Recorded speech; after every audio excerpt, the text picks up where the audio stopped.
I've had so much fun designing my latest doorstopper for you. This is the Squashed Cow Doorstopper.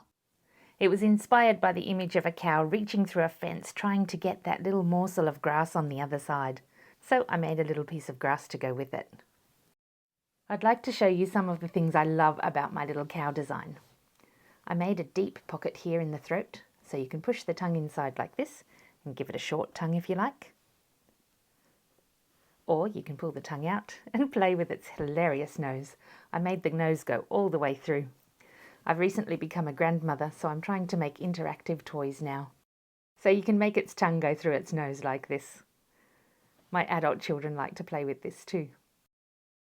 You can also use the tongue to wash its eyes or stick its tongue in its ear.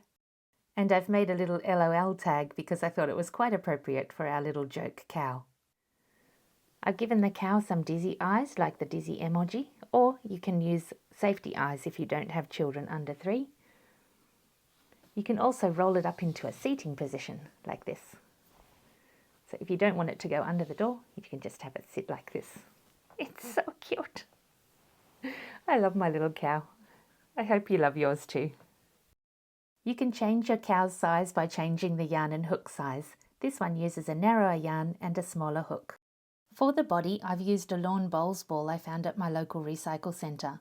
The flatter top and bottom are great to help it sit nice and evenly. You could also use a bocce ball, or you could use a weight ball. Amazon sells one in just the right size in some locations. They're soft on the outside and heavy on the inside. I used one in my little Squashed Frog Doorstopper. Another thing you could use is cut up denim. It's heavier than regular stuffing and shapes well. I used some in the little Clod of Earth. This is a low sew project. The only things you'll need to sew are the LOL on the ear tag, the dizzy eyes, and you'll need to sew the eyes, the horns and the ears on, and the little cloven hoof. You'll also need to do a little bit of sewing in the top of the grass. So all of the other parts we'll be crocheting. We'll crochet the back of the head down as we go, we'll crochet it shut, and we'll crochet it 3 times across here to make it a very secure ending for the head. I've developed a system of creating anchor loops in the end of your yarn tail so that everything can get crocheted in as much as possible. The good thing about the anchor system is you won't have little pieces of yarn starting to poke through your work after time. Pause the video now to see the list of things you'll need to make the cow. These are the yarns I've used for this tutorial. We'll make the front and back legs first. They're basically the same design, but the front legs are a little smaller than the back legs. They also have a cloven hoof, but we won't put that in until the very end after we've crocheted everything together.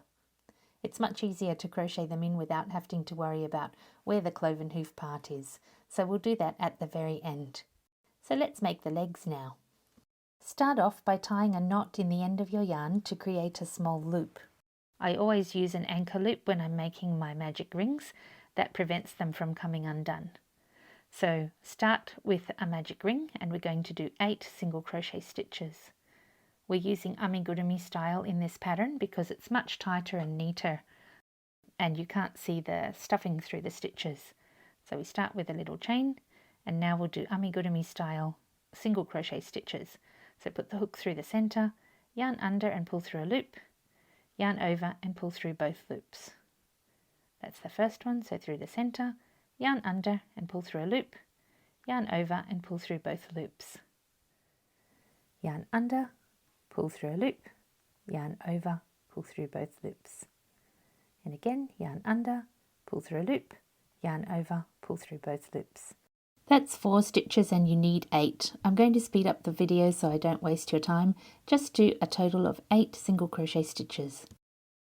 Now the best way I've found to make a magic ring is not to pull it closed completely. Leave a little loose gap there so that it's easier to work into the second round, and we'll pull the magic ring closed after we've finished the second round.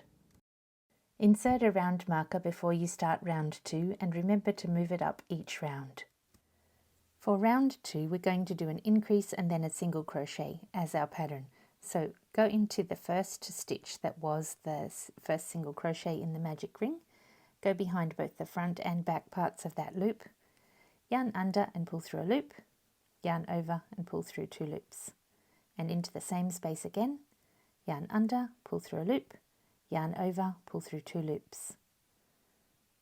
In the next space we'll do 1 single crochet, yarn under, pull through a loop, yarn over, pull through both loops. And that's our pattern. We'll repeat that 4 times, so there'll be an increase and then a single crochet, and do that the whole way around. So here's our increase, 2 into the same space, and then 1 into the next space. You'll notice that I'm not trapping my yarn tail here. We'll do that in the 3rd round. The 2nd round is much harder to do if you pull that yarn tight at the center. I'll speed up this second part so I don't waste your time. Just continue the pattern that we've been doing, an increase and a single crochet to the end of the round. At the end of round 2 you should have 12 stitches, and you can count them by looking for these loops here. Now we're going to close the magic ring. So pull this yarn in the same direction that it's traveling around. You can see that it's coming out of this side, so it's traveling that way. So pull it tight until the center closes. You can see my center is nicely closed now. And as we crochet around the next round, we're going to trap that yarn tail into that round and trap the anchor loop in the end. I've made my anchor loop a little bit too long there. It doesn't really matter, but it's easier if you have it closer. For round 3, we're going to do an increase and 2 single crochets. I'm going to move my round marker up to the next space, but I'm going to leave it in here so that I can find where I'm up to later if I make a mistake. So for round 3 we're going to increase, so I'm ignoring that yarn tail for the first stitch. So yarn under, pull through a loop, yarn over, pull through both loops, and it's an increase, so go into that space again, yarn under, pull through a loop, yarn over, pull through both loops. Now I'm going to start trapping that yarn tail. So the next 2 spaces have 1 single crochet each. So we'll go into that space, hook this yarn tail over top, yarn under, pull through a loop, yarn over, pull through both loops. And the same thing for the next space, into the next space. Make sure you're trapping that yarn tail, yarn under, pull through a loop, yarn over, pull through both loops. The next space will repeat this pattern, so we'll do an increase, then a single crochet, then a single crochet 4 times. So here's the next space. We'll do an increase, make sure you're trapping this yarn tail, yarn under, pull through a loop, yarn over, pull through both loops, and into the same space again, yarn under, pull through a loop, yarn over, pull through both loops. You'll see I'm pulling this every now and then. As you're pushing through your work, this can get loose, which means that this can get loose later in the magic ring. So what we're going to do is, every time you do a stitch or every second stitch, just pull on this to make sure it's staying nice and taut. So we'll do a single crochet in this space, a single crochet in the next space. Remember to give it a little tug. Then in the next space is an increase. So do 2 stitches in the same space. The next space is a single crochet. I'm still trapping that yarn tail there. But now you can see that I'm getting close to the knot. If I crochet over top of that knot, it's going to make a bump. So I'm going to tuck that behind, and I'm going to crochet 2 more spaces without tucking that in. So we did an increase and 1 single crochet, so the next one is going to be a single crochet. Where you meet your magic ring anchor loop will be different to mine probably, so just when you reach there, make sure you don't crochet over top of that bump. So the next space is going to be an increase, 2 single crochet stitches in the same space, and the next space is going to be a single crochet. So into this one, now that I'm past that knot would have been in these stitches here, I'm going to go into the center of that magic ring anchor loop. Yarn under, pull through a loop, yarn over, pull through both loops. And you can see there's plenty of space left in my loop here, so I'm going to keep crocheting into it in the next 2 stitches. So yarn under, pull through a loop, yarn over, pull through both loops. And I always tend to get to my magic ring anchor loop when I'm on to the 4th round. So I need 1 into the next space as well, because there's enough space here to do 1 more stitch. At the end of round 3 you should have 16 stitches. Please make it a habit to count your stitches at the end of each round, especially if you're using someone else's pattern. Otherwise you could end up with something completely different. If you take your hook out, remember when you put your hook back inside, the side that's moving, you can see that this one is the one that's moving. This needs to be at the top of your hook. So I'm going to move up my round marker and I'm going to leave a little space there. If you're not careful, if you pull that tight, it can hide that stitch and you might miss it. So I'm going to do that like this and keep a loop there out of my way. In the next space we need to do an increase. So I'm going to go into that space and also do one more into the anchor loop there. So yarn under and pull through a loop, yarn over and pull through both loops. And this is an increase, so I need to do one more. I've got enough space to do one more stitch into that anchor loop without stretching it. So there's the increase. And now I'm going to pull this so that it's out of the way. So that was our increase, and now we're going to do a single crochet. That's the pattern for this round, an increase and a single crochet repeated 8 times. So the next space needs an increase.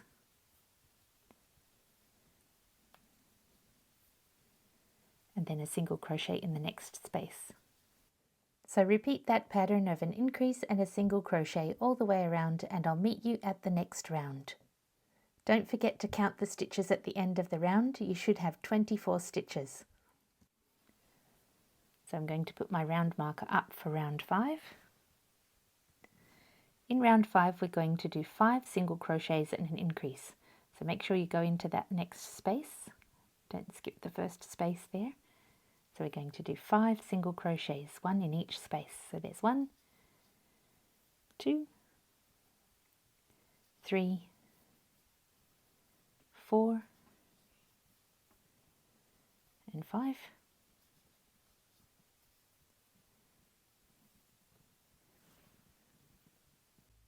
And then we'll do an increase of 2 single crochets in one space. So there's 1 and 2.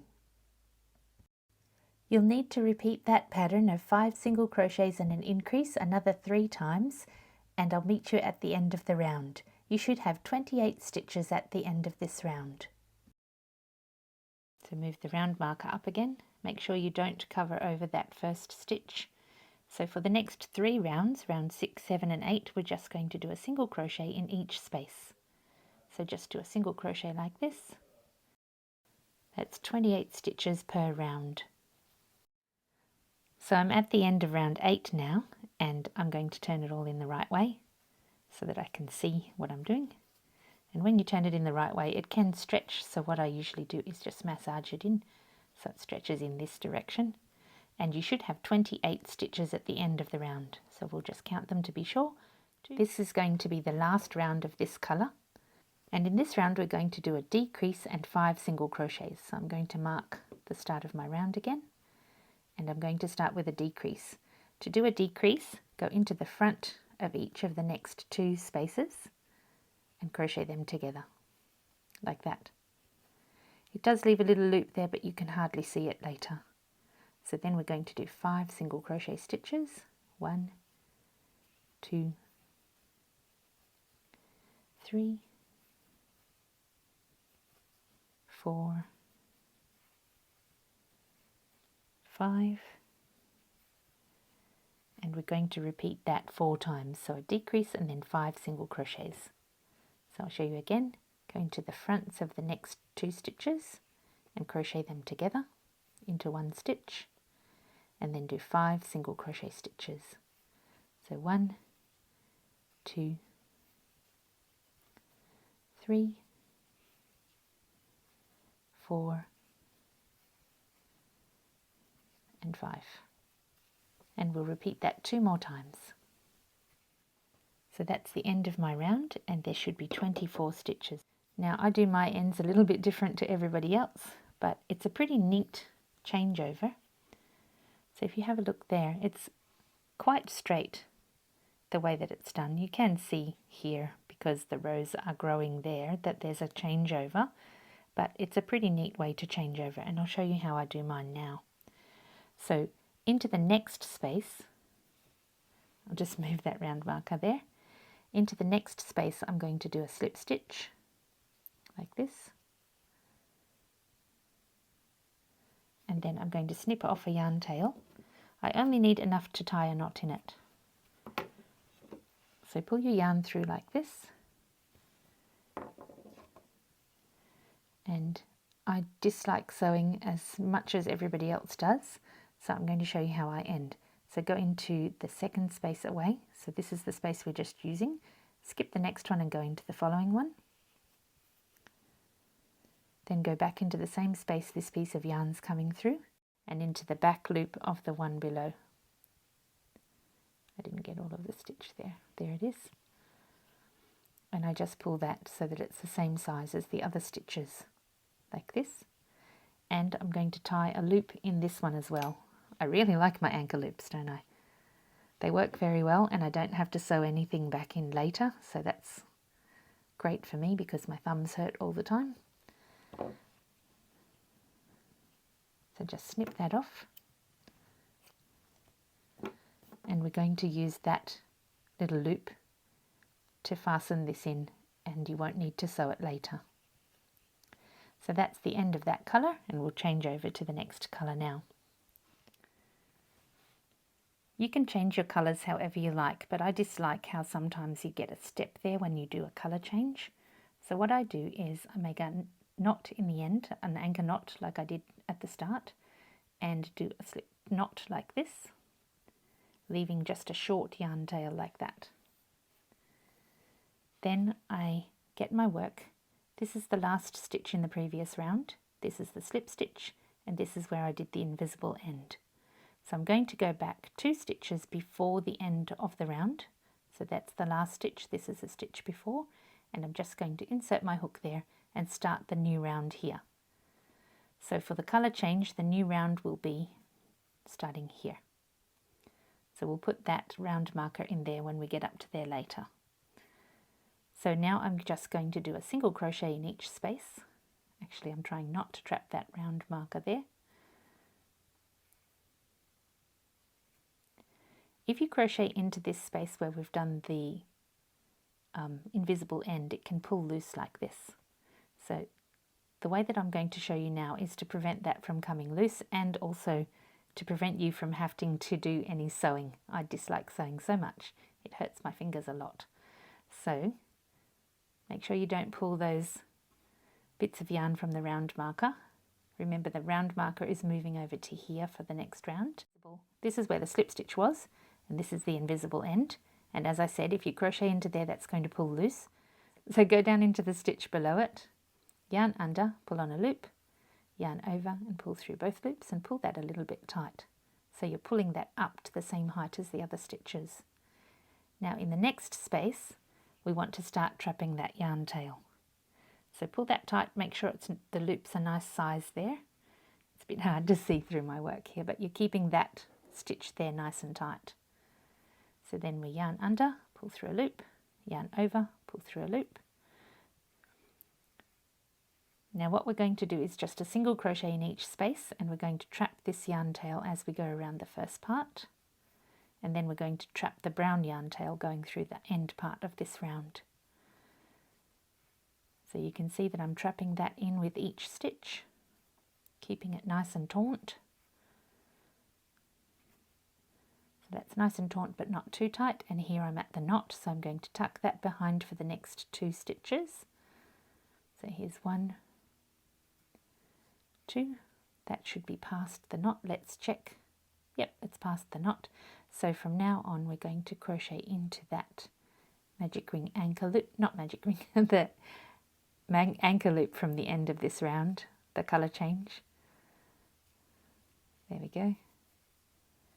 Now let's have a look. There's enough space there to put 1 more stitch in here. I'll show you what it looks like from behind when we finish this stitch.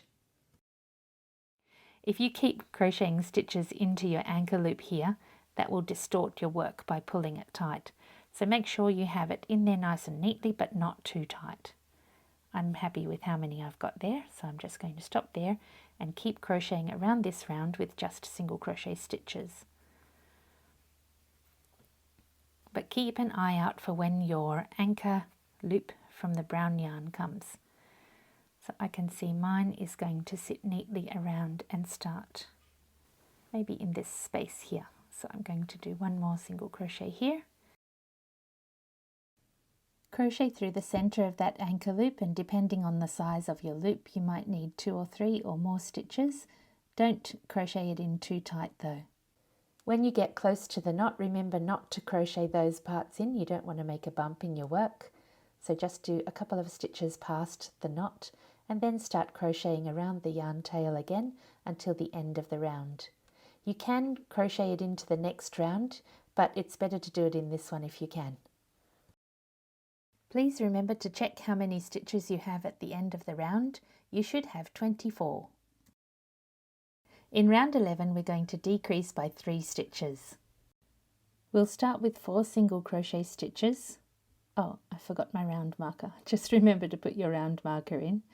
And we're going to do 4 single crochet stitches and then a decrease. I'm staggering them a little because I don't want to have the decrease here where all of this action's happening in the round below. So that's stitch 3 and 4. Now we'll do a decrease by going into the front of each of the next 2 stitches there and crocheting them together. And then we'll do 2 sets of 6 single crochets and a decrease, and then there'll be 2 single crochets at the end. I'll speed up this part so I don't waste your time. Just do 6 single crochets and a decrease twice, and then 2 single crochets. I'll slow the video down again at the second decrease.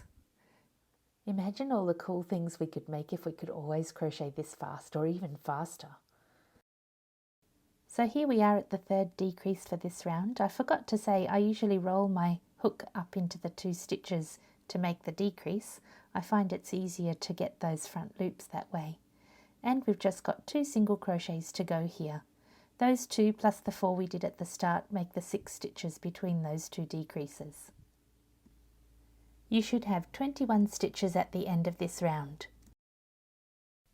For rounds 12 and 13 we're just going to do a single crochet in each space. So keep crocheting around just a single crochet in each space for the next 2 rounds, and I'll see you at the start of round 14.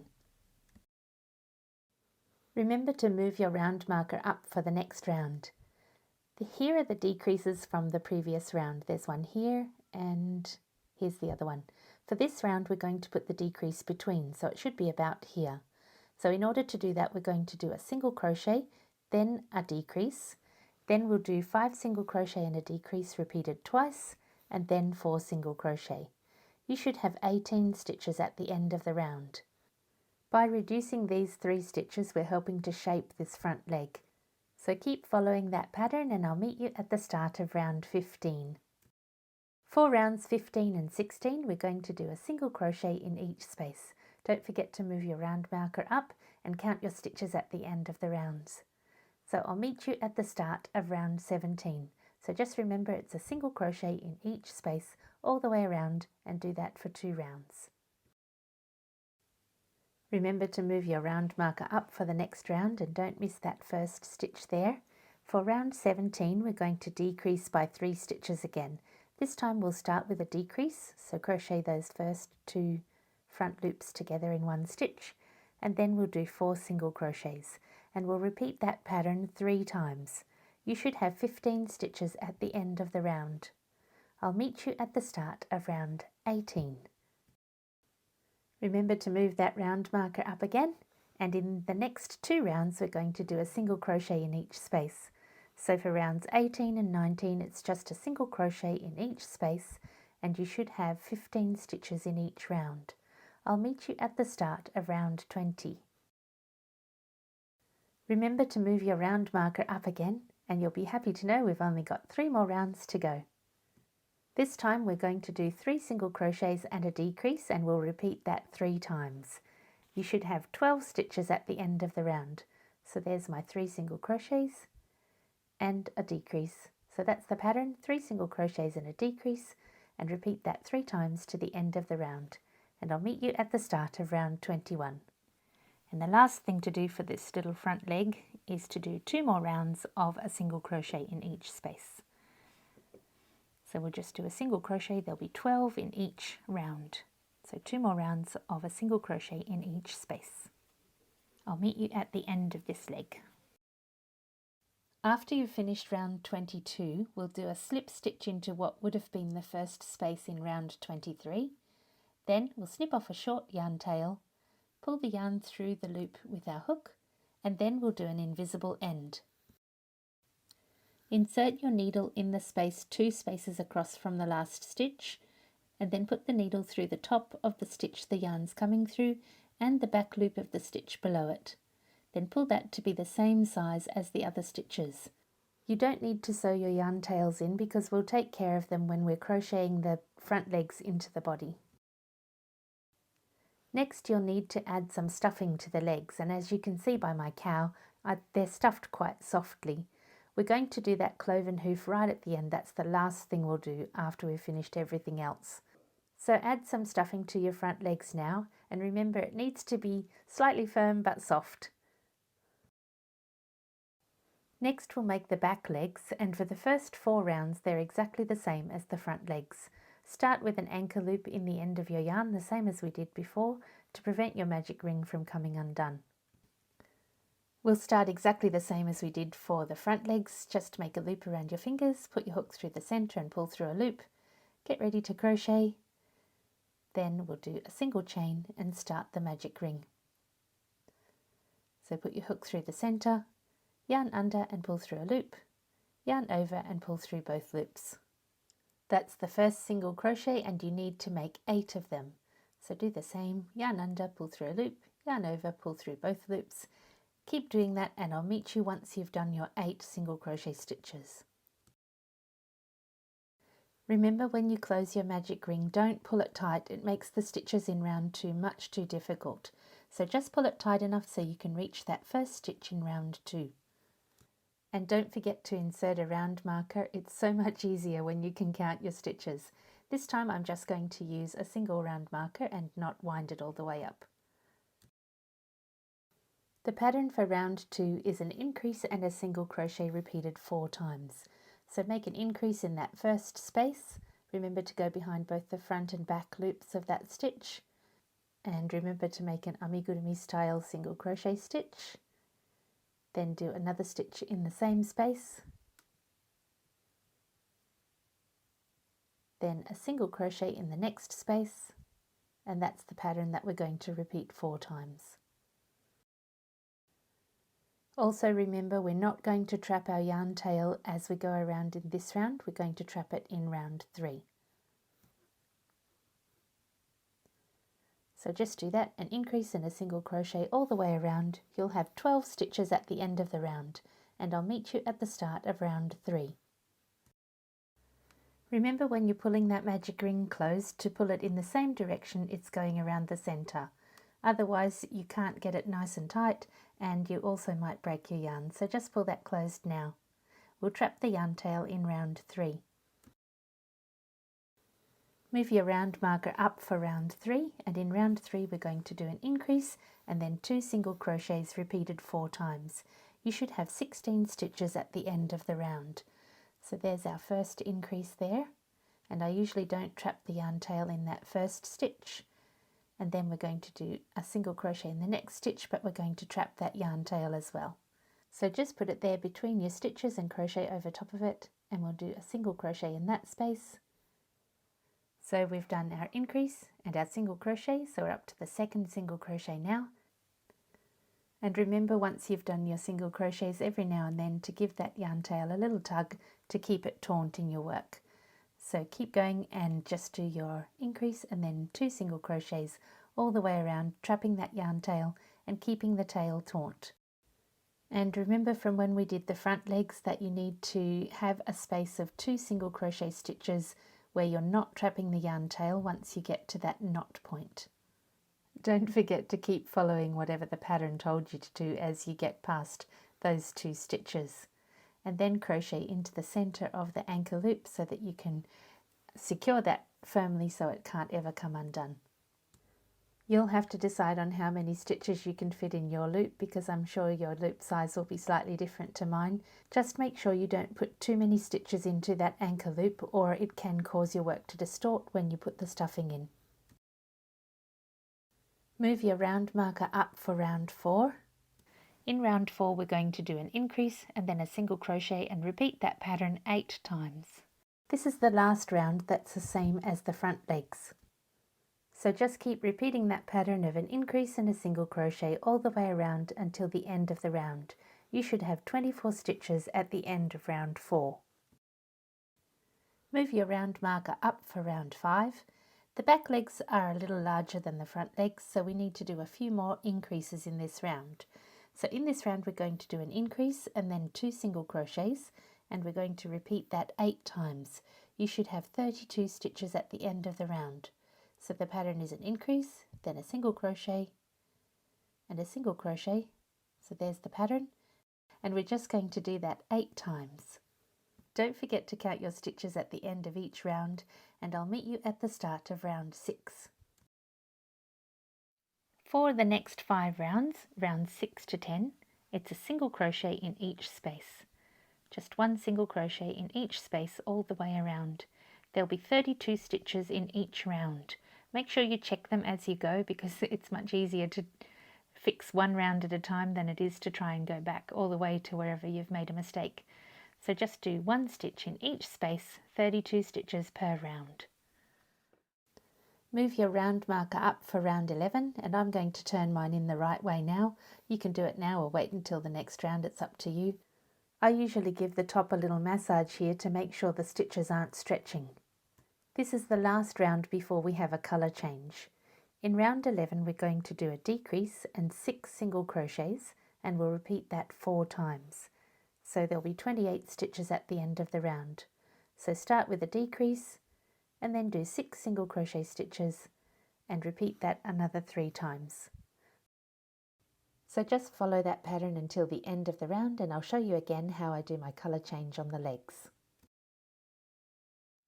Make sure you count your stitches again. This time there should be 28 stitches at the end of the round.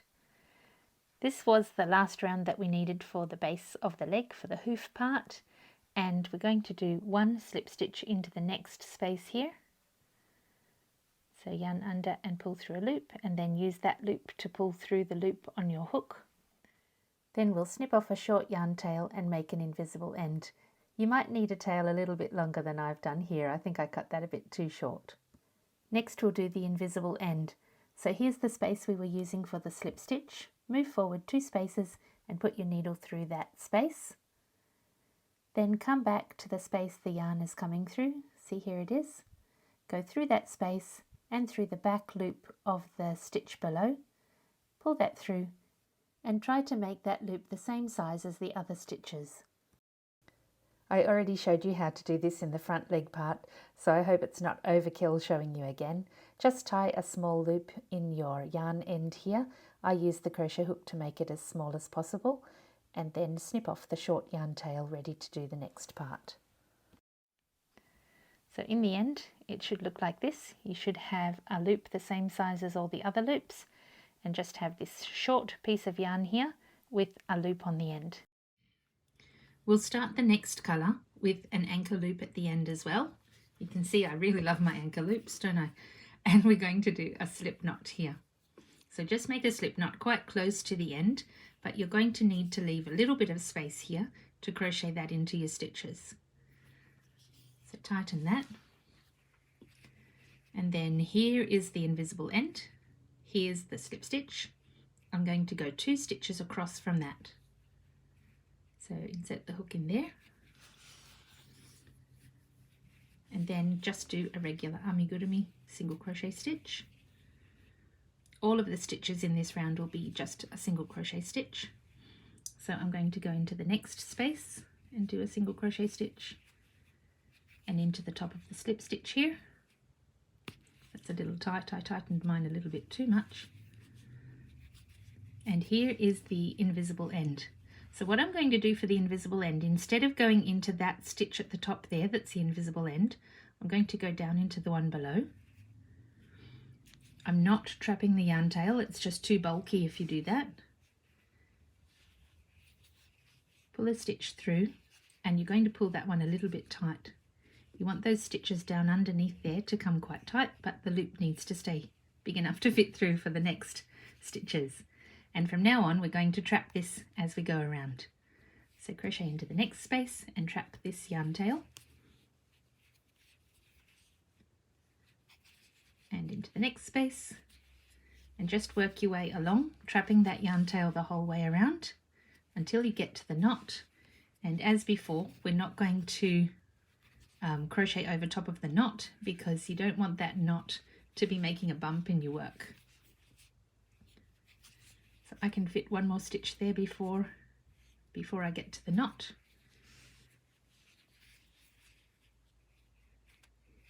Now I'm going to tuck that behind for 2 stitches.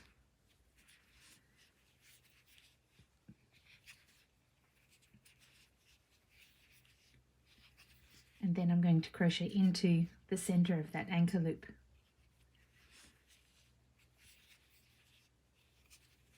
And into the next one. And then I'll check and see how much space I have left.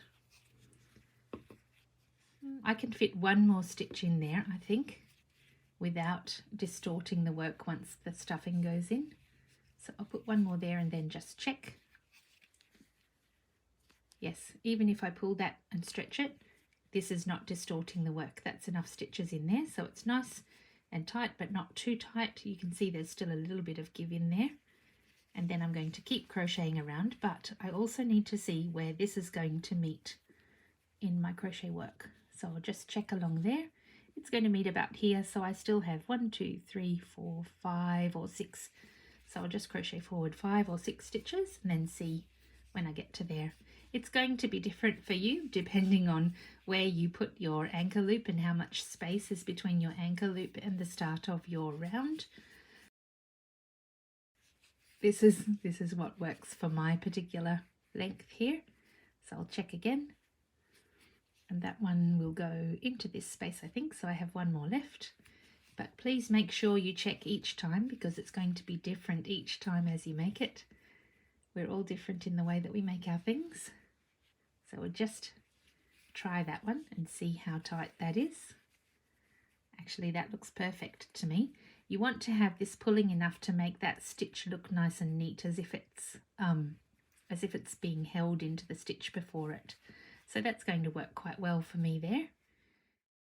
There's enough space in my anchor loop there just to put 2 stitches in this time. So here's my second stitch.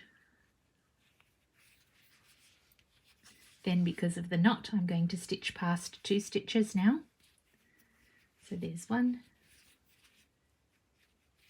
and 2. And let me see. Yes, that's working well. I'm actually going to do one more because that knot was stretching just to the start of this stitch. And now I'm going to crochet in the rest of that yarn tail from the anchor loop for the different colour. So I'm going to crochet that in between my stitches, like this. I hope the way I explained my colour change system wasn't too difficult. I really like the way it turns out with a nice flat colour end. There is the tiniest little jump there, but it's so much less than what I normally see in colour changes. And the added bonus, you don't have to sew your ends in later. So I'll show you what I've done again here. Hopefully you'll be able to understand my explanation. So the yarn tail that we had from the end of the light colour, we've used the yarn tail and an anchor loop to crochet our work in there, and then to crochet into the centre of the anchor loop so that we don't have to sew it in later. And for the yarn from the start of this slip knot in our first stitch, we've stretched it in the other direction and we've crocheted into the anchor loop in the center there. This is not too stretched, so if I try and stretch the work when you stuff it with stuffing, it will stretch a little. That's not going to stretch enough to distort the work. That's what you need to be careful of. Don't pull tight and have your anchor loop pulling all this in and distorting the shape. Make sure you add a round marker again, and for round 13 we're going to do 5 single crochets and a decrease, and we'll repeat that pattern 4 times. You should have 24 stitches at the end of the round. Remember to move your round marker up for each round, and for rounds 14 and 15 we're going to do a single crochet in each space. There should be 24 stitches at the end of the round, and I'll meet you at the start of round 16. Now I don't want to put my decreases in the next round above the decreases from before, so I'm going to move across 2 single crochet stitches and have it in the center about here.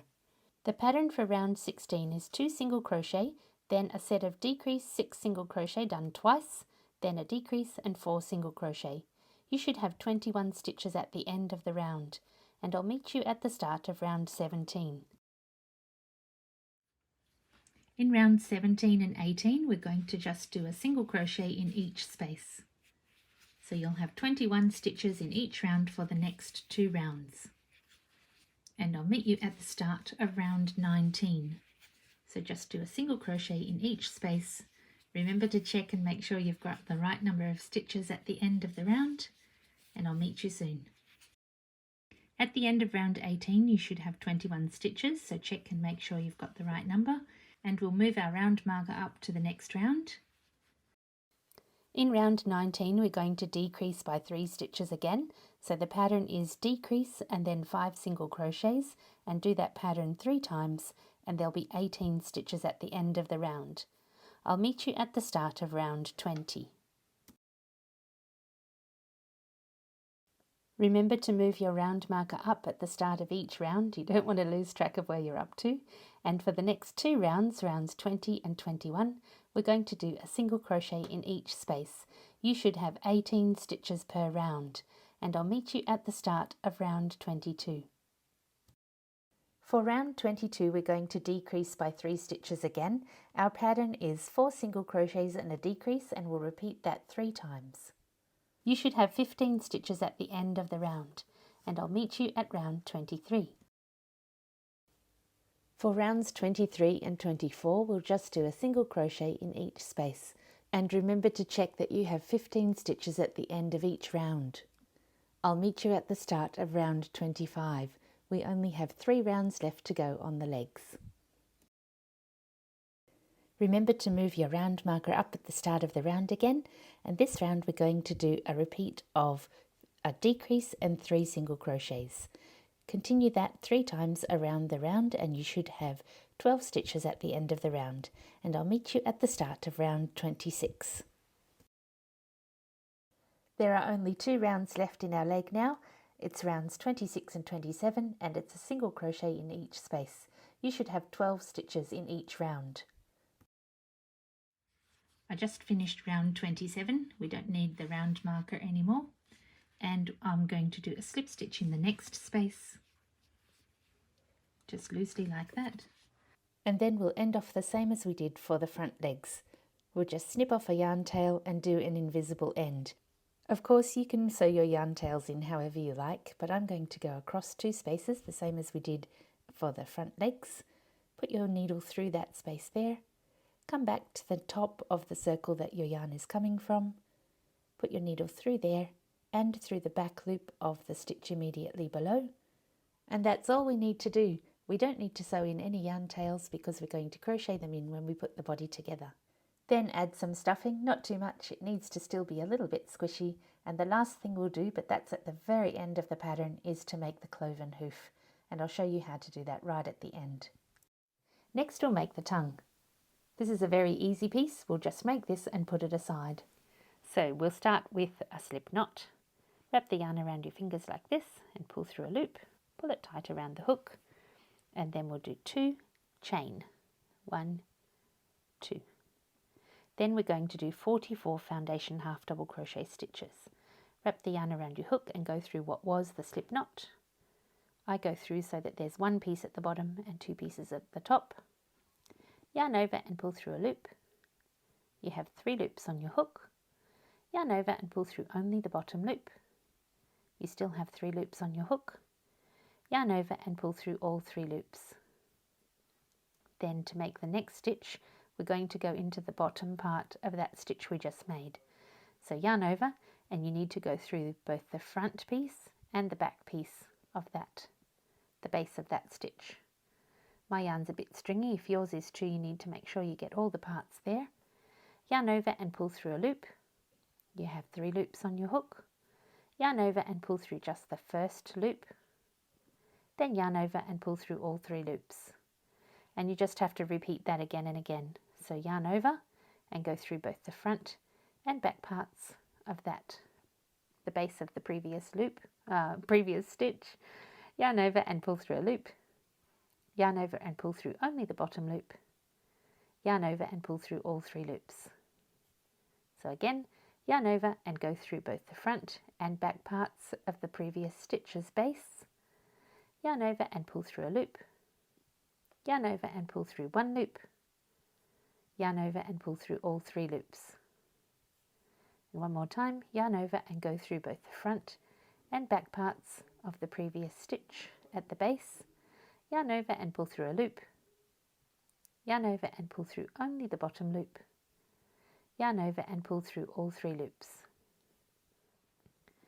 So you can see there are 1, 2, 3, 4, 5 loops at the top, and there are 1, 2, 3, 4, 5 loops at the bottom going in the opposite direction. This is the really neat thing about making a foundation half double crochet stitch, or any other foundation stitches as a matter of fact. Basically you're making your chain and your stitches at the same time. Now keep doing that until you have 44 stitches. You can do more or less if you like, but this is how long I made my tongue. There'll be a few more rows around as soon as we get to the end, so I'll meet you at the end.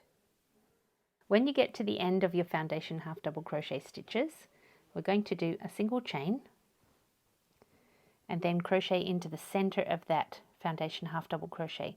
I go under that middle little piece of yarn stretching across the center there, and then down through the back.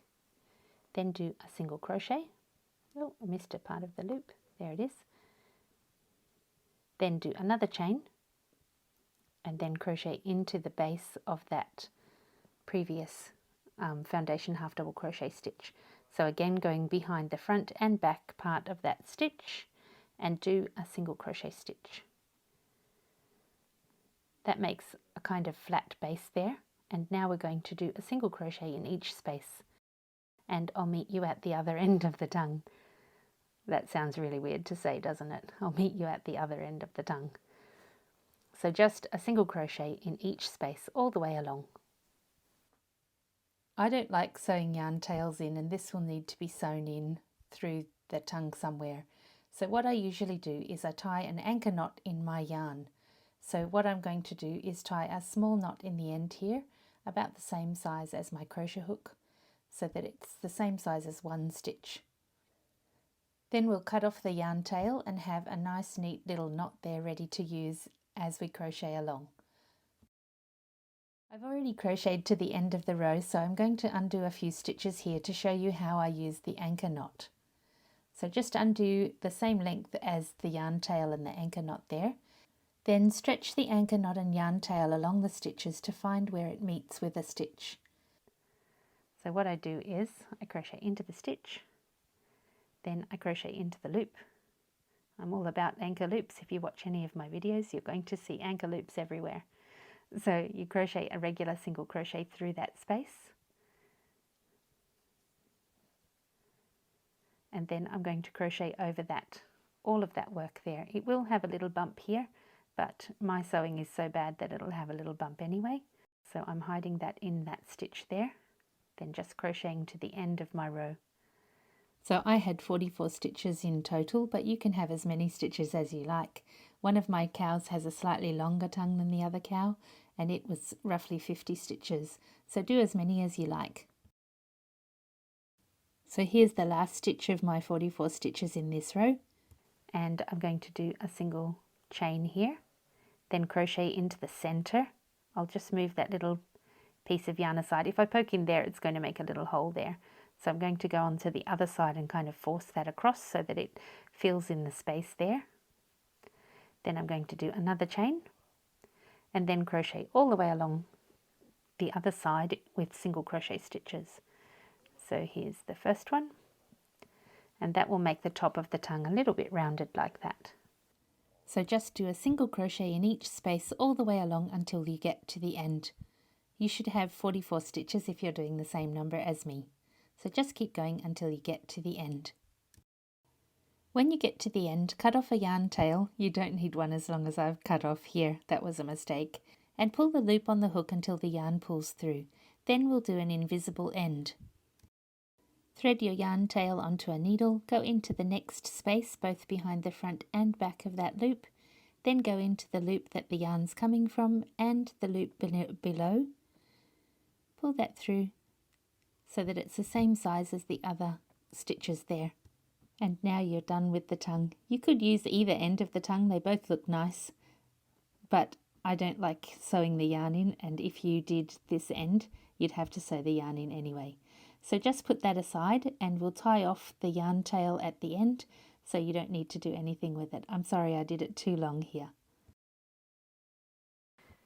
As I was designing the cow, I experimented with several different kinds of ears.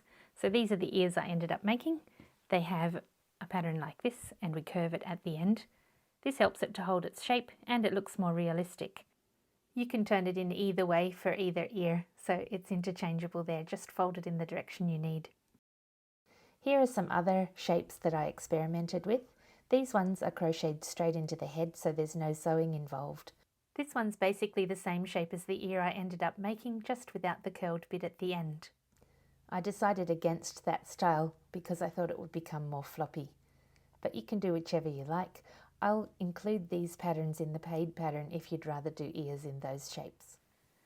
To make the ears, we'll start with a magic ring anchor loop, the same as before. Wrap the yarn around your fingers, put your hook through the center and pull on a loop. Get ready to crochet and do a single chain. Then we're going to do a magic ring of 6 single crochet stitches. It's the same as before, we'll use amigurumi stitches. So here's 1, 2, 3. My loop's too big, so I'm having trouble holding it taut, so I'll close that a little bit. So that's 3. Here's 4, 5, and 6. And the same as before, don't close your magic ring tightly, just close it enough so that you can reach the other side. If you close it tightly, that will be too hard to crochet. For round 2, insert a round marker. Then we're going to do a pattern of an increase and 2 single crochets repeated twice. So you'll do an increase in the first space. So 1, 2 stitches in the first space, then a single crochet and a single crochet. So that's halfway around already because it's only 6 stitches. Now repeat that again and I'll meet you at the end. So that's already the end of round 2. So now we're going to pull it tight, so make a big loop and pull your magic ring closed. Remember to pull it in the same direction that it's travelling around inside the centre. So pull that nice and tight. Check, there it is, nice and tight. And now we'll start round 3. Move your round marker up for round 3, and in this round we're going to do 3 single crochets and an increase repeated twice. So there's my first single crochet, and I start trapping the tail in the second one. So just put that between your work and trap it in as you crochet around. Make sure you give it a tug every now and then to make sure it stays taut. So there's stitch 3, and now we'll do the increase. So 2 stitches in one space, and then we'll repeat it down the other side. So 3 single crochets and an increase, and I'll meet you at the end. Here's my last stitch in the round, and I'm close to that knot, so I'm going to tuck that behind for the next stitch. Make sure you move your round marker up for the next round, and this time I want to turn the work in the right way before I start crocheting. It makes it easier later because sometimes it's difficult to turn it in the right way later. So for round 4 we're going to do a single crochet and then an increase and then 8 single crochet. So I need to do a couple of stitches here to get past the knot in my magic ring anchor loop. This is the increase. So I'll do an increase in this space. The line where the increases are is going to be the top and bottom of our ears. So I'm past that now, so I'm going to start crocheting into the magic ring anchor loop. My loop is big enough to have maybe 2 stitches into it. So here's the first one, and into the next space, and I'll go into the center of that magic ring anchor loop again. Don't put too many stitches into your anchor loop or it can distort the cow's ear. You don't want to do that. So it should look much like that. All you need to do now is put a single crochet in each space all the rest of this round. You'll have 11 stitches at the end of the round, and I'll meet you at the start of round 5. Remember to move your round marker up for the start of round 5, and in this round we're going to do 2 single crochets, then an increase, 5 single crochets, then an increase, and 2 single crochets.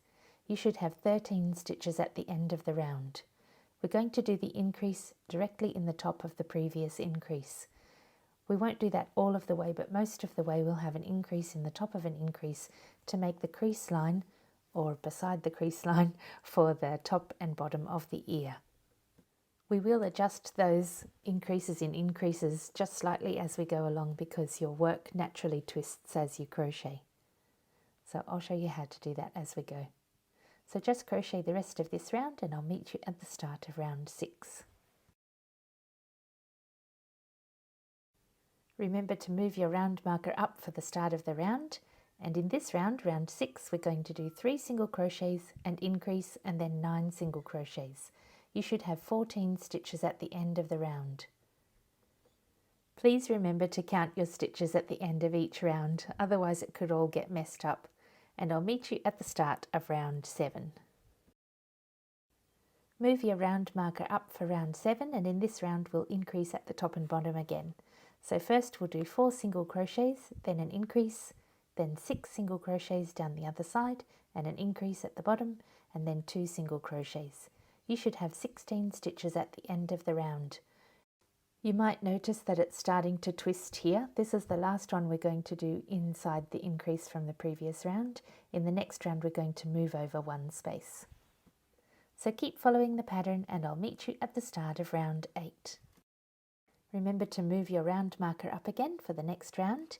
In round 8 we're going to do 4 single crochets, an increase, and then 11 single crochets. You should have 17 stitches at the end of the round. Here's stitch 3 and 4.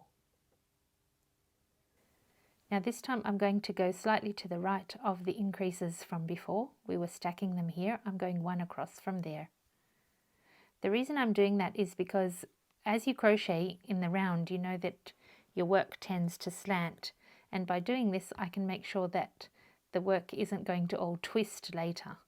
So now we just have a single crochet in each space to the end of the round, and I'll meet you at the start of round 9.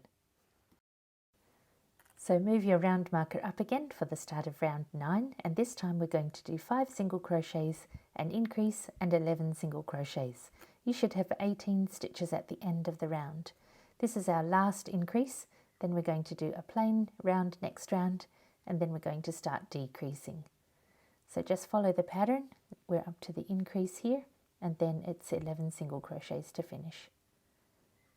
So just do that and I'll meet you at the start of round 10. Move your round marker up again, and in round 10 we're going to do a single crochet in each space all the way around. You should have 18 stitches at the end of the round. This is our easiest round so far. I'll meet you at the start of round 11.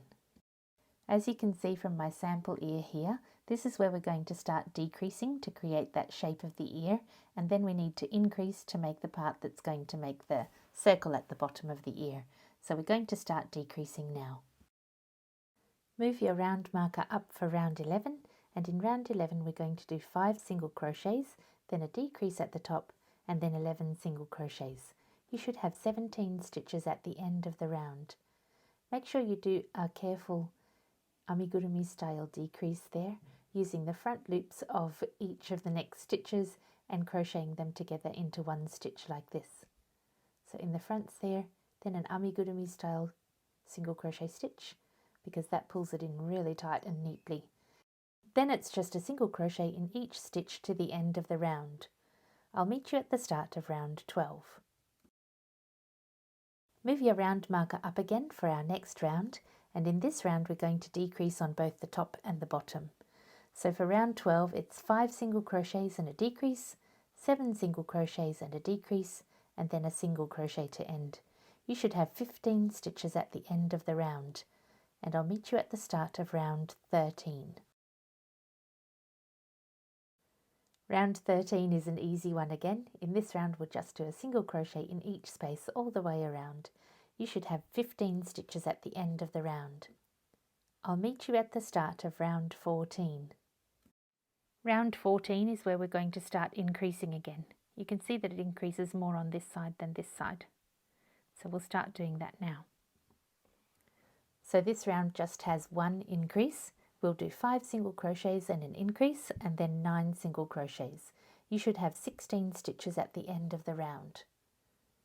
It should be quite easy there, just 5 single crochets and an increase, and then 9 single crochets. And I'll meet you at the start of round 15. For round 15 we're going to increase at both the top and the bottom. Move your round marker up, and in this round we're going to do 6 single crochets and increase, 7 single crochets and increase, and then a single crochet. You should have 18 stitches at the end of the round. And I'll meet you at the start of round 16. Move your round marker up for round 16, and this time we're doing a strange round. We're going to do all of it except the last stitch. So we'll do 7 single crochet stitches and an increase, and then 8 single crochet stitches and an increase, and we won't use the last space. So just follow that pattern. Your increases should be at both the top and bottom of the ear, and I'll meet you back here at the second last stitch. So here's the second last stitch, and we need to do an increase in this stitch. Once you've done that increase, then stop. Don't crochet into the next space yet. Next we're going to crochet the front and back sides of this ear together into one row. So we're going to go into that last space in this round and the 17th space in the next round. So count around to the 17th space, and then we'll do a regular style single crochet stitch, not an amigurumi style one. And you can take that round marker out now, we don't need that anymore. Next we'll crochet into 1 and 16, 2 and 15, 3 and 14, etc. I'm sure you get the idea now. So keep going across until you get to the last stitch, which joins stitches 8 and 9 together. When you've finished the end of that row, we're going to cut off a long yarn tail. You need enough yarn so that you can sew the ear into its round shape, and also to sew it onto the head. So snip off a long yarn tail there, then just pull the loop on your hook large until the end pops through. And that's all you need to do with the ear right now. Later we're going to sew them closed like this to make that loop that I was telling you about. And if you're doing the other side, you just fold it the other way, and you can massage it into shape easily. But I'll show you how to do that when we're sewing them onto the head. Next we'll make the horns. They're very small horns in this pattern because I wanted the cow to look like a baby. We start off with an anchor loop at the end of our yarn, the same as we've done before. Then wrap the yarn around your fingers, put your hook through the center and pull on a loop. Get ready to crochet and do a single chain. You'll need 8 single crochet stitches in the top of your magic ring for the horns. So do 8 amigurumi style single crochet stitches like this. And keep your hands close to where you're crocheting, otherwise it's a little bit difficult to crochet. You might be able to see here that my loop is a little bit too big and I'm having trouble holding it. So I'll pull that closed a little to make it easier to work with. Remember to keep your hands close and hold it taut.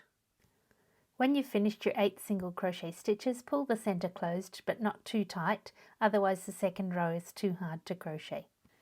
So put a round marker in for round 2, and in round 2 we're going to do an increase and then 3 single crochets. So here's the increase, go into the front and back parts of that first single crochet stitch and do an increase,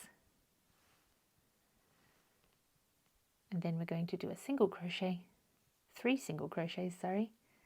So 1, 2, 3, 1 in each of the next 3 spaces. Then we'll repeat that again, so an increase and then 3 single crochets. So just do that and I'll meet you at the end of the round. So at the end of round 2 you should have 10 stitches. Before we move up to round 3, we're going to pull the magic ring closed. So it's coming around this way. So we're going to pull it in the same direction that it's travelling around naturally, like this. So there it is, nice and tightly closed. Put your hook back onto the loop that you're working with and make sure the one that's moving is the one that's at the top of your hook. And for round 3 we're going to do a single crochet in each space. It'll be an easy round. Move your round marker up, and usually I don't trap the yarn tail into the first stitch, so just do a normal single crochet in that stitch, amigurumi style, and then we'll start trapping that yarn tail from the second stitch. So just tuck it over top of your work and trap it between the stitches there, and just keep crocheting until you meet the knot. I'll speed up some of this so I don't waste your time. You've already seen me do it several times now. Just remember to keep that yarn tail taut. As you poke your hook through the stitches you can loosen it, and you just want to keep it taut so that it doesn't come loose and let the center of the magic ring open a little. So just tug it after every few stitches just to keep it taut there, and we're going to slow down and pause when we get to the knot. You can see I'm getting close to the knot here, and remember we tuck it behind for 2 stitches or sometimes 3 so that you don't get a bump there if you crochet over top of the knot. I'm just turning it in the right way here to check. Yes, I don't want to crochet into the next stitch there over top of that bump because I don't want to make a bump in the ear. So tuck it behind as you do the next 2 stitches, and you should have 10 stitches at the end of the round. Please don't forget to check. So move the round marker up to round 4, and in round 4 we're going to do 4 single crochets and an increase repeated twice.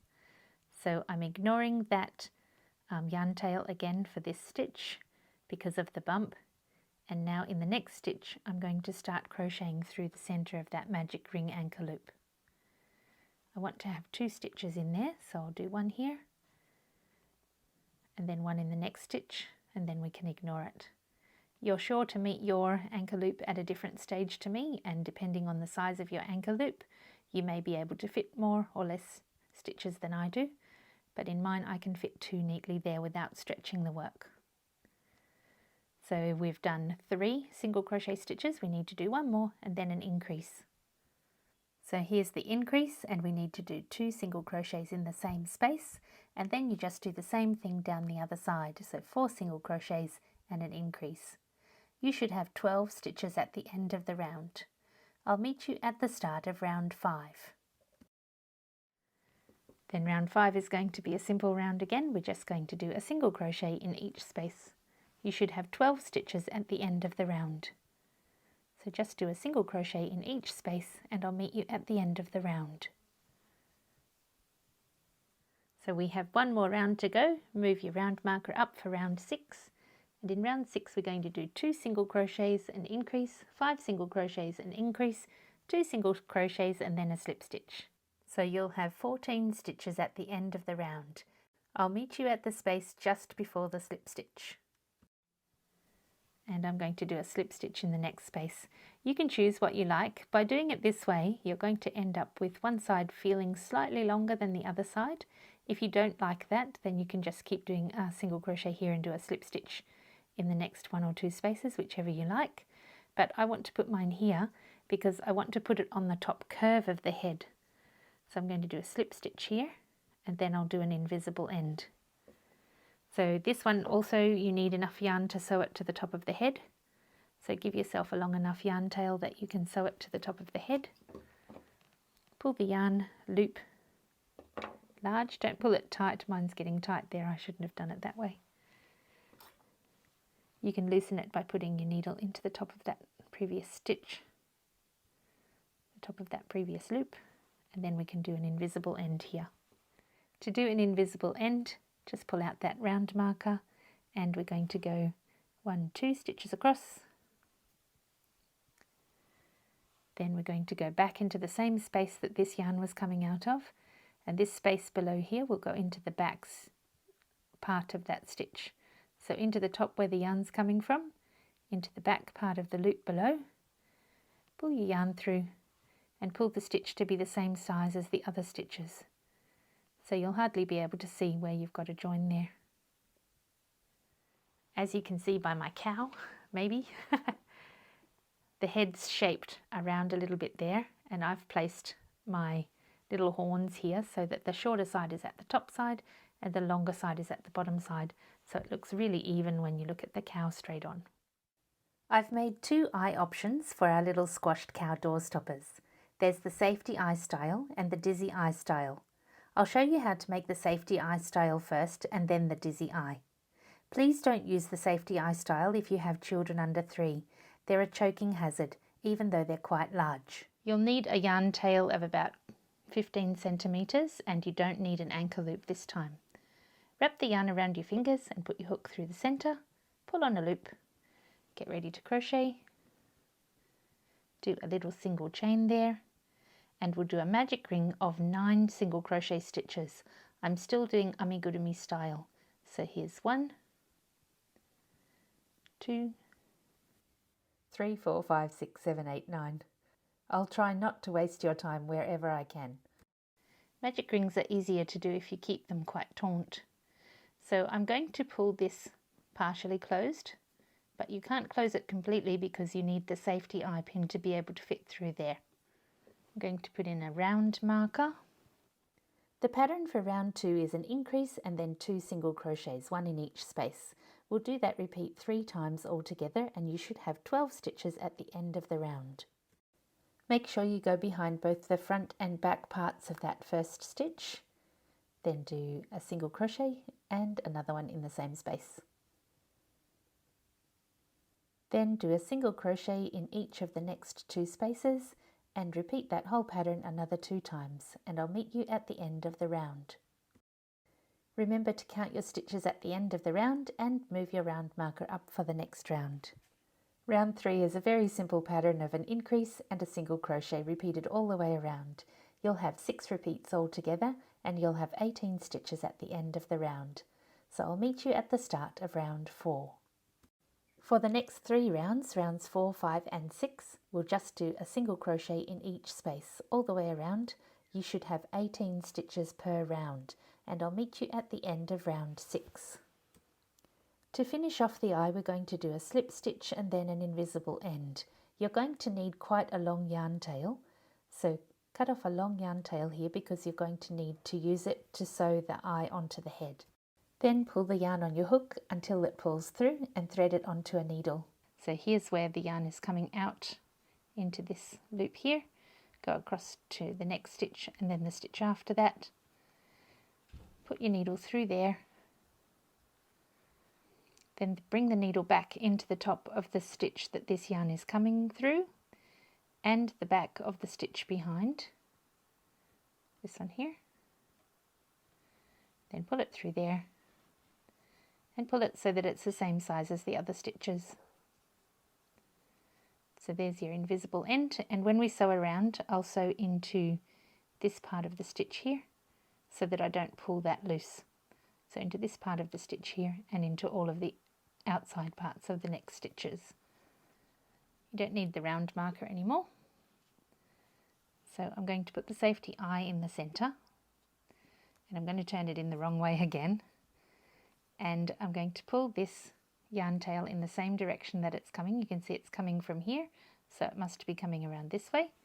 I'll pull that nice and tight, but before I put the safety clasp on the back, you can see that as I pull it, this side has all pulled tight and this side is looser. So I just manipulate that so that it's, just give it a bit of a massage so that it's all spread out evenly. Give it another tighten there.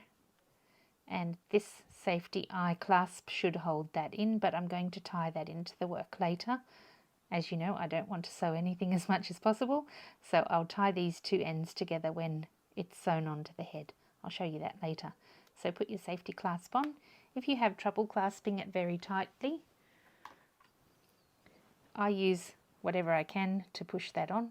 This is a TV wall mount that I found fits perfectly over safety eyes, and you can use that to press it on. So I've just pressed that on tightly. This has a little bit of a sharp end here, and I'm going to burn the ends to push them down to make it more secure. I won't do that on camera though. and then you just turn it in the right way and they're ready to sew onto the head when the head's ready. So there it is. A safety eye is dangerous for small children, so if you have small children, please don't use a safety eye. I've made a different option for anyone who doesn't want to use a safety eye, whether you have small children or not. You can make this little emoji eye. It's the guru guru eyes, dizzy eyes, whatever you like to call them. The pattern is slightly different to the shape of the safety eye at the top, and I'll show you how to make that now. You're going to need an anchor loop in the end of your yarn to stop your magic ring from coming undone. Wrap the yarn around your fingers, put your hook through the center and pull through a loop. I'm going to pull that so my loop is not terribly big. It's much easier to crochet a magic ring if it's not too large here. We're going to do 6 amigurumi style single crochet stitches in the magic ring, so put your hook through the center, yarn under and pull through a loop, yarn over and pull through both loops. So you need to do 6 of those, and I'll race through this part in the video so that I don't waste your time. So with that sped up version, here we are already at the end of the magic ring. Now pull your magic ring so that it's closed a little, but leave a little gap in the center. Put in a round marker and we'll start round 2. If you pull the magic ring center closed tight now, it also tightens up all of the stitches in round 1, which makes it harder to crochet round 2. So we're going to do an increase in every stitch. So put your hook through behind both the front and back parts of that first stitch and don't trap the yarn tail. Yarn under, pull through a loop, yarn over, pull through both loops, and again in the same space, yarn under, pull through a loop, yarn over, pull through both loops. We'll repeat that all the way around. We'll do an increase in every stitch. You should have 12 stitches at the end of the round, and I'll meet you at the start of round 3. I'm going to put a piece of yarn through the center now because I want to have this here ready later, and I'm going to close the magic ring now. So I'm going to close it so tight that I don't think I'll be able to fit a needle through there later. So I'm going to pull that magic ring closed, and if you look carefully, you can see that it's coming around this way. So it's coming all the way around that way, and I want to pull it in the same direction so that the yarn doesn't break and it's easy to close. So I'll pull that closed as tight as I can. Now it's very firmly around my black yarn. Remember to move your round marker up for the next round, and in round 3 we're going to do an increase and a single crochet, and we'll repeat that 6 times all together. You can hook your yarn tail in now or after the next stitch if you like, whichever you choose. So just do an increase in that first stitch, so there's the first stitch, and the second in the same space. And then we'll do a single crochet in the next space.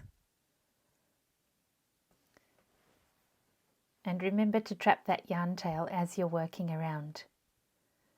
Give it a tug every now and then to make sure it stays tight. Just repeat that 6 times all together, and you should have 18 stitches at the end of the round. When you get close to the knot in your anchor loop, make sure you tuck that behind for 2 or 3 stitches so that you can crochet past the knot. If you crochet over the knot, you're going to get a bump in your work. So I'm just going to crochet past that knot here. I'm doing 3 stitches because it was kind of halfway between the second and the third knot. Then crochet through the center of that anchor loop, and that will make sure that your magic ring will never come undone. Keep following your pattern of an increase and single crochet, whatever you're up to in your round, when you get to your anchor loop, and make sure that you fill the anchor loop until it's neatly full but not stretching any of the stitches. When you stuff your eye, it's going to distort the work if you've got too many stitches in your loop. So we all make different sized loops. I think mine needs 1 more single crochet into there. So just make sure you don't overfill it. And I'm also at the end of my round. You can see there how much I've put into my loop. So make sure you have just a little bit of space left there so that it can stretch a little when you add the stuffing. Now for the next 3 rounds, rounds 4, 5 and 6, we're just going to do a single crochet in each space. That'll be 18 stitches per round. So just do regular amigurumi single crochet stitches, and we'll do 18 per round for the next 3 rounds. I'll meet you when you've finished round 6 and show you what to do with the guru eyes in the centre. At the end of round 6, your little eye should look like a dome shape, like this. In the next space where the round marker is, we're going to do a slip stitch. Then we'll cut off a long yarn tail to use to sew the eye to the face. So I've got a long yarn tail here to use later. I'll pull that through the centre here, trying not to make my stitch get too small there. If you're worried, you can put your hook back in and make sure that this is staying the same size as all the other stitches. Just keep it loose there. And then we're going to do an invisible end. So the yarn's coming out of this stitch here and through this stitch here. We're going to step forward 2 stitches. So this is where it's coming from. We'll go forward 1, 2 stitches.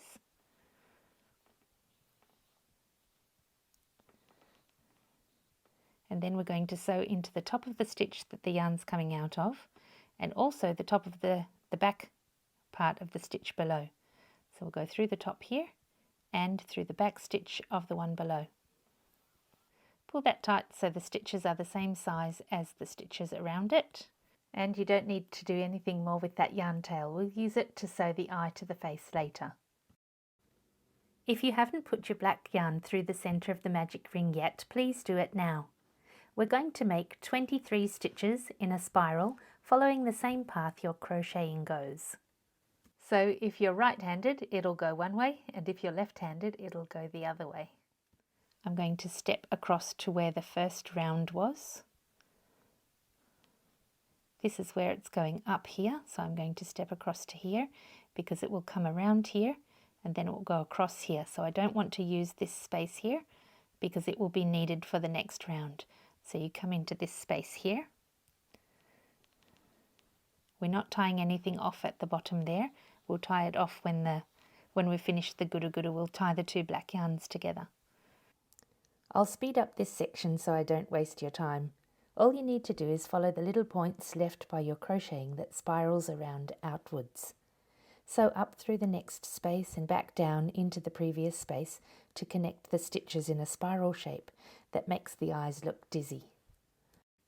It won't matter if you accidentally trap some of the black yarn, but please don't trap the white yarn tail. You're going to need that later to sew it onto the face. If you want to make emoji style dizzy eyes the same as mine, you'll need to do 23 stitches.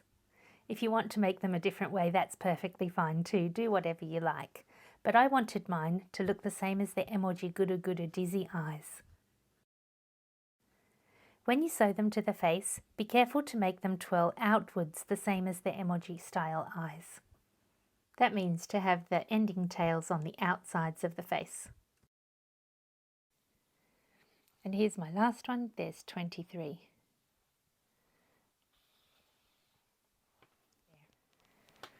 Then we'll turn it inside out. And I have sewn over the top of this, which I don't mind at all. I've actually sewn through it, I can see there. And I'm just going to tie this off. So you tie it once loosely, once a little more tightly, and one more time very tightly. So pull that tight and then snip it off. And there's your guru eye.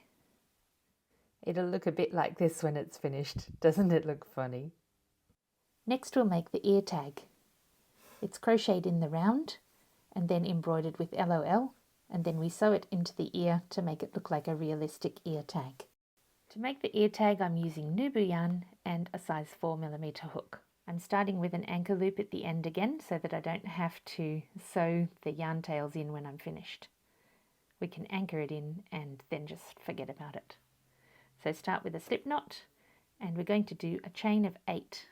So here's 1, 2, 3, 4, 5, 6, 7, 8.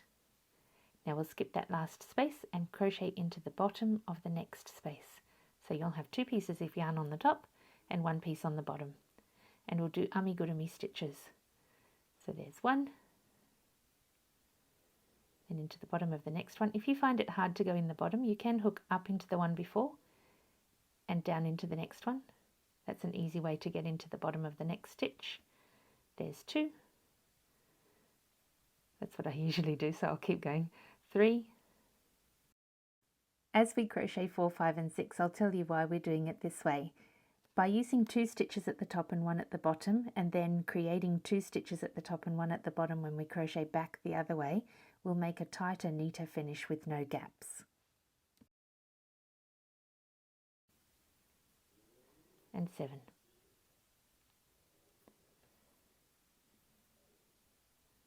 Now we'll do an extra stitch into this last one here. So that's the 7th one. So an increase on the 7th one is probably a better way to say it. At the end of the round, we're not going to crochet in the yarn tail. We'll just leave that for this side, and we'll crochet it in the next pass. If you crochet into this space here all the way across, you'll get little gaps across there. So what I do is I join this stitch and this stitch together to have 2 stitches at 2 pieces of yarn at the top, and that pulls the stitches nice and close together. The easy way to do this is to go into the front of this, not this stitch, the stitch after, and then come down into the stitch that we're working on. Can you see there's 2 pieces of yarn at the top, and that will pull our stitches in nice and tight.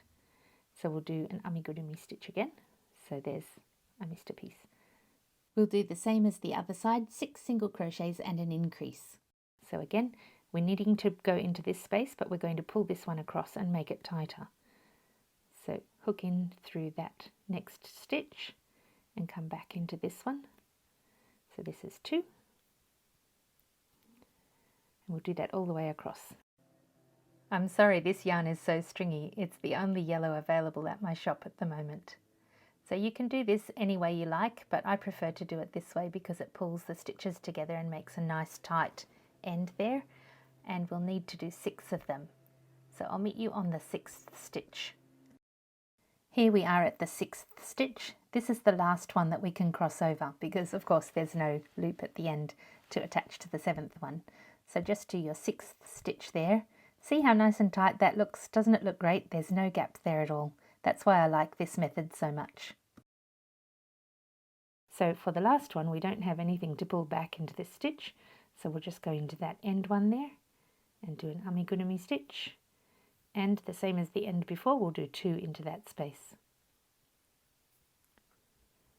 So that's the end of round 1, and you should have 16 stitches.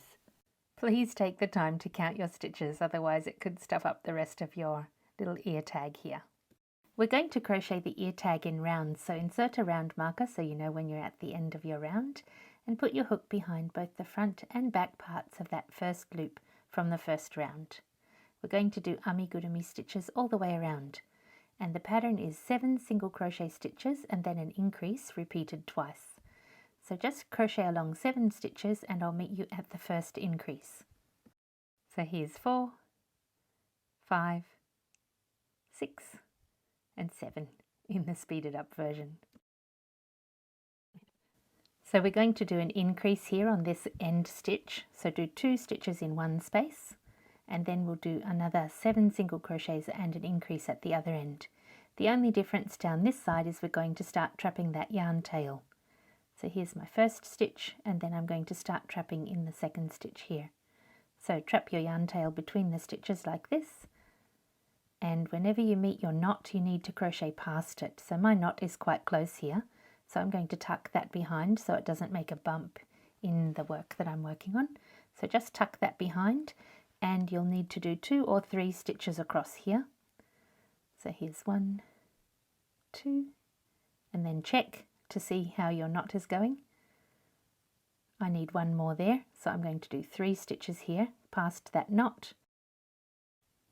You can see by crocheting past that knot there aren't going to be any bumps in the stitches here, and then we're going to crochet into the center of that anchor loop so you don't have to sew anything in.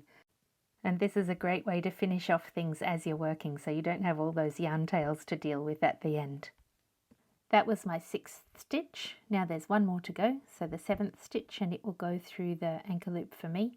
I'm sure your anchor loop will be at a slightly different location, so just go until it's filled about as much as this, and it's all sewn in. You don't have to worry about it anymore, and you won't have any little bits of yarn sticking out. And the last thing to do in this round is to do the increase at the end. So just do 2 single crochets in the same space. So here's my first single crochet. Oh, this yarn is so stringy, sorry. And here's the second stitch. You should have 18 stitches at the end of the round. Remember to count. Move your round marker up, and for the next 4 rounds we're going to do a single crochet in each space. So rounds 3, 4, 5 and 6, it's just a single crochet in each space all the way around, and there'll be 18 stitches in each round. So just keep doing that, a single crochet in each space all the way around, and I'll meet you at the end of round 6. That's the end of round 6, and you won't need your round marker anymore. Turn your work in the right way, like this, and then adjust it so that it's nice and flat. Make sure the edges aren't twisted there, and you can see that we need to go forward 1 more stitch, so we're going to do a slip stitch in the next space. Then we're going to crochet the tops together. It's a little difficult to see the stitch before the slip stitch, so I'm going to put a needle in there to show you. To crochet across the top, we're going to crochet into the next space, and into that space I've shown here with the needle, the one before the slip stitch. So put your hook into that space there, the one before the slip stitch, and we're going to crochet across the top and join them both together. So do a single crochet stitch, the regular V-shaped ones, not an amigurumi style, and then go into the next space in the front and the next space in the back, and do another single crochet stitch, and we'll join it together all the way across the top. The goal here is to get a nice flat tag, so if yours is twisting, please adjust as necessary. So keep crocheting those sides together all the way across the top, and I'll meet you at the other side. You should have 8 stitches at the end of the row. Cut off a long yarn tail about 40 to 50 centimeters long and pull it through the loop on your hook. You can see that this end is nice and rounded and the other end is quite pointy. That's very easy to fix, but I'm sorry it involves the dreaded needle. I've tried to avoid as much sewing in this pattern as possible. So what we're going to do is we're going to go into that last space there. There's one space on the end here we haven't used. It's where we did the slip stitch on the other end. So sew into that space and come out on the 5th stitch along from there. Pull that yarn tail gently and it will pull that side in nice and neat like the other side. Next, insert your hook into the 4th space across, yarn over and pull on a loop, then into the 5th space, yarn over and pull on another loop, then yarn over and pull through both loops. Then we'll do 5 chain. So just do 1, 2, 3, 4, 5, and on the 5th one just pull that yarn until it pops through the loop. Now your tag's finished and ready for your message. You can put whatever you like, but I thought LOL was appropriate for our funny little cow, so I'm going to put LOL here.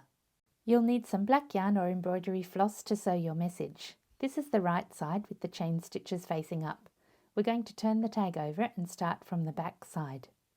Sew through a space in the back and across to the front side at the top left. Make sure you go through a stitch, not a space. I'm sewing through the second last stitch in that top row. So go through that stitch itself and make sure you leave a yarn tail at the back. We're going to use that to tie off at the end. You'll need the tail to be about 15 centimeters or 6 inches long.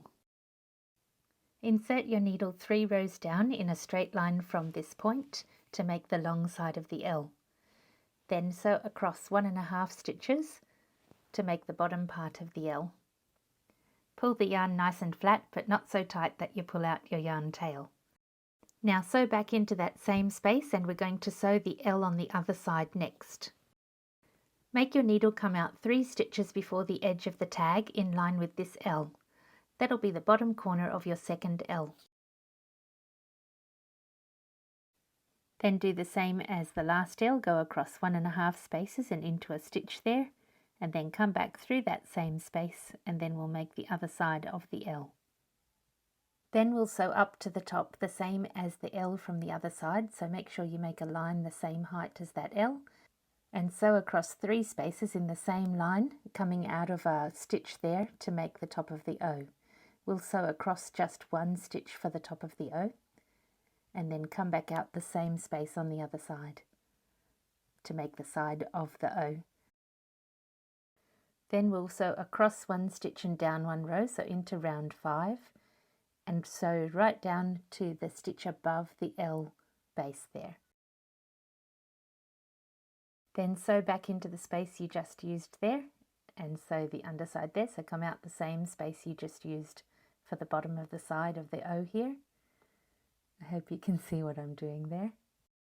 And now we'll sew across 1 stitch and down 1 row in line with the bottom of the L's. This is to make the bottom of the O, and go across just 1 stitch again, the same as the top. Then come back to that same space, come slightly above so that you don't get a crooked bottom stitch there, and come out the same space across the bottom there, and you should have a nice space to the O. Make sure you can make it neatly there. I'm holding it up so that it will keep in line with the L's. And then we'll sew up and across 1 stitch again, the same as the other side of the O, and sew up to 1 row below the top edge of the O, the same as the other side. Then come back down into that space again and up through the hole you've just used to make the other side of the O. Then sew across into that space at the top there that will complete the O. And next you'll make your needle come out the same space that the yarn tail is coming from. That way we can tie it off at the back. So just come through that same space there. And make sure you check it on the other side first before you tie it off. I hope you're satisfied with what you've done. Even though my sewing's embarrassingly bad, I'm quite happy with my LOL there. And so now we'll tie it off at the back. To tie off, I use the 3-knot strategy. So first you knot it and just knot it gently, flush with the edge of the work so you don't stretch your stitches on the other side. Then you knot it off again, this time more firmly, and the last time you knot it off quite tight. So pull it very tight there. Next we'll sew the yarn tails in separately in the same direction they're naturally tending to go from that knot. When you pull the first one through, pull tight and the knot should pop inside between the stitches. Sew in the other yarn tail and trim them carefully. So there it is, your little LOL ear tag. You can put whatever message on there you like, but I thought LOL was quite appropriate for what we're making. The last thing to do is to sew the ear tag onto the ear, and we'll sew it onto this bump at the bottom. Sew through the bottom part of the ear. I used the last stitch down at the bottom because I want it to look more like an earring. Pull the yarn tail and the chain stitches through that hole, and we're going to join it at the back. We're going to sew down through the back loops of that last row of stitches we did. So put your needle through the back loops there, go through a couple of them, like this. Sorry, this needle is way too big. I should have used a smaller needle. Then we're going to sew back up through that last loop of the chain there. I really should have used a smaller needle, I'm so sorry. And then we're going to sew down securely into the rest of this ear tag. So sew down in through one space, and we're going to sew backwards and forwards through the stitches to secure it. I'll swap out for a smaller needle here. Now I've got my trusty smaller needle. I'm going to sew across several stitches here, maybe 3 or 4 stitches. Then I'll sew down 1 row and back inside another 4 or 5 stitches before tying off. You may not need to do the next step, but if you have small people or pets in your life, you might want to secure your ear tag a little more carefully. I do that by splitting the yarn tail in half, sewing one side through a few stitches and coming back to this point and tying a knot. I use that method of tying off 3 times again just to be sure, then sew the yarn tails between the 2 layers of the ear tag and trim them carefully. Now we can set that aside until we sew it on the head later. Well done, you're one step closer to finishing your squashed cow doorstopper. Next we'll start making the parts of the face. The first thing to make is this nose tube that's going to be inside here. We start the nose tube in the center with foundation single crochet stitches, or you can use a chain if you prefer. Then we'll crochet outwards on both sides so that it will be a nice even seamless finish when we crochet the nose tube into the rest of the face. Just note the right side of the stitches is on the inside of the nose. We're going to start with foundation single crochet stitches, and I've done 2 chain here. Next, put your hook back into the first loop, and I've got 2 pieces of yarn above and 1 piece below. Yarn over and pull through a loop, then yarn over and pull through only the bottom loop, and yarn over and pull through both loops. Then put your hook through both the front and back parts of the bottom of that first stitch. So there's the front, and here's the back part of that loop. Yarn over and pull through a loop. Yarn over and pull through only the bottom loop. Yarn over and pull through both loops. We need to make a foundation single crochet strip of 14 stitches. So I'll show you how to do that again. Go through both the front and back parts of the last stitch. That's going to create the little loop shape at the bottom as well as at the top. Yarn over and pull through a loop. Yarn over and pull through only the base loop. Yarn over and pull through both loops. We'll be able to crochet neatly in both directions because the foundation single crochet stitch gives you a nice neat loops on both sides to work with.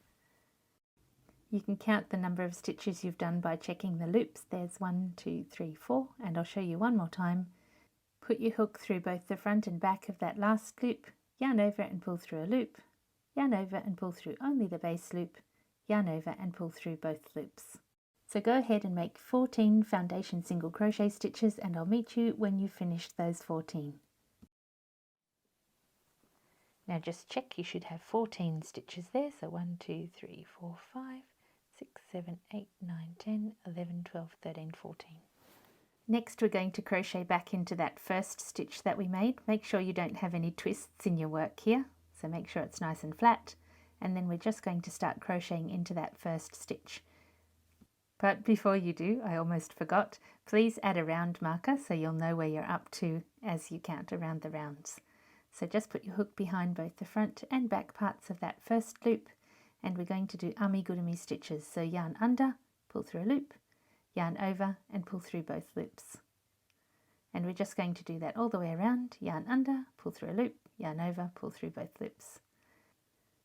You should have 14 stitches in each round, and we're counting that first foundation single crochet stitch as round 1, so we're working on round 2 right now. So keep following this pattern in rounds, and I'll meet you at the start of round 4.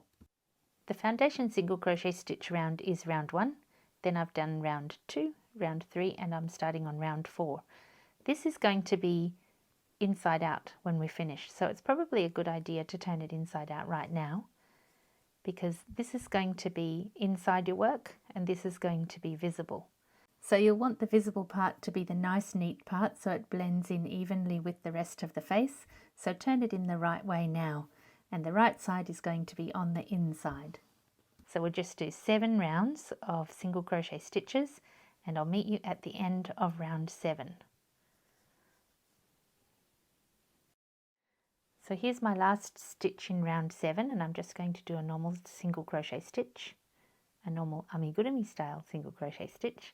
I'll take out my round marker, and then I'm going to do a slip stitch in the next space, like this. Then I'll cut off a yarn tail. It doesn't need to be too long. Pull the yarn through with your hook, and we're going to do an invisible end. Remember, for the invisible end we go across 2 stitches like this, go back into the space that the yarn is coming from, and we're going to go into the back part of that loop below.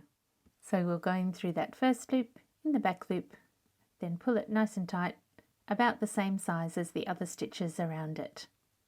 And you don't need to do anything more, we're just going to make an anchor loop here, and we'll crochet it into our work as we crochet around, so you don't need to sew in any yarn tails. The reason why we do the join in the center, whether you do a foundation single crochet style or whether you do a chain style, is up to you, But the reason why we do it in the center is so that you can have a seamless design once you get to the edge. So you can see by the nose here that all the stitches are going in the same direction, so it's quite seamless. And you look on the other side and it's the same thing. It's a seamless join there. So that's the reason why we're going to do that join in the center here. If you look at it here without any stuffing, it looks like there's a little bit too much in the center there, but once you add the stuffing, it will fill out nicely and that will be the perfect size. So now we'll go back to making the nose tube. Snip off the yarn tail, and now we'll crochet from the other side. So I'm just going to thread this yarn tail through that first loop there to close it up a little, and then we'll start crocheting on the other side. And I'll tie this yarn tail to the yarn tail that's going to be the start of the next side. I've tied that together with the next piece of yarn so that it can hide in there. Now remember that you need to be crocheting on the inside of the work this time, so the part that's facing you is going to be the part that's inside the nose. Start crocheting maybe 1 or 2 stitches away from where the join is. That way you're not going to be putting too much pressure on that join point. I'm just going to pull through a yarn here, it doesn't want to come, and then I'm going to do my first single crochet stitch in the next space. Remember, we're doing amigurumi style stitches, so it's yarn under, pull through a loop, yarn over, pull through both loops. So you'll need the same as we did on the other side, 14 stitches in each round, and we're going to do 7 rounds. So this time the round that you're counting as round 1 is not the foundation single crochet strip that we've done, it's this round you're working on right now. So this is round 1 and you need 7 rounds. Don't forget to use a round marker. So here's stitch 11. Now I need to step down and find the end there. There's 12. So that's one end of the foundation single crochet starting strip. Then here's stitch number 13. And 14 is the one that I pulled the loop through to start with. So there are my 14 stitches. Now we'll need to add a round marker and do another 6 rounds of 14 single crochet stitches. When you've finished those 7 rounds, you should have 14 rounds altogether, counting both sides. And we're going to end off the same as we did the other end. Do a slip stitch in the next space, snip off a yarn tail, do an invisible end, and then tie an anchor loop in the end of your yarn tail. So there's our nose tube done.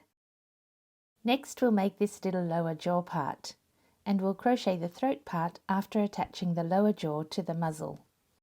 This is all the yarn we have left from the first ball of this colour, and it should be plenty to make the lower jaw. We're going to start with an anchor loop at the end of our yarn so we don't have to sew anything in, and start with a slip knot. The slip knot can be quite close to that anchor loop, and we're going to chain 7. So here's 1, 2, 3, 4, 5, 6, 7. Skip that first loop and we'll crochet into the second loop, but we're not going to crochet into the top. We're going to crochet into the bottom of that loop. So you'll have 2 strands above and 1 strand below, and do a regular amigurumi stitch. So yarn under, pull through a loop, yarn over, pull through both loops. And we're going to go into the bottom of each stitch across there. There'll be 6 stitches. You can poke straight through your yarn like this to get into that bottom stitch, but some people find that difficult, especially with the last loop in the chain. So another option you can use is to lift this one up, the one that you've just worked into, and then push through into the next space. That makes it really easy to access that bottom loop if you're having trouble. So you can lift that up and then push forward into the next space. And that helps you to get that bottom loop. Or you can just poke straight through that loop. I find that other technique especially useful when you're going into the last stitch. It's hard to get that one here, so you just lift up the one before and go into the next space. So we should have 6 stitches there. We'll just check. 1, 2, 3, 4, 5, 6. Next we'll do a second stitch into that last loop there. So just do a second stitch there. And now we'll come back the other side.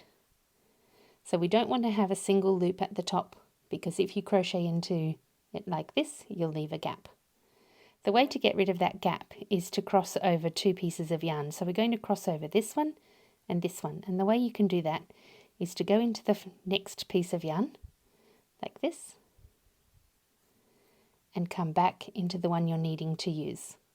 That way we've crossed over 2 pieces of yarn at the top there. So yarn under and pull through a loop, yarn over and pull through both loops, the same as you normally do. So this is the next stitch here, the one that we borrowed to use in this stitch. So we're going to go in here, but we're going to borrow the one from ahead. So borrow that one for a second, come back into the stitch you're needing to do here. It is helpful to pull it on with your fingernail. This is a habit I developed when I learned how to crochet at 4. It was very difficult as a child to do that, but it helped a lot. So here's the stitch we're going to use, and we're going to borrow the one ahead, just one piece of yarn, and come back into the stitch that we're needing to do. I dropped it. There it is. So come back into the stitch you're going to use now. Then yarn under, pull through a loop, yarn over, pull through both loops. So we've done 3 stitches now, we need 3 more. So go into the one 2 steps ahead, come back to the one you're needing to use, yarn under and pull through a loop, yarn over and pull through both loops. And there's one more we can do this with, so there's one to go ahead and borrow from, and then you come back to the space before, the one that you're needing, and now there's none ahead because that's the end of the row. I've missed a piece. I'll do that again. Get into the one ahead, catch all the pieces of yarn, go into the one behind, yarn under and pull through a loop, yarn over and pull through both loops.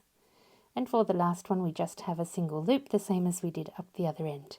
So we're going to put our hook through that last loop there, and we're going to do 2 single crochet stitches there, the same as we did at the other end. So there's our first round.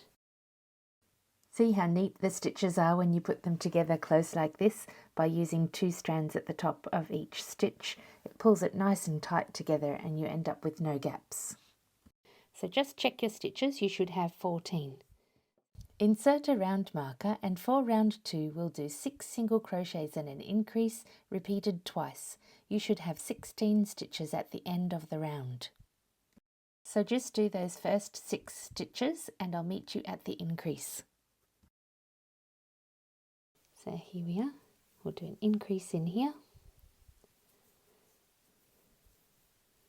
And then on the way back I'm going to trap that yarn tail because I didn't do it in round 1.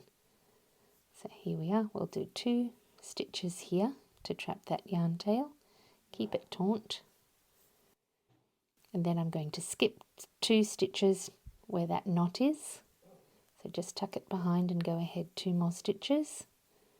Yours will be different to mine because I'm sure we haven't got our knots the same length.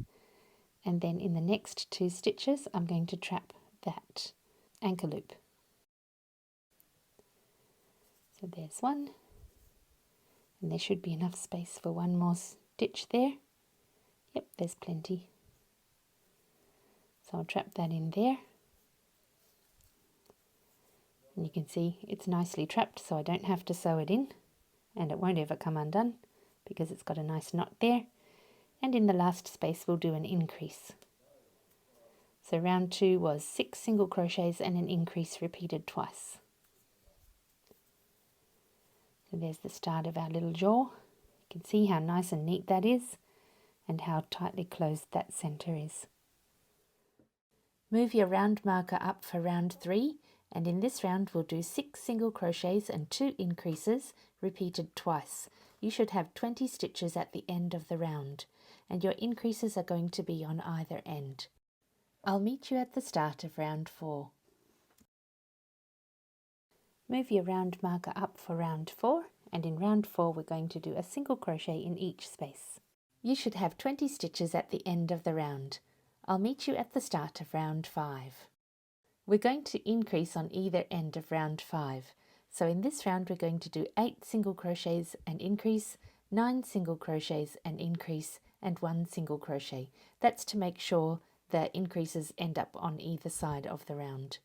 There should be 22 stitches at the end of the round, and I'll meet you at the start of our partial round 6. For round 6, crochet 21 stitches and leave the last space empty. We're going to use that space once we start crocheting this part into the rest of the face part. I'll meet you towards the end of this round. So there's stitch 21, and we're going to use this part to crochet into the face. So just set this aside now and we'll make the muzzle part of the face. If you're worried about it coming undone while we temporarily put it aside, you can pull your yarn through the center there, but we'll need to undo it later, so don't pull that tight. We'll be using that loop to crochet this part into the rest of the muzzle. We've made our nose tube and lower jaw, and now we'll make the muzzle part. We'll create this shape as we crochet. The sides are the same length, the base is narrower, and the top is wider. We'll make that part now. Open a new packet of yarn for the muzzle part of the face and start with an anchor loop in the end of your yarn. So we're going to do a magic ring of 6 single crochet stitches. You'll need a new packet of yarn because the yarn from the previous packet will be used to finish off the inside of the mouth. So make 6 amigurumi style single crochet stitches for the first round in the magic ring, and don't pull it closed yet. I'll meet you at the start of round 2. Now pull your magic ring closed gently but leave a space in the center. If you pull it tightly, it's too hard to crochet round 2. Insert a round marker, and for round 2 we're going to increase in every space, so you'll have 6 increases. Make sure you go behind both the front and back parts of that loop, and don't trap the yarn tail. We're just going to leave it behind for this round. You're going to need it later to tighten it after we've finished round 2. So just do an increase in each space. You'll have 12 stitches at the end of the round, and I'll meet you at the start of round 3. Round 3 is where we start to create this face shape. So the top side is longer than the bottom side, and the sides are the same length. We're going to be able to achieve that by what we do in round 3. Please follow the instructions exactly as I've given them. First, we're going to close the magic ring. So note which way the yarn is going around your circle. Mine's coming out this way, so it's coming around this way. So I'm going to pull that nice and tightly shut, pulling in that same direction. Then put the hook in ready to crochet. There's several things to do here. Then move your round marker up for the next round. And we're going to tuck in that yarn tail as we crochet as well. So first, we're going to do an increase. So in that first space, do an increase. 2 stitches in one space. I usually wait until the second space to trap that yarn tail, so we'll trap that in now. So in the second space, we're going to do a single crochet stitch and a single crochet stitch in the space after it. That'll be one side of the face. Then we'll do an increase in the corner here for the top of the face. So 2 stitches in one space. We'll pull that yarn tail taut every now and then to keep it secure. Then we're going to do 3 single crochet stitches across the top. You need to keep that yarn tail taut so that as you crochet the stitches you don't make it come loose. So this will be the top part of the face, and then an increase in the next space. So that'll be the other corner of the front of the muzzle. Then we'll do a single crochet in each of the next 2 spaces, and I've reached my anchor loop knot here, so I'm going to tuck that behind now for the next stitch. So just tuck that behind. You'll meet yours at a different spot for sure. And in the next space, it's an increase for the other corner of the muzzle. And then there's just 1 single crochet left in the round, and I will start securing that anchor loop from here. So crochet through the anchor loop when you meet yours, and we'll need to put a few more stitches in the next round into that anchor loop. So round 3 should look like this: 2 single crochets each on the side, 3 single crochets on the top, and 1 single crochet at the bottom, and an increase each on all of the corners. This should give you the shape that you need to make the face. Move your round marker up for round 4, and in this round, wherever we had an increase in the round before, we're going to do 3 single crochet stitches into that one space. But first we need to do a single crochet stitch in the first space, and we need to trap that anchor loop as well. So wherever you meet your anchor loop, trap it into the stitches. So we're up to the previous increase here, and we're going to do 3 single crochet stitches into that one space. I still have my anchor loop to trap here, so I'm going to do a few stitches into that anchor loop as well. So I think that's almost full now. I'm going to do one more stitch into that anchor loop there. So that's 2 stitches in one space, and now I'm going to do one more, and this time I don't need to trap that anchor loop. So next we need to do 3 single crochet stitches, 1 in each space, until we get to the next corner. So now you can just ignore that anchor loop and the yarn tail. You don't have to sew it in later, it's all done. So here we are at the next increase, so we need to do 3 single crochets into that one space. So there's 2 and 3. And across the top we're going to do 4 single crochet stitches, and then we'll repeat down the other side. So 3 single crochets in the next increase from before, 3 single crochet stitches down the side, 3 single crochets in the one space that was our increase down the bottom, and 1 single crochet at the end. You'll have 24 stitches at the end of the round. Please remember to count them, otherwise it will really stuff up your pattern later. I won't waste your time showing you all the parts that you can see. We're just repeating on the other side, so I'll meet you at the end of this round. So at the end of round 4 you should be able to see your shape starting to develop there. It's wider across the top, the sides are the same length, and it's narrower across the bottom. And on the other side you can see that the anchor loop and the yarn tail from the magic ring are crocheted in there into the stitches, so you won't have to worry about sewing in any yarn tails at the end, and you won't have to worry about it ever coming undone. Move your round marker up for round 5, and in this round when we do increases we're just going to do a regular increase with 2 stitches in the one space. But to start off this round we're going to start with a single crochet in each space for the first 2 stitches. You can see last time we did 3 stitches for the increase. We'll do the increase in the first space. As you crochet, your work can twist a little, and by crocheting into that first space we can stop it from becoming wonky. You don't want your cow to have a wonky face. So there's a regular increase there, so 2 stitches in the one space, and then we're going to do 5 single crochet stitches in the next spaces. So I'll speed that along and meet you at the next increase. Here we are already, so we're going to do an increase in that first space again from the 3 that came from the increase in the previous round, and then we'll do 6 single crochet stitches across the top, and then you just do the same down the other side. So the pattern for the rest of the round is an increase after the 6 stitches you're doing now, then 5 single crochet stitches, an increase, and 2 single crochet stitches. You'll have 28 stitches at the end of the round.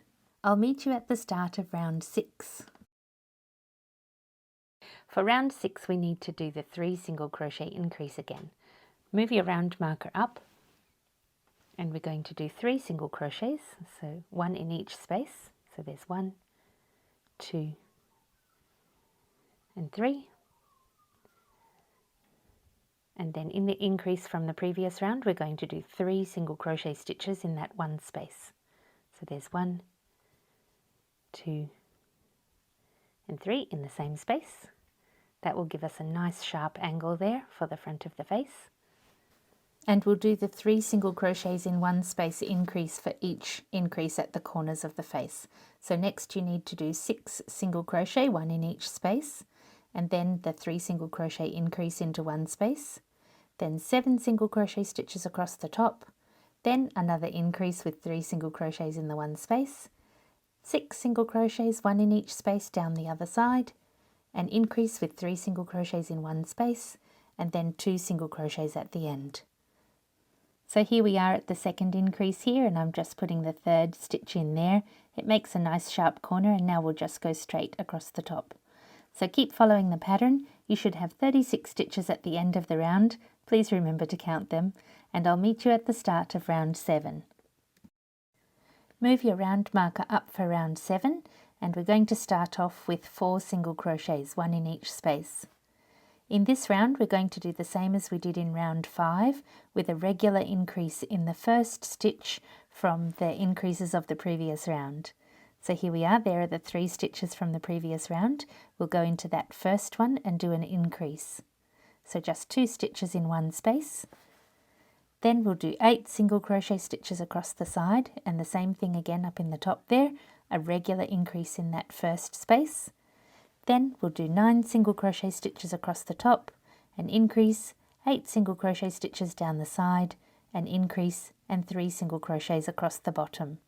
You should have 40 stitches at the end of the round. This is the last round for the flat front part of the nose. In the next round we're going to add the nose tube, the nostril, whatever you like to call it. Here we are at the end of round 7, and you can see that by alternating the 2 and 3 increases, we've been able to keep the front of the face nice and flat. We're going to crochet the nose tube into the next 2 rounds. It'll have a nice seamless design because we'll crochet it straight into the rounds, and you won't be able to see where it's joined at all. Get your cow's nose tube and double check to make sure you have the right side of the stitches on the inside. So this is the wrong side here on the outside, and it won't be visible. It'll be inside the cow's head. So you can see that the stitches on the inside match the stitches we've got on the front of the muzzle. We're going to crochet the nose tube to the top edges of the muzzle. It looks a little large, but once you add stuffing, it's going to be the perfect size. Move your round marker up for round 8, and we're going to start off with 5 single crochet stitches, 1 in each space. This is the last round we're going to be doing increases in every corner. So when you get to the end, this is the 5th stitch here, we're going to do an increase in the next space, and we're just going to do a regular increase, so 2 single crochet stitches in the same space. I'll show you every step for this whole round, otherwise it could get confusing. So after you've done that increase, do 3 single crochet stitches, 1 in each space, and then we'll start adding the nose tube. So there's 2 and 3. Then we need to get our nose tube, and it doesn't really matter which side you start crocheting it into. I'm just going to put this side with the yarn tail at the back. So go through the front muzzle part, and then go through any stitch into the nose tube. Make sure you go behind both the front and back stitches there. Then do an amigurumi style single crochet stitch, and we're going to do 6 of them all together. So we've already done 1, so here's 2. Just be careful as you crochet them together that when you're crocheting through the nose tube part, you get both the front and back parts of that loop at the top. And here's 4, 5,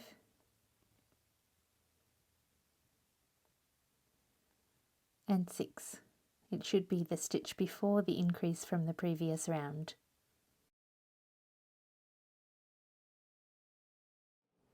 So you can see, I'll just pull that large so you can see what we've done. So we've just crocheted in just one part of that nostril. You can see straight through now. It's a bit hard to see through once you've stuffed the nose.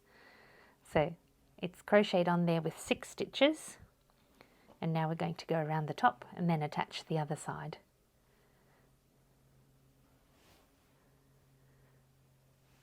We'll do an increase into the previous increase at the corner of the head here, the face, corner of the face. Then we'll do 10 single crochet stitches across the top. And I'll just whiz through this part so I don't waste your time. After you've done the 10 single crochet stitches, we'll do another increase. It's in the increase from the previous round. So do 2 single crochet stitches in the top of that stitch. And then we'll start attaching the nose.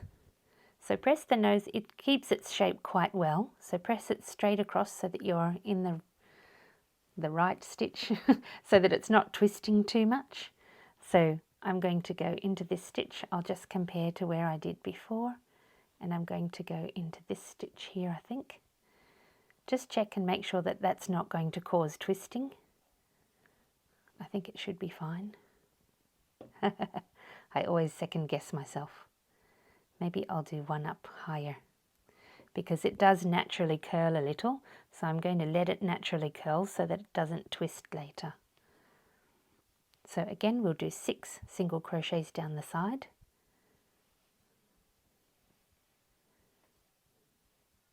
So remember, you're going through both the muzzle part and the nostril part, going through the front and back of each stitch. That's the third one. 4, 5, and 6.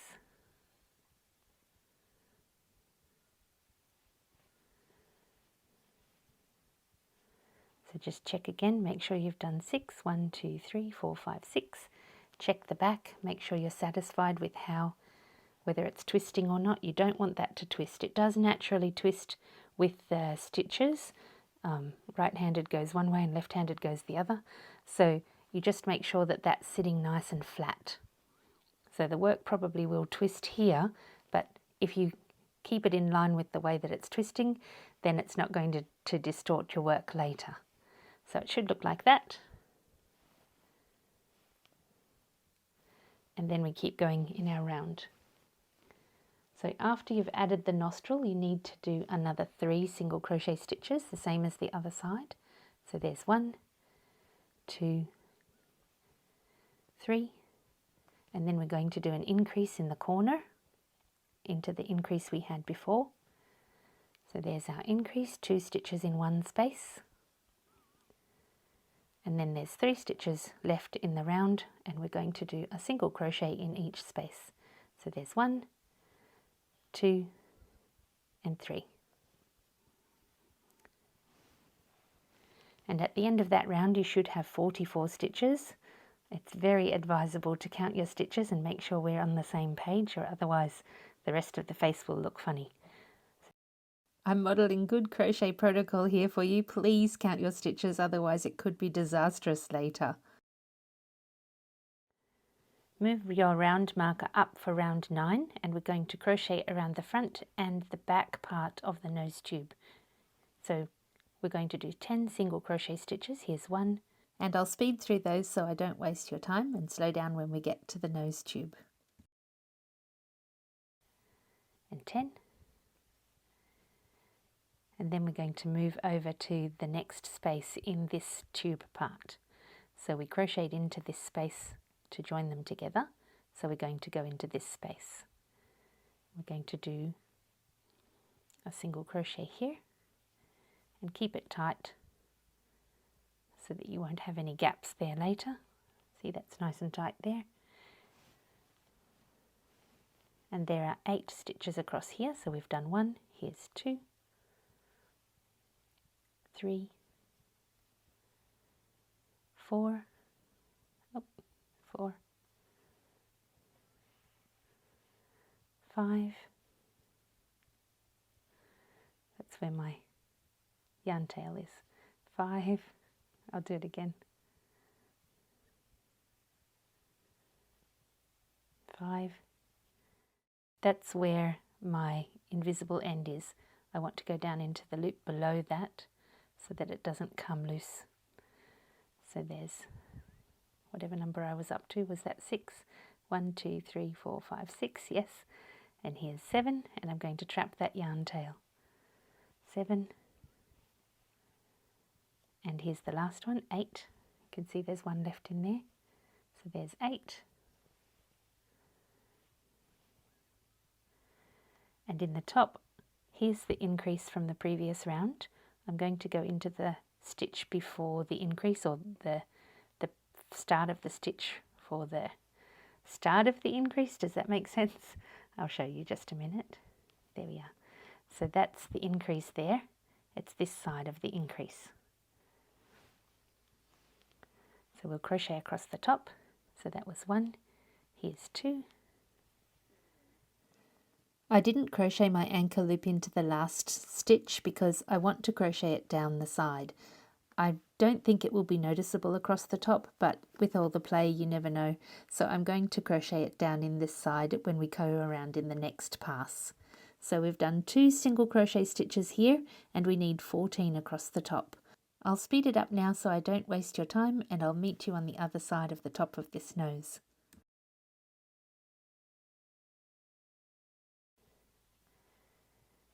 That's the center of the increase from the previous round.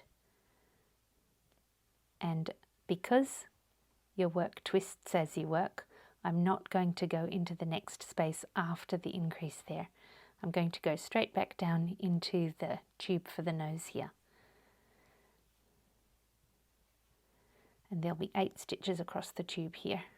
And I'm going to trap this yarn tail a little up here and then twist it back down again to stop that invisible end from stretching open, because I didn't sew any ends in because I don't like sewing, as you know. So I'll crochet that down a little bit. So I've done 1, 2, 3, 4 stitches, and now I'm going to start hooking the other end of that yarn tail in as well.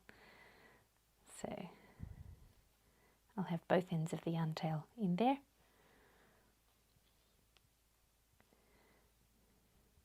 And this is the stitch before my invisible end, I think.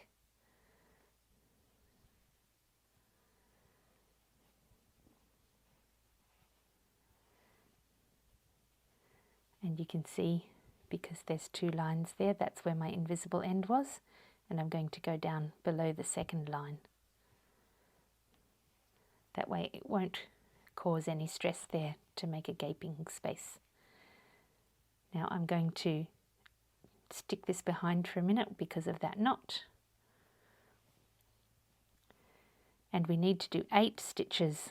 It's a bit difficult to explain which one of these to do, so just count backwards. There's 1, 2, 3, 4, 5, 6, 7, 8. We're going to go into this stitch here. So there it is, nice and closed there. And we're going to do 8 stitches now across the bottom. And I'm going to trap my anchor loop now because I've gone past that knot there. So just crochet into the anchor loop, and then I don't have to sew any of those ends in. So keep trapping your anchor loop for as long as you've got space in the loop. Your loop, of course, will be slightly larger or smaller than mine, so just make it fit your loop nicely. You can see on my loop here that I have space, a little bit of space for more. Don't do so much that you distort your work. So if you stretch the loop too much, you're going to distort the work. So that should be fine for mine there, and I'll keep going to the end of the round. And you should have 48 stitches at the end of the round. Please double check your stitch count for this round. Move your round marker up for round 10, and in this round we're going to do a single crochet in each space except for the top corners of the nose. So start off with 17 single crochet stitches, and I'll meet you where we're going to do the decrease. So single crochet 17 stitches, and then the top corner of this nostril and the first stitch after, we'll crochet those 2 together into one space. By decreasing here, we'll help to pull the face in so that you get a nice shape around the top corner of the muzzle there. So next we're going to crochet 12 single crochet stitches, and I'll meet you over on the other side at the top of the other nostril. So we've just crocheted 12 stitches across the top, and then we're going to crochet the last one in the top part and the first one in the nostril part together. And then it's just a single crochet in each space for the rest of the round. You should have 15 single crochet stitches to go, and you'll have 46 stitches at the end of the round. I've crocheted in this yarn tail, but I forgot to do the one on the other side. I'll crochet that into the next round. Remember to move your round marker up at the start of each round, and for the next 4 rounds, rounds 11 through 14, we're going to do just a single crochet in each space. You should have 46 stitches per round. By doing a single crochet in each space, you're going to be able to start shaping the cow's face. So just do a single crochet in each stitch. You should have 46 stitches per round, and I'll meet you at the end of round 14. If you didn't crochet in the anchor loop in the last round, I'm sorry, I forgot. Please crochet it into this round. In the next round, we're going to start attaching this lower jaw part. First we'll make the face part ready and then we'll do the lower jaw part. So move your round marker up for round 15 and we'll start off with 18 single crochet stitches. Then we'll do an increase in the top corner of the face, 12 single crochet stitches across the top, another increase in the other corner of the face, and then 12 stitches down the other side. Don't crochet into the last 2 spaces of that round. I'll just whiz through all these single crochet stitches and I'll slow down to show you where to put the increase. So we've just done 18 single crochet stitches and you should be roughly at the corner of the nose here. And here we're going to do 1 increase. So just do 2 single crochet stitches in one space. The increase should be just on or just below the corner of the nose there. Next we need to do 12 single crochet stitches across the top here, and then I'll slow down and show you where to put the increase on the other side of the face. Now we're on the other corner of the face and we're going to do an increase in that next stitch there. So just 2 single crochet stitches in one space. And then we're going to crochet 12 stitches down the other side. But before we get to the end of the round, we're going to start attaching that mouthpiece. So please leave the last 2 spaces with nothing in them. I'll just zip through those 12 stitches and meet you at the end of this round. You should have 2 empty spaces here at the end of your round. Pull out a big loop like this and set it aside while we get the jaw part ready. When we finished the lower jaw, I asked you to stop 1 stitch before the end. Move your round marker across to the hook and we'll skip that stitch in the middle. We'll call this point the end of the round from now. So we've only moved the round marker across just 1 space, and from now we're going to crochet 11 single crochet stitches. I'll just speed through these so I don't waste your time, and I'll meet you at the end of 11 stitches. That should be just above the increase from 2 rounds ago. Now we're going to take the face part, and I asked you to end your crocheting 2 stitches before the end of the round. So we'll start crocheting from that first empty space and we'll crochet across 8 stitches. So take out the round marker and do your first single crochet stitch into that first empty space. The pattern for these 8 spaces is 2 single crochets and an increase repeated twice and 2 single crochets. It should look like this when you're finished: 2 single crochets and an increase, 2 single crochets and an increase, and 2 single crochets. You should have 10 stitches altogether in that section. Turn your work over and turn the lower jaw part back. Now we're going to crochet into the space that has the round marker in it. So just pull the round marker out of there and crochet into that space. You'll have 11 stitches across on this other side of the jaw, so 11 and 10 is 21, so we're going to do rounds of 21 stitches. So now you need to crochet around and around for 14 rounds. We're going to end on this end, so you don't really need a round marker. Just keep crocheting around and around for 14 rounds and stop on this side when you're finished. I've just finished crocheting the 14th round, so it should look like this. So you've got a big tube there for the tongue to go into, and we're not going to crochet the tongue in right now because that will make this too heavy to crochet with. We'll crochet that in later. So I've pulled the yarn through the loop like this, and I've cut off quite a long yarn tail. It's about 130 centimeters or 51 inches long. You'll need it to crochet across the top when we're crocheting the tongue in. And also we'll make another row across the top so that once you've crocheted everything in, children playing with the tongue can't pull this inside out and mess with your stuffing in the head. It's easier to crochet if you tuck this throat down in behind the nose tube. That'll keep all of the bits out of the way as you crochet the next rounds. We'll insert a round marker here because we can't really have a round marker in the center of the mouth, and so our new rounds will start from this point. We've used this first stitch here as part of that tube, but I'm going to crochet into that space again.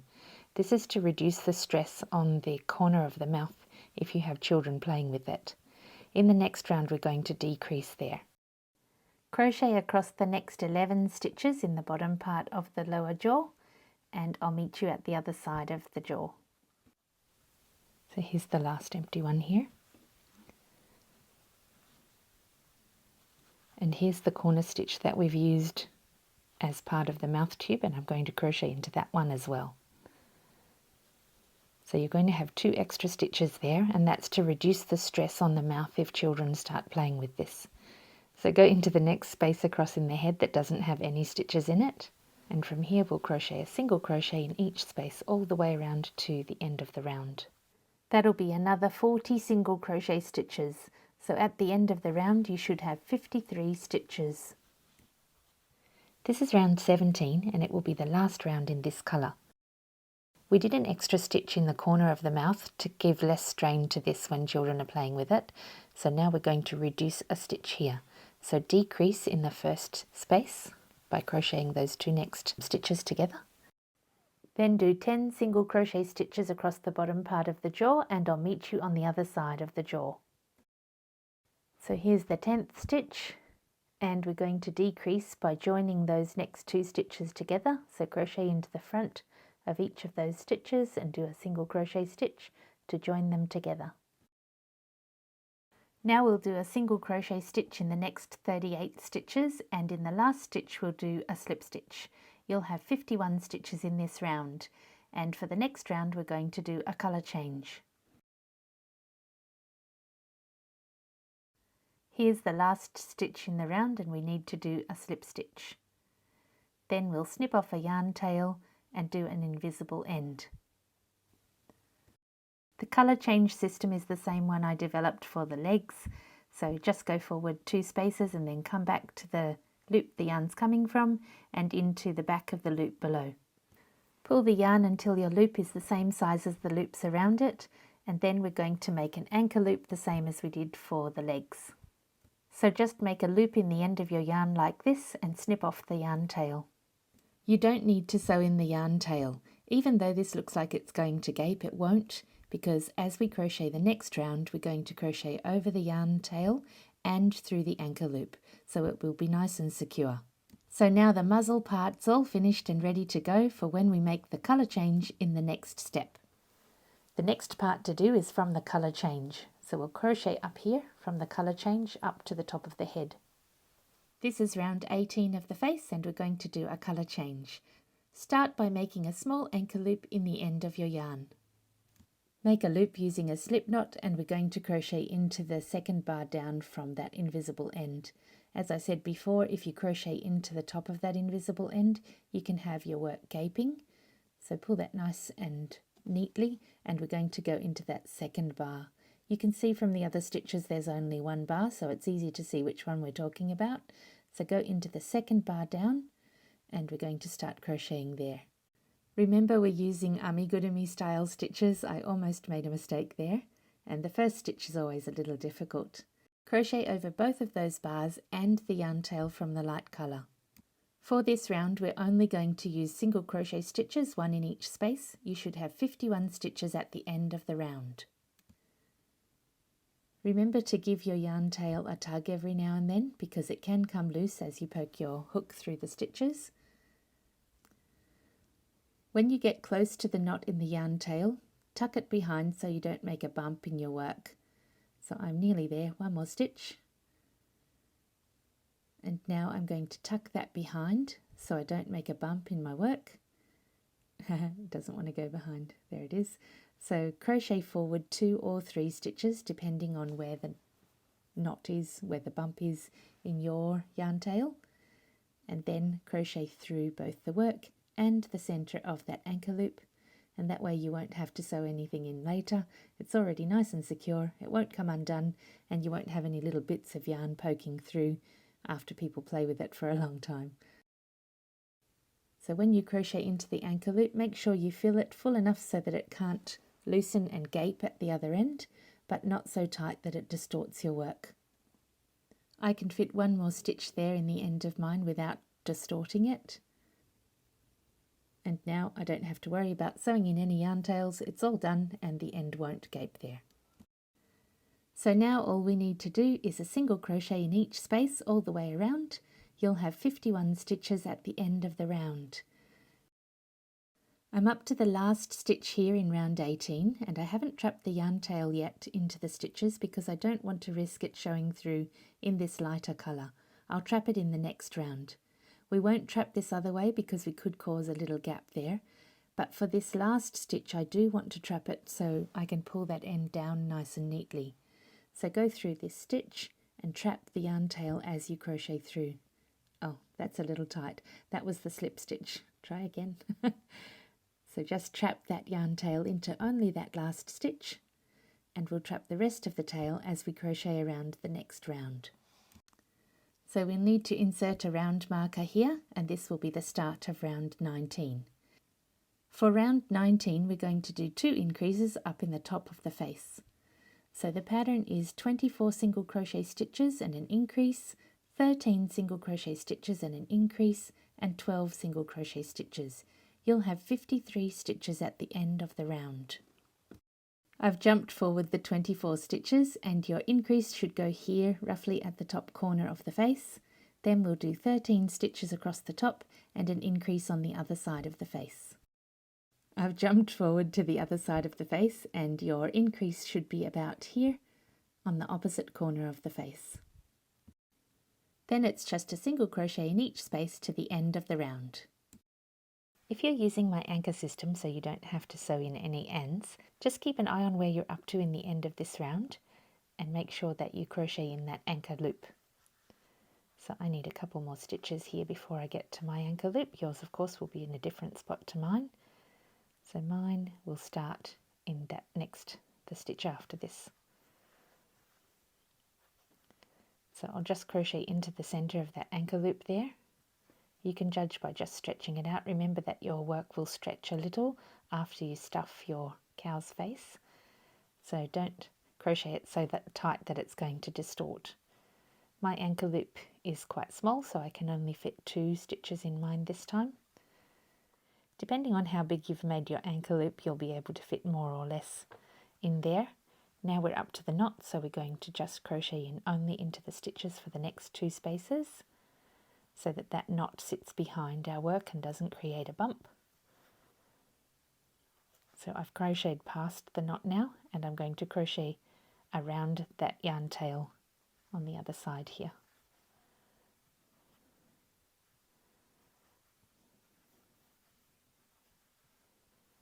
So that's the end of my round now and there should be 53 stitches. So if you have a look in there you can see that my yarn tail is already crocheted in, the anchor loop's crocheted in on that side and the same on the other side, so this won't come undone. And I don't have to sew in any yarn tails. Can we just pause for a second to appreciate just how cute this little face is? It took me so long to design this. I really hope you like it as much as I do. Remember to move your round marker up for each round and count your stitches, otherwise we won't be making the same thing.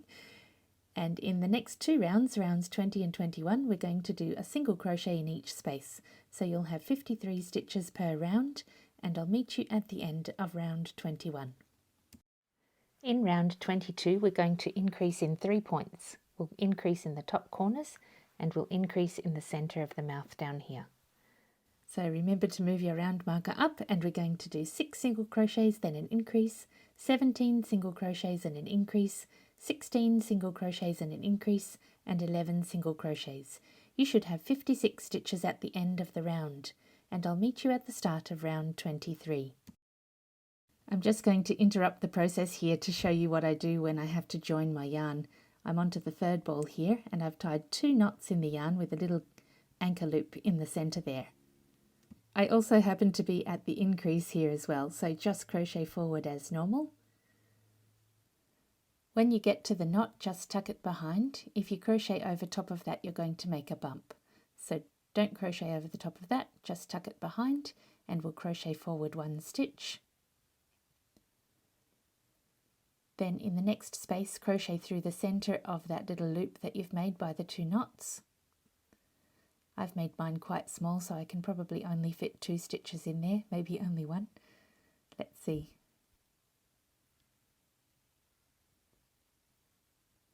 Yes, I can fit 1 more stitch into there. So it's the same as for the anchor loops. Don't try and squeeze too many stitches into the loop, or otherwise you'll distort your work. One way you can test is after you've done your stitch, give it a little tug on both sides and see whether that's stretching nicely. Mine's quite nice there. You can see that the ends are crocheted in nice and neatly, so I don't have to sew anything in, and that's always a bonus. So with the next stitch, just tuck that knot behind and then continue crocheting. So that's how I change my yarn, so I don't have to sew anything in later.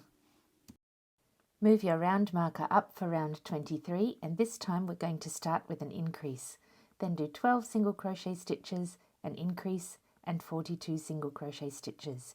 You should have 58 stitches at the end of the round. So in this round we're increasing at the bottom part of the jaw on either side.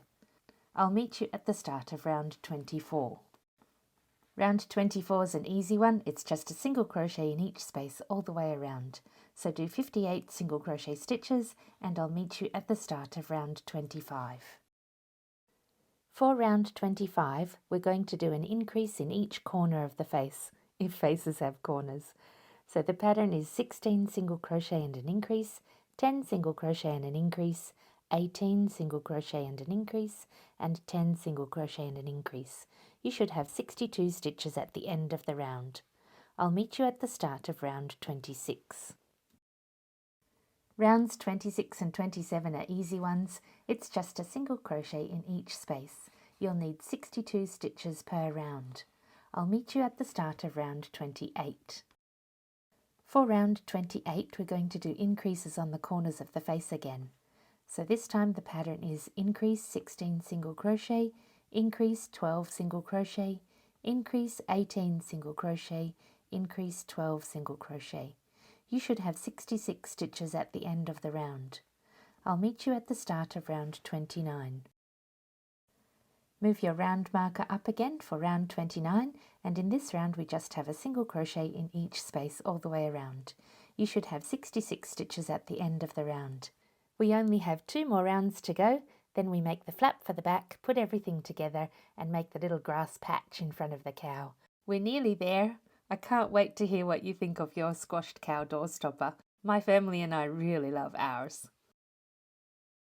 Move your round marker up for round 30, and in this round we're going to do increases at the top side of the head again. So do 33 single crochet stitches and an increase, 18 single crochet and an increase, and 13 single crochet. There'll be 68 stitches at the end of the round. I'll meet you at the start of round 31. Move your round marker up again for round 31, and this is our last round in the head. We just need to do a single crochet in each space, and we'll do a slip stitch in the last space. So do 67 single crochet stitches and a slip stitch. There'll be 68 stitches in the round. We only need to make the back flap now for the head, so I'll meet you there. So here we are at the slip stitch. Just do a slip stitch in the last space, then snip off a yarn tail. It doesn't need to be terribly long, and pull that yarn loop large to pull the yarn through. We'll end that off later when we're doing the flap for the back. You don't need to do anything else for now. So that's your face done. Doesn't it look amazing? It's been so fun designing this cow. I really hope you're having fun making your own cow. Before we create the back flap for the head, we need to crochet in the tongue. Be careful which side is facing up. I prefer the side that was facing me when I was crocheting to be up. You could use the reverse side, but it doesn't look quite the same. So insert that into the cow's mouth and right through the back of the throat, and we'll crochet it into the center of that section at the end there. So I ended the 14 rounds by just pulling the yarn through that last loop, and now I'm just going to insert the hook here, pull through a loop and make a chain, and then go back into the same space, into the back space, and crochet both of those together. Then I'm going to crochet across another 2 stitches, closing both the front and back parts here, crocheting them together to seal the back shut so no fluff or anything can get stuck in there. And through the 3rd stitch, so I'll just crochet across 3. Then we need to crochet into all 3, so into the front part, into the side of the tongue. There's the side of the tongue there, and then into the back. and crochet through all 3 parts. Oh, I missed a bit of my stitch there. I've got stringy yarn. So then we'll go to the next part, into the next part of the tongue, into the next part of the back. Actually, I'm going to pull that yarn tail out of the way there and crochet that through all of those.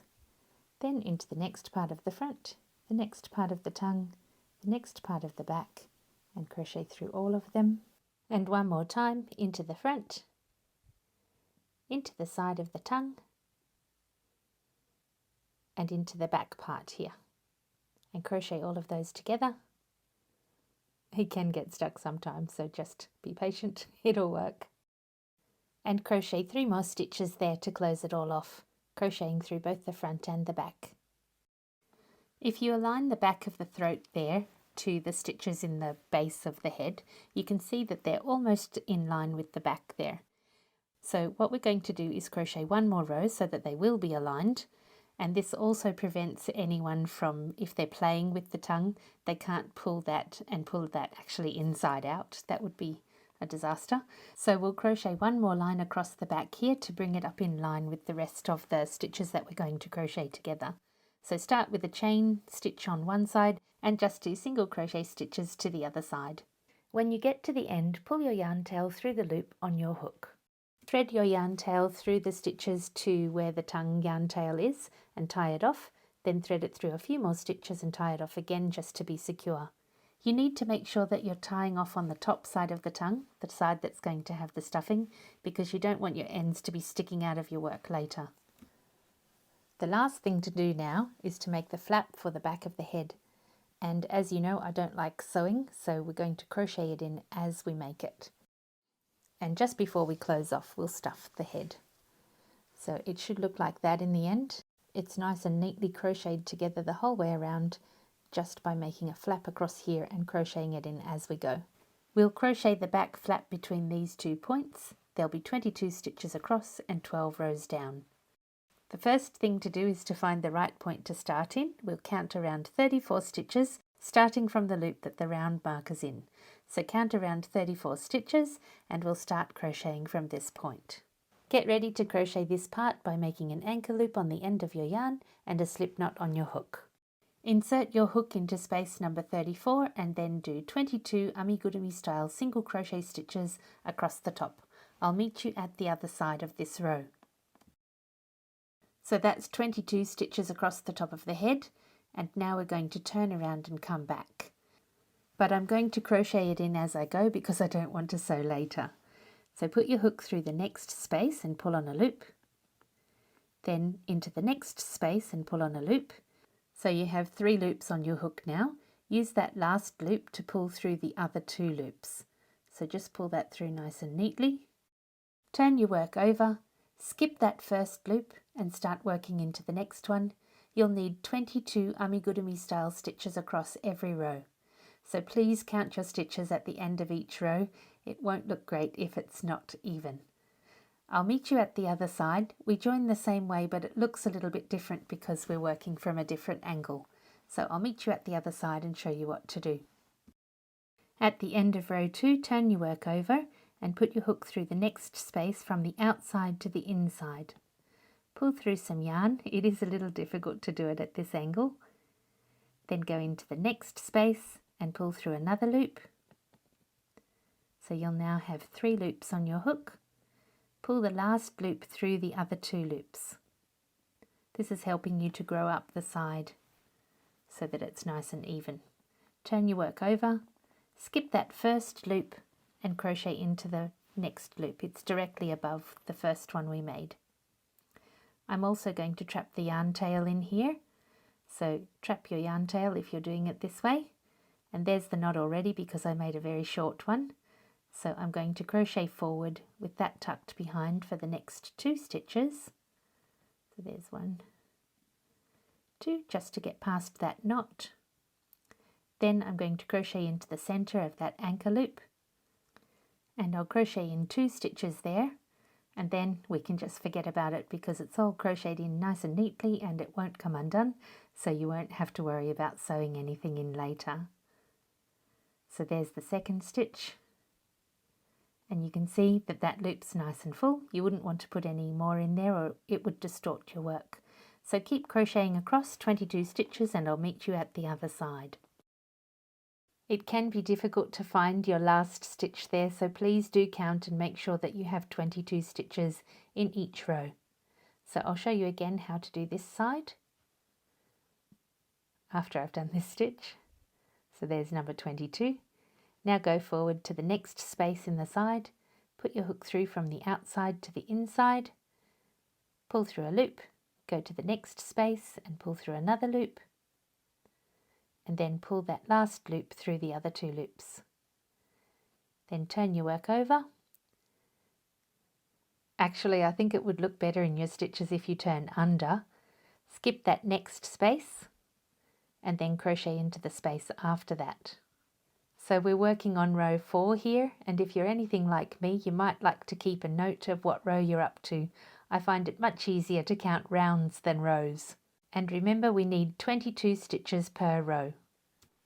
And again, it's neater if you go from the outside. So turn your work around like this.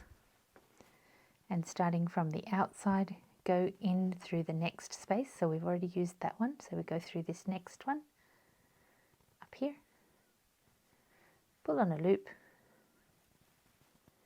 then go through the next one and pull on a loop and use that last loop to pull through the other two loops.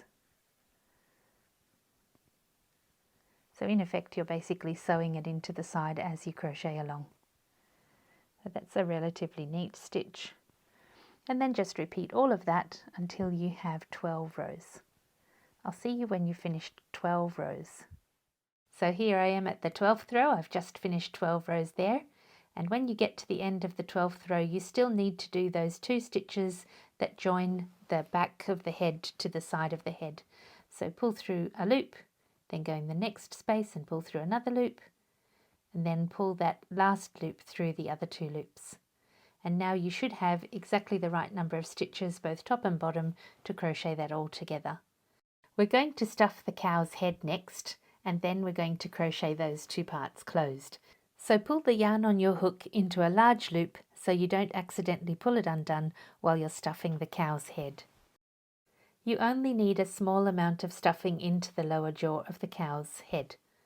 So just put a little bit of stuffing in there and make it slightly rounded. It doesn't need to be solidly stuffed. So just put a little bit in there, about that much. It looks very cute.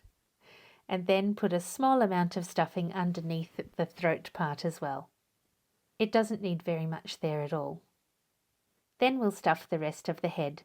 You don't need to put any stuffing between the front of the face and the nose tube. We'll just stuff the rest of the head. You need to put quite a lot of stuffing in there. Over time, stuffing does settle down and your cow will look a bit sad and squished if you don't put enough in there. So put it in quite firmly and check for any little dents in the face. Now that the front is stuffed quite firmly there, have a look and you'll be able to see that that nose tube on the front and that front part of the face looks quite good without any stuffing in there. It also gives you space to play with the nose. Keep stuffing the cow's head until it's nice and firm, and then turn it on its side and you can roll it like this. That'll spread out the stuffing and you'll be able to identify any little dents in the face. You can see here on the right that I have a little dent here, so I'm going to add a little extra stuffing in that position and fill that part out so that it doesn't have a dent there. Now it's time to crochet the back of the head closed. We'll crochet into a set of stitches from the top and a set of stitches from the bottom and do an amigurumi stitch to close them. We'll crochet across the first 8 stitches, and you need to crochet behind both the front and back loops of each stitch. Don't use front only or back only.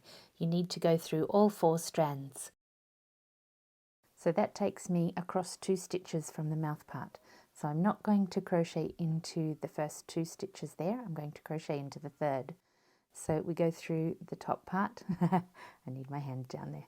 Through the top part, through the 3rd stitch here, and through the bottom part.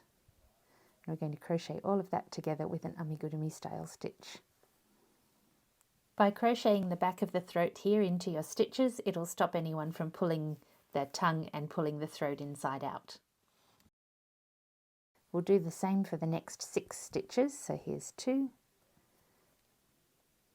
then 3, through the top, through the mouth, through the base, and crochet all that together with an amigurumi stitch. I'll speed through the next 3 so I don't waste your time. And I'm not going to crochet the corners in. We just need to make sure that that stays nice and solidly closed.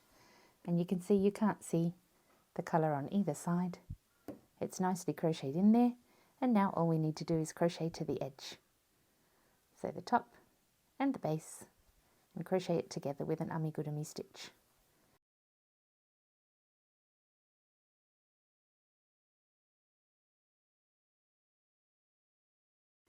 Before you finish right to the end, just check and make sure you have enough stuffing and adjust if necessary. Here's the last stitch with that tricky one on the end, so make sure you get that neatly, and the stitch in the base of the head. Crochet them together with an amigurumi stitch. Then snip off a yarn tail and pull the loop on your hook large to pull it through. Then we'll tie off with that yarn tail that we had from the back of the head. Just tie it off twice, and then we'll sew the yarn into the stitches.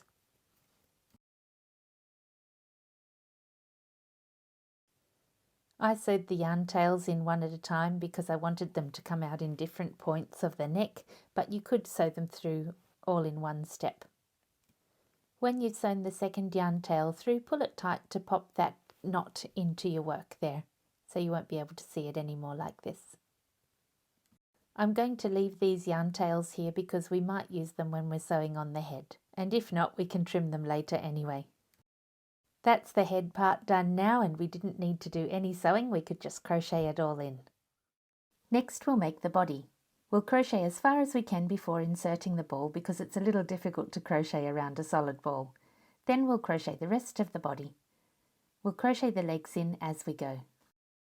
If you're planning to stuff your cow with some other heavy stuffing, crochet up 8 or 9 rounds into the neck and then start filling the centre before it becomes too hard to reach. Remember, you need your stuffing to end here so that the neck is flat under the door. First, tie a loop in the end of your yarn, and we're going to use that as an anchor for the magic ring. Wrap the yarn around your fingers, put your hook through the centre and pull on a loop. Get ready to crochet and do a single chain. We'll start with 8 amigurumi style single crochet stitches, so put your hook through the centre, yarn under and pull through a loop, yarn over and pull through both loops. So we're going to do that 8 times. Here's the second one. And it's easier to crochet into your magic ring if you can keep it taut. My loop here is a little large, so I'm going to pull that closed just a little to make it easier. So here we are on our 5th stitch. So there's 5, 6, 7, and 8. Now when you close the magic ring here, don't pull it completely closed, it makes it too hard to do the second round. So just leave a little gap in the centre there so that your stitches are easier to do, and insert a round marker before you start round 2. And in round 2 we're going to do a pattern of an increase and a single crochet repeated 4 times. So put your hook behind both the front and back parts of that first stitch and do 2 single crochets in that one space. Then move on to the next space and do a single crochet. So that's the pattern, and we need to repeat it another 3 times all the way around that round. You should have 12 stitches at the end of the round. This tutorial is for intermediate crocheters, so I'm not going to waste your time by showing you every stitch. I'll jump forward to the next round. So make sure you count your stitches at the end of the round. You should have 12 stitches. I'll meet you at the start of round 3. After you've checked that you have 12 stitches, we're going to close the magic ring. You can see the yarn tail is coming around this way, so pull it closed in the same direction. Don't pull against it or you could break your yarn. So pull that nice and tight, and when you're satisfied that it's closed enough, we're going to crochet that yarn tail into round 3. Remember to move your round marker up at the start of each round. In round 3 we're going to do an increase and 2 single crochets repeated 4 times. So here's our increase, that's 2 stitches in the same space. So after that increase, we'll do a single crochet in the next space and we'll trap the magic ring yarn tail. Then we'll do a single crochet in the next space and keep trapping that yarn tail. And that's our pattern: increase, single crochet, and we'll repeat that 4 times. So keep trapping the yarn tail as you go around. So here's my increase, then there's a single crochet, and as I've said before, as you're poking your hook through, you're loosening this, so keep it tight as you go around. Give it a tug every now and then. So here's our second single crochet, and next we need an increase, but that's where we meet the knot, so tuck that behind so you don't make a bump, and don't crochet it into the next space. That's our increase. So you'll meet yours at a different point to mine, and just be careful not to crochet around that knot. My knot is still close to this stitch, so I'm going to ignore the yarn tail for this stitch. And then for the next stitch, I'll crochet into the center of that magic ring anchor loop. So there's my increase, single crochet, the next space is an increase, and I'll go there and into the center of that magic ring anchor loop. And this is my increase. And you can see there's still a little bit of space left in the anchor loop, so I will put the next space through the anchor loop as well. And I should have enough then. So if you have a look there, you can see that that's nicely filled. It's not stretching any funny way, so it's not going to distort the work, and we can ignore that from now on. So you won't have to sew in anything at the end, and you can be assured that your magic ring won't come undone. So that's the end of round 3, and you should have 16 stitches at the end of the round. So count and check to make sure, and move your round marker up to the next round. In round 4, we're going to do an increase and a single crochet repeated 8 times. The increases won't be on top of a previous increase. You can see the increases here from the previous round, and we're just going to do a single crochet stitch in there.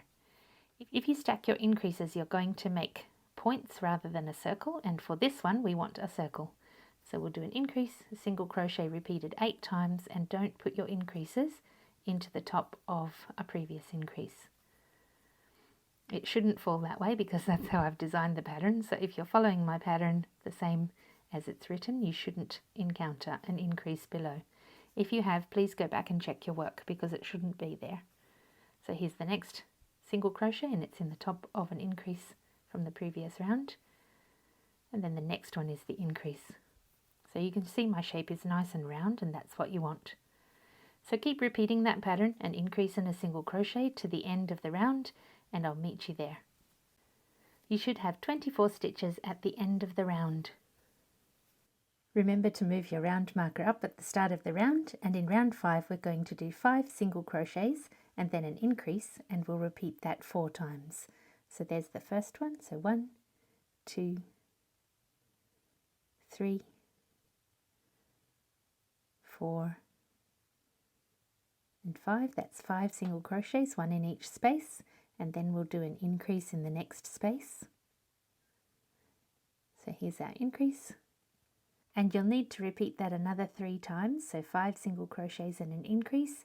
You should have 28 stitches at the end of the round, and I'll meet you at the start of round 6. In round 6 we have a little bit of a interesting way to crochet. I don't want to put increases very close to the previous increases, so we're going to do 3 single crochets, 1 in each space. So here's 1, 2, 3, and then we'll do a pattern of an increase and 6 single crochet 3 times. So like this, an increase, and then you'll do 6 single crochets. 1,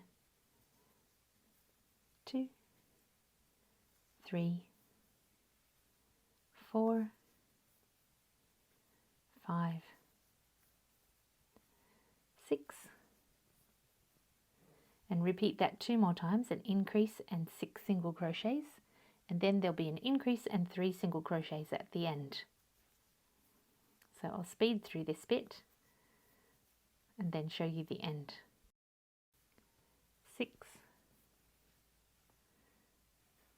and then we'll have an increase, and there'll be 3 single crochets left. Remember we did 3 at the start, so there's your 6. So there's 3 single crochets left here. 1, 2, 3. You should have 32 stitches at the end of the round. Make sure you check that you've got 32, then move up your round marker. And in the next round we're going to do an increase, because that's halfway between our increases from before. We'll start with an increase and do 7 single crochets, and we'll repeat that pattern 4 times. So there's an increase and then 7 single crochets. Yay for the speeded up version so I don't waste your time. So I'm just doing 7 single crochet stitches there, and I'll meet you at the end of the first set. So that's the pattern, increase 7 single crochets and do that another 3 times, so 4 times altogether, and I'll meet you at the end of the row. You should have 36 stitches at the end of this round. Your work should be starting to shape now in the shape of a ball, and we'll keep going with round 8. We need to stagger our pattern again in this round so that we don't have increases above increases. So we're going to do 4 single crochet stitches to start with. So here's 1, 2, 3, and 4. And then we're going to do a pattern of an increase and 8 single crochet stitches repeated 3 times. Then we'll do an increase and another 4 single crochet stitches. You should have 40 stitches at the end of the round. So just follow that pattern and I'll meet you at the start of round 9. At the end of that round you should have 40 stitches. Please count and make sure. And then for round 9 we're going to do 2 single crochets to start.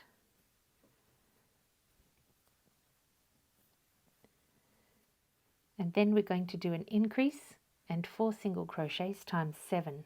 So here's an increase and then 4 single crochets, 1, 2, 3, 4, and that's the pattern to repeat the increase and 4 single crochets. Repeat that 7 times altogether, so another 6 times, and then there'll be an increase and 2 single crochets at the end. So I'm near the end of round 9. I've done my 7 repeats of an increase and 4 single crochet stitches, and the last 3 stitches it's an increase and 2 single crochet. So here's my increase, and then there's 2 single crochet, 1 in each space. At the end of this round you should have 48 stitches, so please count them and make sure you haven't made a mistake. It's easier to fix it now than later. And we'll move the round marker up to the next round. So we had 48 stitches at the end of that round, and now for round 10 we're just going to do a single crochet in each space.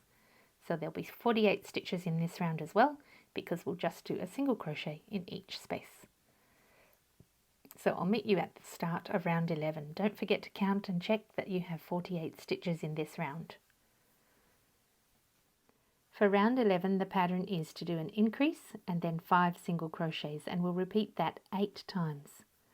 So there's our increase and then 5 single crochet stitches.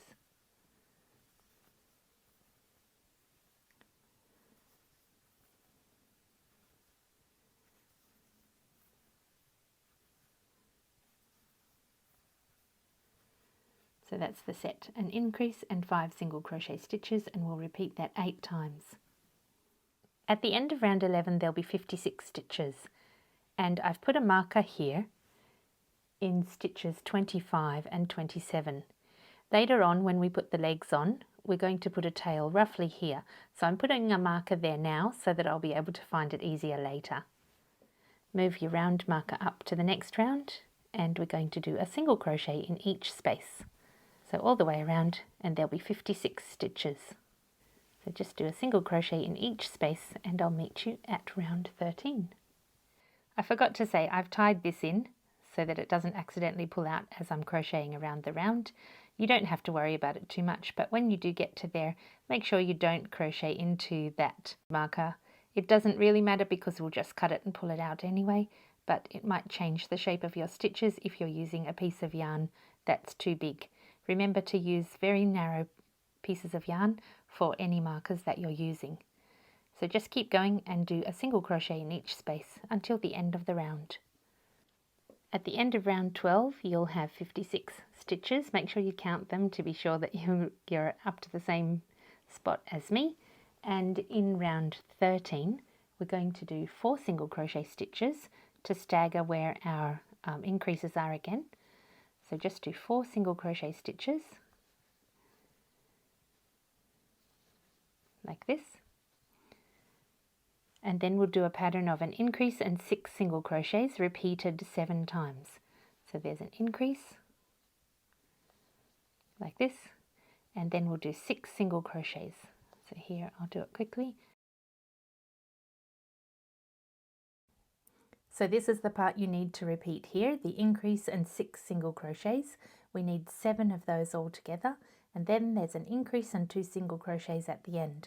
So I'll meet you where we need to do the increase and the 2 single crochets at the end. So I've done my 4 single crochet stitches and then the 7 repeats of an increase and 6 single crochet stitches all the way around. And now there's just these 3 spaces left, and we'll do an increase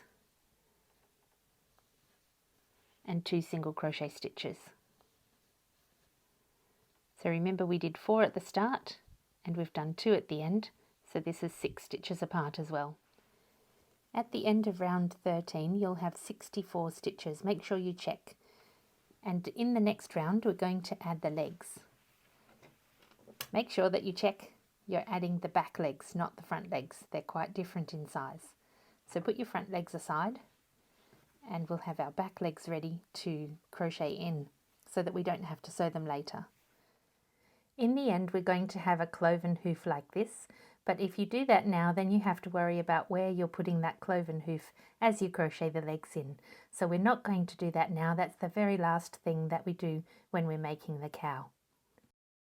In round 14 we're going to crochet in the legs as we crochet around. That way we don't have to sew them in later. The pattern is just for a single crochet in each space all the way around, so you don't need to worry about any increases. And we'll start off with just 10 single crochet stitches, then we'll attach the first leg. I'll just speed through this part so I don't waste your time, and I'll meet you at stitch number 11. We're going to fold our leg in half and crochet it into the next 6 stitches around the body. So just fold it in half at the top, and I'll show you how to do that now. I don't like having this invisible end right on the corner, so I'm going to turn it so that that invisible end, which is here, is not going to be the first stitch on the corner. So this will be my first stitch on the corner here, and I'm going to crochet through that second last stitch and the stitch next to it, and then into the body part, and do an amigurumi style stitch through both of those stitches. Then we'll go into, this is the invisible end, we'll go into the stitch below, and we'll go into the stitch behind, and we'll go into the body part and do a stitch there. Then in the next stitch, this is the third one, we'll crochet them all together again, and I'm going to get that yarn tail out of the way now because we don't need more bulk here. Now we'll do the fourth one. So remember you're going through the front side and the back side and the body. This is just so we don't have to sew it in later. Like I said, I really don't like sewing. If you prefer to sew them in later, of course, that's totally up to you. If you want to do it that way, please do. And here's the last one. So you're going through this stitch and through the stitch behind it and into the body. So that should be stitches 11, 12, 13, 14, 15, 16. There are 26 stitches between this leg and the next leg, so crochet along and that will be stitch number 42 if you're counting all the stitches in order, or just count ahead 26 stitches from this point. I'll meet you there. So we've just finished the 26 stitches after adding that leg. So this is stitch number 42, and we're going to attach the leg into stitch number 43. And I'm going to do the same as before. This is where the invisible end is, and I'm going to start in the stitch before the invisible end. So that's the invisible end there. I'm going to go into the one before it, and remember we need to go into the one behind it as well, like this. So there's the 2 stitches we need to go through, and we need to go through stitch number 43 in the body and do an amigurumi style stitch. Then we're going to go down into the stitch below the invisible end, into the next stitch in the back part, into the body part, and do an amigurumi stitch there. Then here's the third one. I'm going to trap that yarn tail just for 1 stitch, go into the back space, into the body, and then do another single crochet stitch, and into the next space and the space behind it. Have I got both of them? That yarn tail's in the way. There it is. And we'll go into the one behind and into the next space in the body, and this time I'm going to get that yarn tail out of the way. We'll crochet them into the next round. So pull that all through. This is getting a bit bulky for this size of the screen. I might need to make it bigger. So into the next space. There it is. And one more.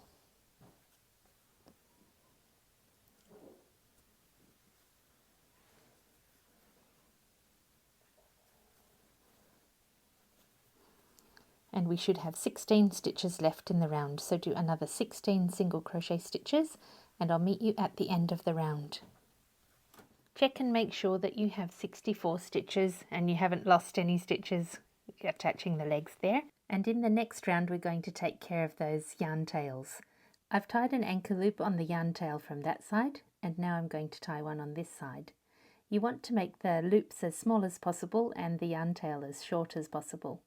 So I'm going to use a hook here to try and make that loop quite small. So just pull the loop through, and then we'll cut off the yarn tail. And we'll crochet into that loop as we crochet into the next round. For the next 3 rounds, rounds 15, 16 and 17, we're going to do a single crochet in each space. That'll be 64 stitches per round. Don't forget to move your round marker so you don't lose your place. But I'm just going to show you first how to trap those yarn tails when we get to the legs. So I'll meet you when you get to the legs. We're going to crochet the yarn tails in for the legs the same as we did for making our magic rings. So my yarn tail starts here, so I'm going to hook that over my work and just crochet it in as I go across. So there's 2. I think I can fit a 3rd stitch there.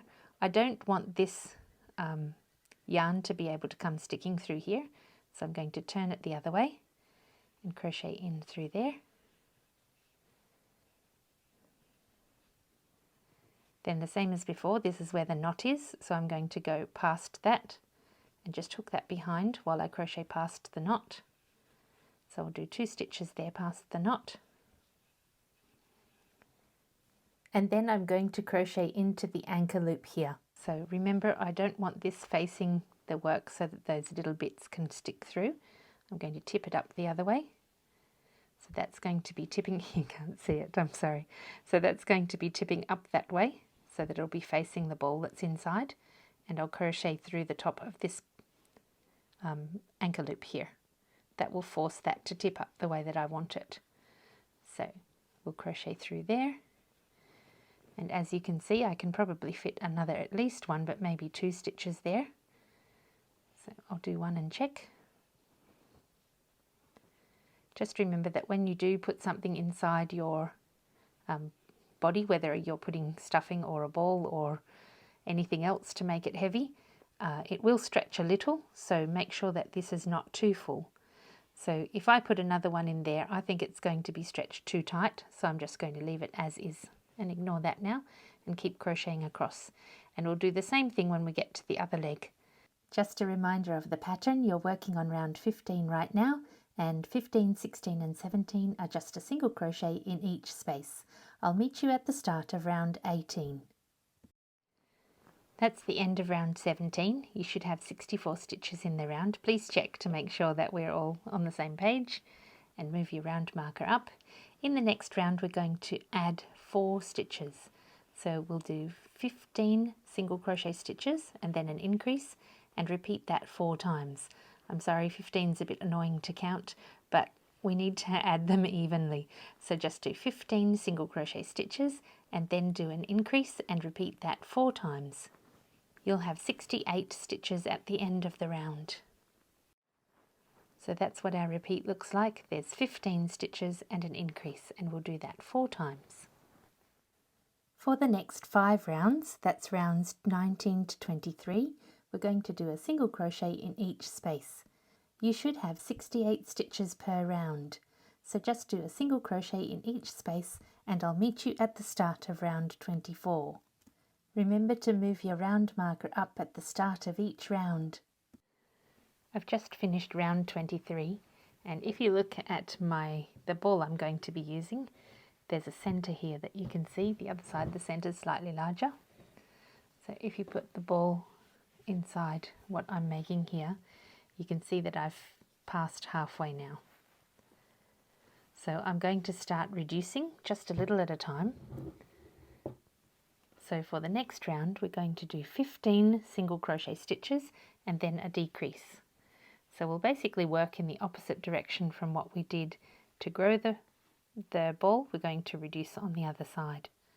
So we're going to do 15 single crochets, just the same as we've been doing, and then a decrease. So I'll just do those 15 stitches very quickly, sped up version, and then I'll show you how to decrease. So there's 15 single crochet stitches, and now we're going to decrease by going into the front of the next 2 stitches, just the front loop only, and crocheting those together into 1 stitch. And we'll repeat that pattern 4 times, so 15 single crochets and a decrease repeated 4 times. At the end of the round you'll have 64 stitches. So I'll meet you at the end of the round. For rounds 25, 26 and 27, the next 3 rounds, we're going to do a single crochet in each space. There are 64 stitches in each round. Please make sure you count your stitches so that we're all on the same page. And I'll meet you at the end of round 27. Move your round marker up for round 28, and in this round we're going to do 6 single crochets and a decrease, and we'll repeat that pattern 8 times.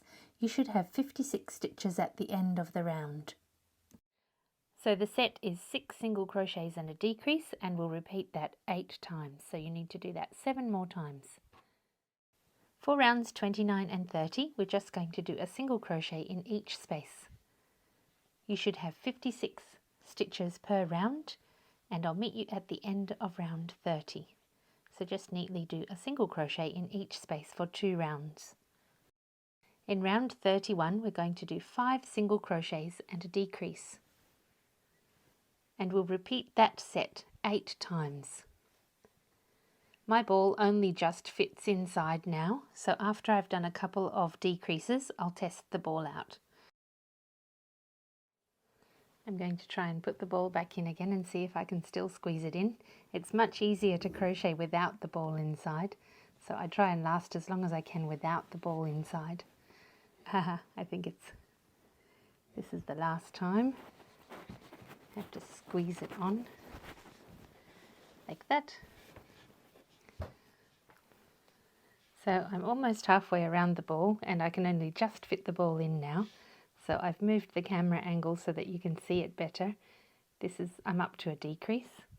So from now on we're needing to crochet with the ball inside, and because my ball is so heavy I'm going to crochet it while it's sitting on the table. I've made a lot of these and this is the easiest way for me to make them. So we're doing 5 single crochet and a decrease, so you just stretch it out as you're crocheting so you can make a gap about that far away from the ball. If you hate how close this is and you're planning to make another one again, you can add 1 extra round in the middle here, but I like it to be nice and flush because after a while it stretches anyway, so I'd like the ball to be nice and flush from the start so that as it stretches it doesn't get too floppy. It is a little tricky just for the next 4 or 5 rounds, and then it becomes easy again. So just persevere because it really is worth it in the end. This is such a fun design. I hope I'm allowed to say that about my own design, but I really love it. It is so cute. At the end of this round, you should have 48 stitches. I'm still on round 31 here, and I've just come to the end of a full ball of yarn, and I wanted to show you how I join my yarn here. It's not pretty, but I think it's the best choice for when you're dealing with something so heavy like this. I'm not willing to take the risk of any knots coming undone, so I make an anchor loop here. So you just tie 2 knots and leave a loop in the center, the same as we've done for the other anchor loops before, and crochet that into the work as you crochet along. I'm almost finished filling the anchor loop here now, and I just wanted to point out that by doing this, that gives less stress onto the knot back here. So this knot back here is going to get a little bit of less stress because we've got that anchor loop there helping to hold it all together. So there was my decrease, 1, 2, 3, 4, 5, and I should be ending on a decrease. That's the end of round 31. And you should have 48 stitches in that round. So move the round marker up for round 32. And in 32 we're just going to do a single crochet in each space. So there should be 48 stitches at the end of the round. So it is a little tight, depending on what ball you use. I also have some bocce balls here. My bocce balls are just a little smaller. If you were to use a bocce ball with this pattern and this size yarn, then you might like to cover them with a little bit of stuffing or something like that. But I wanted to make a lawn bowls ball because they're so much heavier and they have a nice flat side. Of course, you can use anything you like to fill your doorstopper. I've had some fun feedback from people who've made my original design of the Squashed Frog Doorstopper, and they've used all sorts of items, such as a weight ball they bought on Amazon that's exactly the right size. Someone else used a tomato container for the fridge, filled with 2 hockey pucks. It's just so cool, all the different things people have used, so let your imagination run wild. And I'd really love to hear what you've used in your doorstopper. For round 33 we need to stagger the start of those decreases to get them between the decreases from 2 rows ago. So here are the decreases there, and we want it to be in the middle.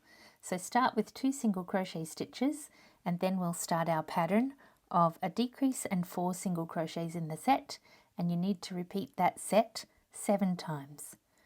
Then at the end there'll be a decrease and 2 single crochet stitches. You should have 40 stitches at the end of the round. I'll meet you at the start of round 34.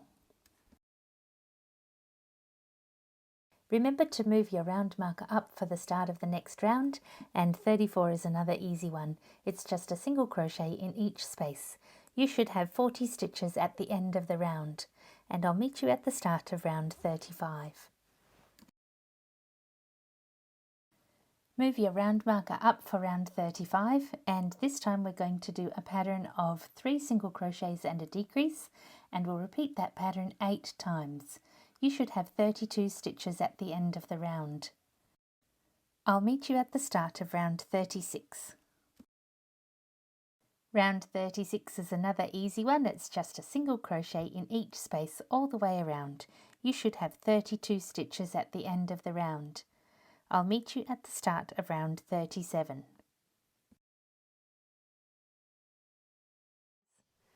For round 37, we're going to do 2 single crochet stitches and then a decrease.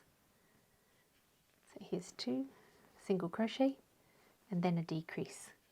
The goal for this round is to put a decrease at the front and a decrease at the back. So we'll just decrease twice in this round. So there's my decrease there. And then we'll do 14 single crochet stitches and a decrease, and then 12 single crochet stitches to the end of the round. You should have 30 stitches at the end of the round, and I'll meet you at the start of round 38. Move your round marker up again for round 38, and in this round we're just going to do a single crochet in each space. You should have 30 stitches at the end of the round, and I'll meet you at the start of round 39. Move your round marker up for round 39, and this time we're going to do a decrease in each edge. So the pattern for this round will be 9 single crochets, then a decrease at one edge, 13 single crochets and a decrease at the other edge, and then 4 single crochets. You should have 28 stitches at the end of the round. I'll meet you at the start of round 40. It should be getting much easier now that we're crocheting away from the ball. So move your round marker up for round 40, and for the next 14 rounds, that's rounds 40 to 53, we're just going to do a single crochet in each space. You'll have 28 stitches per round, but I'll just pause for a moment at round 43. I'm up to round 43 now. If you're planning to fill your squashed cow with something besides a ball, you'll need to fill it now. Some people use stockings or tights or something like that, and then they fill it inside with all sorts of different things.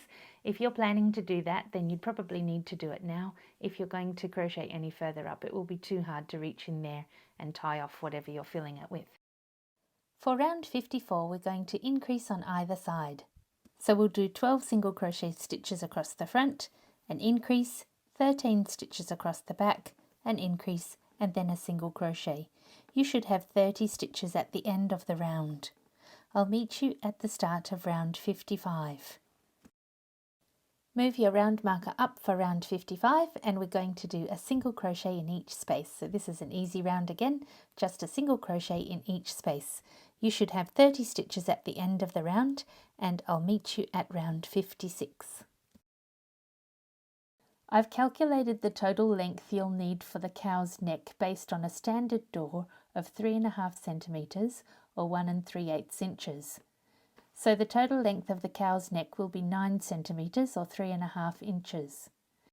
If you have a non-standard door, you'll need to add 5 centimetres or 2 inches more than the width of your door. In the next round, we're going to add the legs. So move your round marker up to the next round. It is a little tricky because we're going to add the legs, which have 6 spaces to crochet through, in 3 spaces on this side and 3 spaces on that side. And then, if you can see, we need to do 3 spaces on this side and 3 spaces on this side. There'll be 2 in this round and 1 in the next round that will join that leg too. So just be aware that this is going to carry on over the next round. We'll start by doing 10 single crochet stitches across the front here, and I'll speed this section up and show you what happens when we get to the edge and attach the leg. Now if you fold your legs in half, you can see that I have 3 stitches left here. So I'm going to do 3 on this side and 3 on the other side as I attach the leg. I'll do it the same as we did for the back legs. So I'm going to start in the stitch before the invisible end. You can easily tell the invisible end because it's got like a double top there. So I'm going to go into the stitch before that. It's a little tight. And the stitch immediately behind it. So you can see this stitch and this stitch here. I'm going to go through both of them. And I'm going to go through the next space in the cow, in here. Then yarn under and pull through a loop, same as we've normally been doing, and then yarn over and pull through a loop. So there's the first stitch. Now for the second stitch, this body makes it hard to show you. So remember that we've got the stitch up here that's our invisible end and the one below that we've gone over. I'm going to go into the one below. And then we're going to go into the next space at the back. We just used that one, so we're going to use this one. Can you see that? I'll try again. So this is the space we used for the last stitch, so we're going to go into the next space across and the next space across in the body. Yarn under and pull through a loop through all of those pieces. Get this yarn tail out of the way. And then finish your stitch. Then it's easy from there on. You just go into the front one, the back one, and the body, and do a regular amigurumi stitch, nice and tight. Then again the same thing through the front part, through the back part, and through the body, then just do a regular amigurumi single crochet stitch.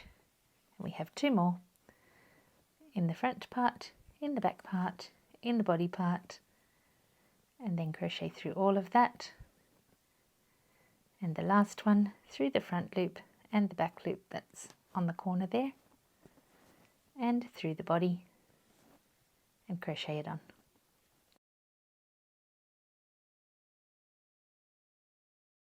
That's what it looks like there, nice and neatly crocheted into your work. Now we'll turn it over and we'll do 9 single crochet stitches across the back, and then we'll join the other leg. So just go ahead with 9 stitches and I'll show you what to do when we get to the other side.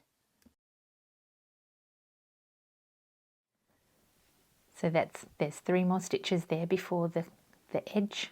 So we're going to crochet the other leg into those 3 stitches and around the corner in the next 3. So again, I'm going to use the stitch just before the invisible end, and you can see the invisible end because of that double line there. So I'm going to go into the stitch before that.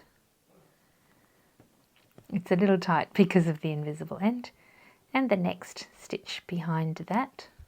I'll just make that looser by putting it on the hook a little bit there like that, and then through the body. Then we'll do a regular amigurumi single crochet stitch, and remember, when you go across to the invisible end one, use the part of the stitch below here. So that's the stitch from the previous round. Then we'll go into the stitch at the back. Is my finger in the way? Into the stitch at the back, into the body, yarn under and pull a loop through all of that, yarn over and close your single crochet stitch. Now get this yarn tail out of the way, and it's easy now. We'll just go through the front part of that leg, the back part of that leg, and the body, and do a single crochet stitch. And the same for the next stitch, in through the front part, in through the back part, in through the body part, and crochet all of that together. And again, through the front part of that leg, through the back part of that leg, through the body, and we'll do another single crochet through all of that. And now is the slightly tricky part. This is the end of the round. So we'll move the round marker up to the next round, and we'll crochet through the last 2 there in the leg. So through the front and back, which ends up being just your on the corner.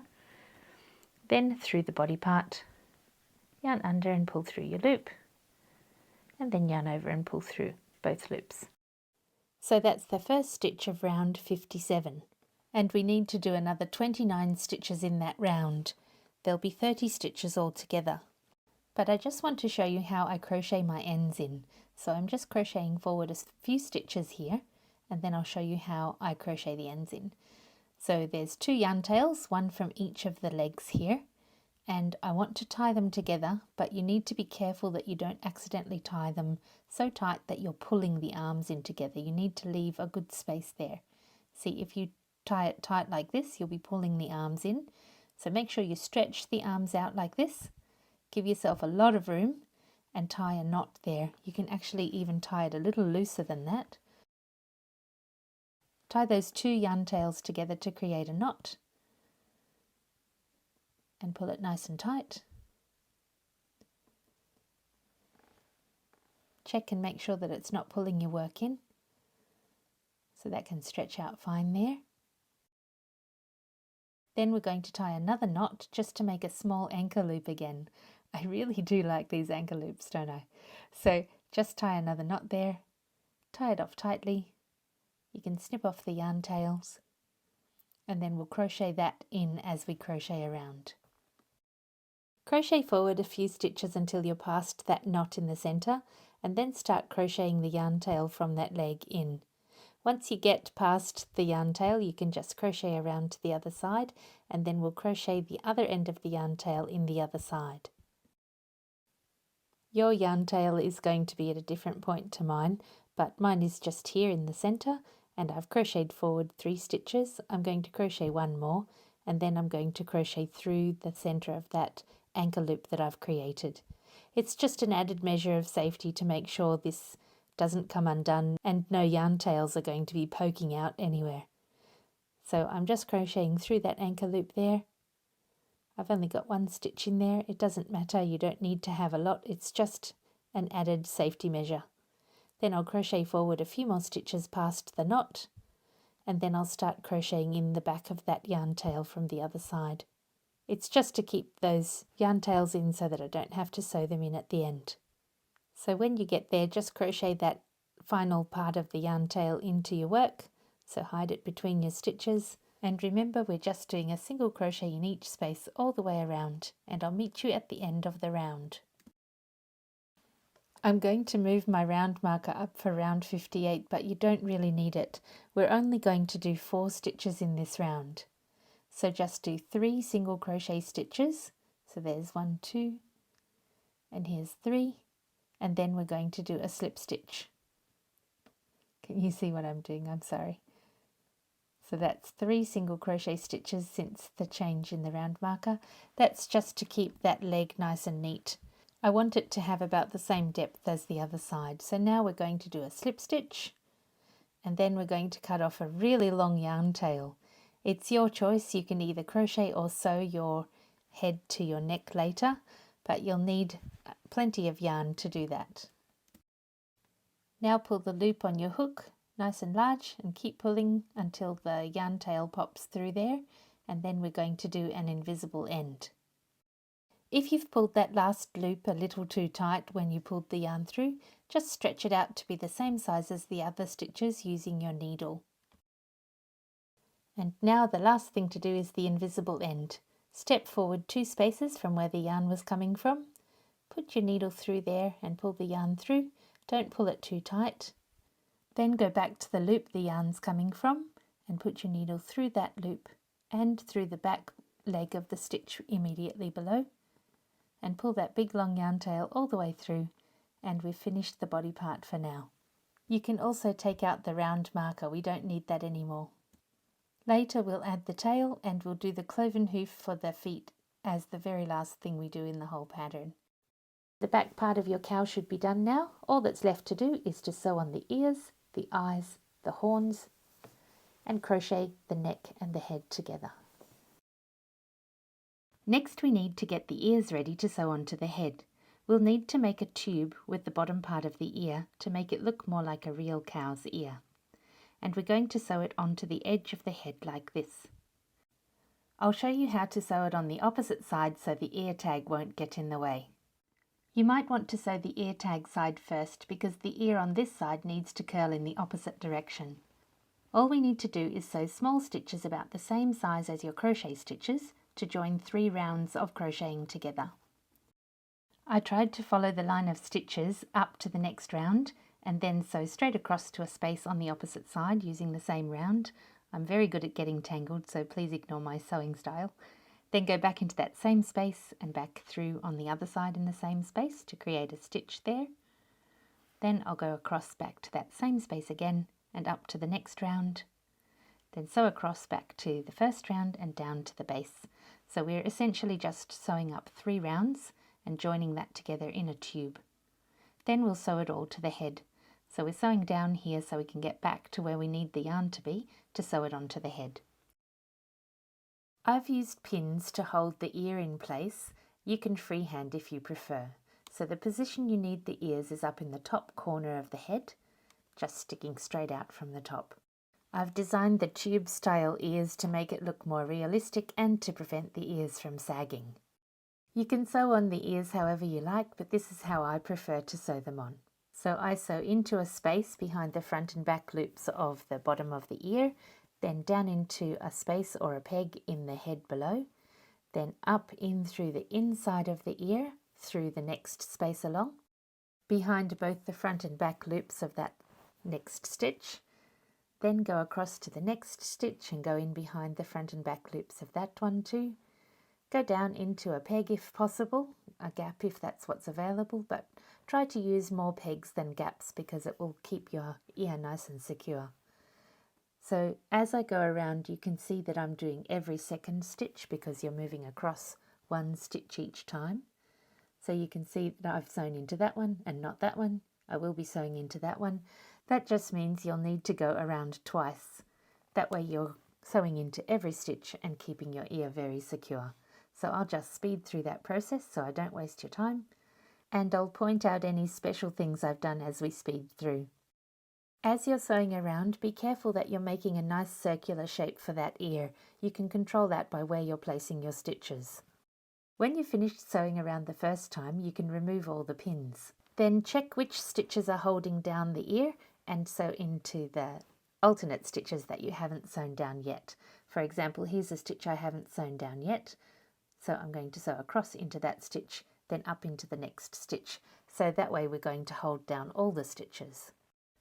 Wherever possible, sew into a stitch rather than a gap, but if there's only a gap below your stitch, use that. You don't want to distort the shape of your ear just for the sake of sewing into one stitch rather than a gap.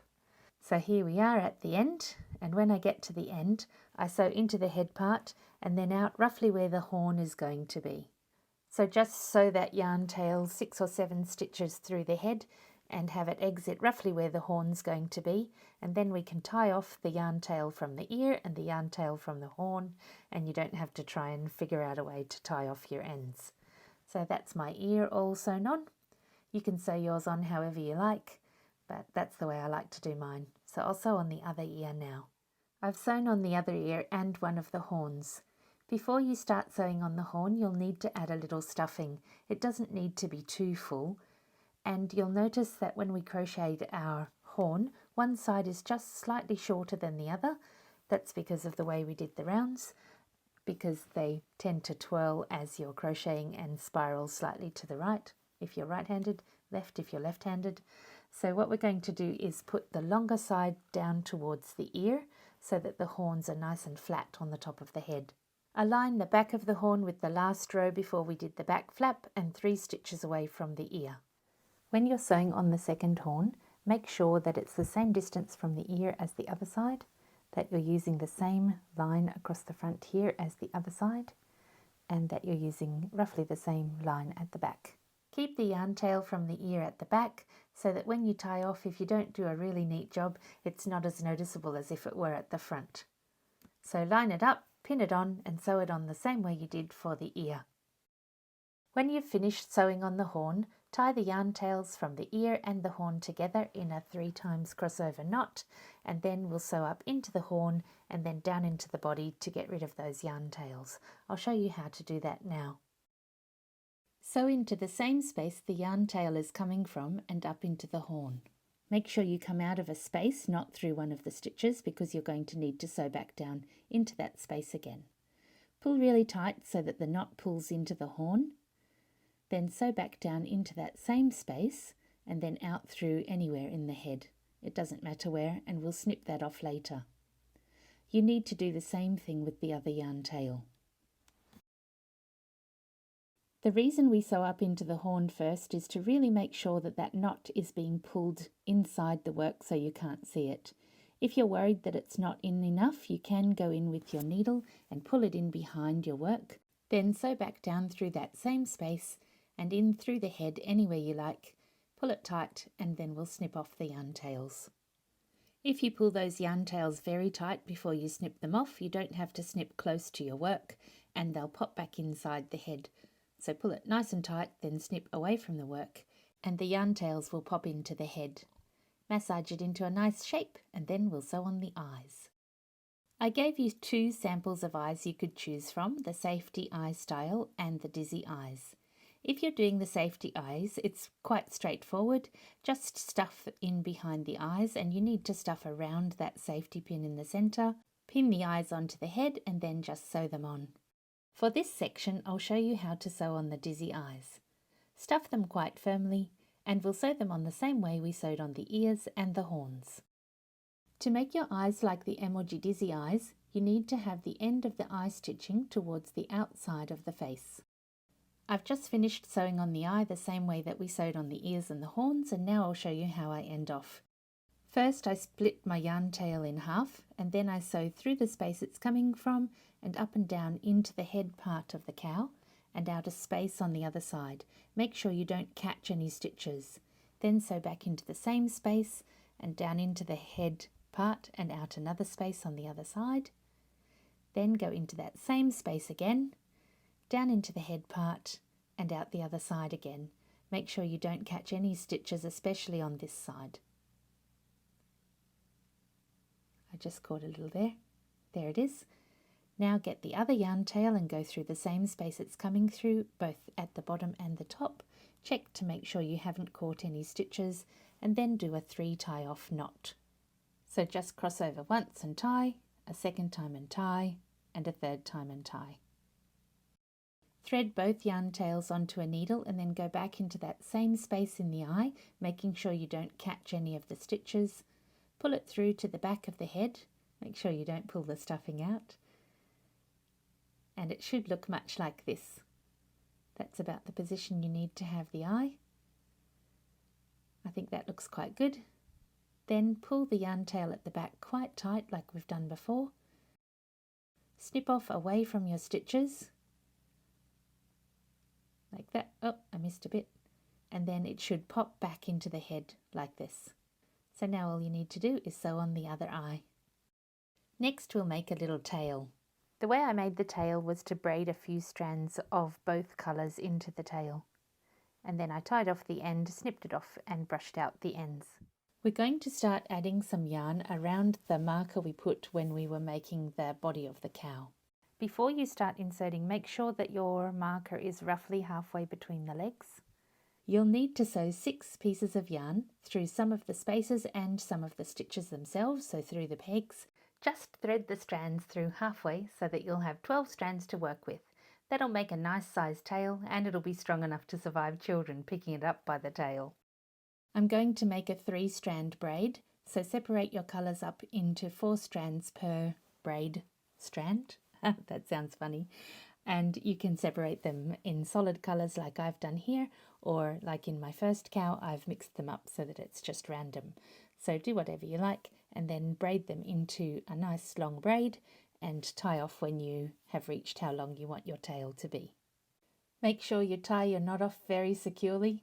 I tighten every single strand twice. I know it's a bit of overkill, but I don't want my knot to come undone. Then flatten it out nice and neatly and snip off however long you like. Then separate the strands so it looks more like hair. We only have a few more steps to go and we'll be finished. Next we'll attach the head and the neck. We're going to centre it evenly across the back of the head. There are 30 stitches in the neck and we're going to use 16 of them on this side and 14 when we crochet back the other way. You'll need to start with a slip knot on your hook. We're going to start crocheting into the 4th space in the join across the back of the head. So count across to the 4th space and put your hook in there. Fold the body part in half and we're going to crochet into 16 stitches across the back. So make sure you choose that evenly. It should be just slightly on the top side of the join in the arm. So we're going to crochet across 16 stitches and we're using regular single crochet stitches, not amigurumi style, so the V-shaped ones. So crochet through both the head part and the body part, and we're going to join all of those stitches together. Use all of the stitch, so both the front and back parts of each loop, so you're joining 4 strands together. Don't use only the front loops or the back loops. You need this to be very secure. You'll probably find sometimes people pick up the cow by the head, so it needs to be as secure as possible. We're actually going to do this 3 times. We'll go across here now, then we'll join across with the other side of the neck part, and then we'll crochet all that down together. So it is going to be very secure. So keep going with this row and I'll meet you at the end of this side. I've jumped forward to the last stitch on this side. This is the 16th stitch and you can see that there are 3 spaces left on the head side and I'm halfway through the leg on the other side. Joining the pieces together like this makes a nice seamless design. Now we're going to crochet the other side of the neck, and I've made an anchor loop where the yarn tail was for the neck. Unfortunately, I made it a little bit too long, so I'm going to have to adjust how I crochet it in there. If you count the spaces left on this side of the neck, you should have 14 spaces. And when you check the other side of the neck, you should have 15 spaces. So we're going to crochet into the next space around on the neck, skip the space that we had just made on the other side, and go into the next space on the other side and crochet them together. So we're crocheting into the spaces on the other side of the neck and the spaces we just made when crocheting the head and the neck together. Be careful when you make your yarn tail anchor loop that you don't make it too long. I'm going to have to adjust here because I've done it too long. So I'm just going to crochet it in there and then turn it back so that it should be able to fit in all my stitches.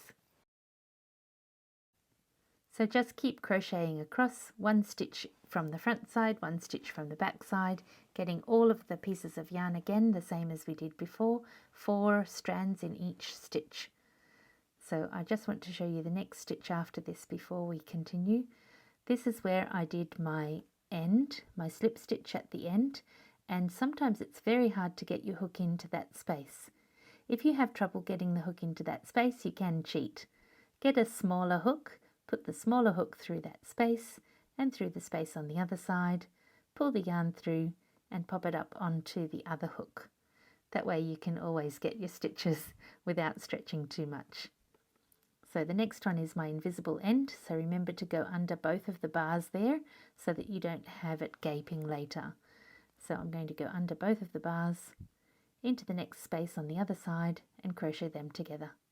Remember to trap your yarn tail into your stitches, and when you get to the knot in your yarn tail where the anchor loop starts, remember to tuck that behind so you don't make a bump.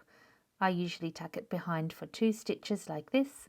Just tuck it inside the work so no one can see it later, and just crochet that past 2 stitches and then into the center of the anchor loop.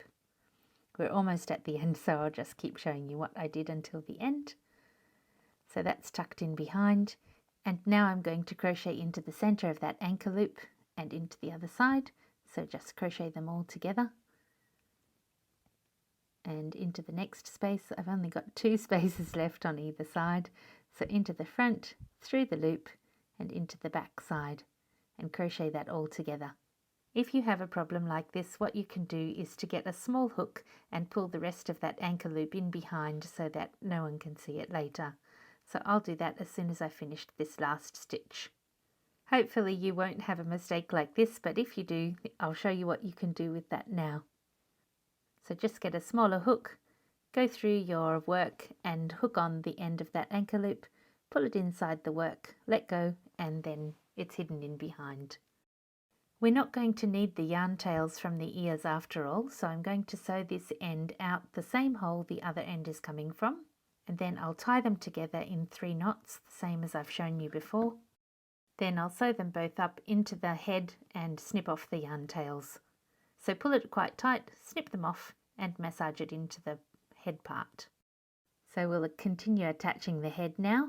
You can see a raised row here of what we've just crocheted, and we're going to fold that up and slip stitch across there, attaching the head and that row one more time.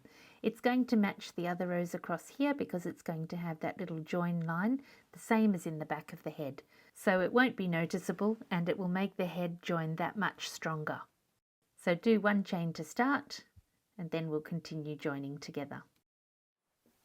First we're going to hook the working yarn underneath the cow's head, and we're going to do slip stitches, so keep this one out of the way. We'll put the hook through the last stitch and through the stitch it used to attach it to the head there. Can you see that? So it's going to go into that stitch. That's the last stitch there that we did across. So we're going to go into that space as well. Then on the other side of the cow's head, we're going to hook on a loop. We'll get that yarn out of the way. Oh, I didn't get it out of the way. So we're going to hook on a loop. We're going to pull that loop through the head. So see on the other side it's pulled through there. Then pull through the stitches from here and we'll do a slip stitch, so we'll also pull it through the loop on the hook. That first one you might have to hold here to get it on. Then we're going to go through this again in the next space. In the next space in the head neck part here. Then go over to the other side and we're going to hook on a loop and pull it through. It's hard to see. Pull it through the work there. pull it through the base part and pull it through the loop on the hook. And we'll do that all the way across to the other side. Make sure you don't miss any stitches there, it's easy to do. So hook on, pull it through.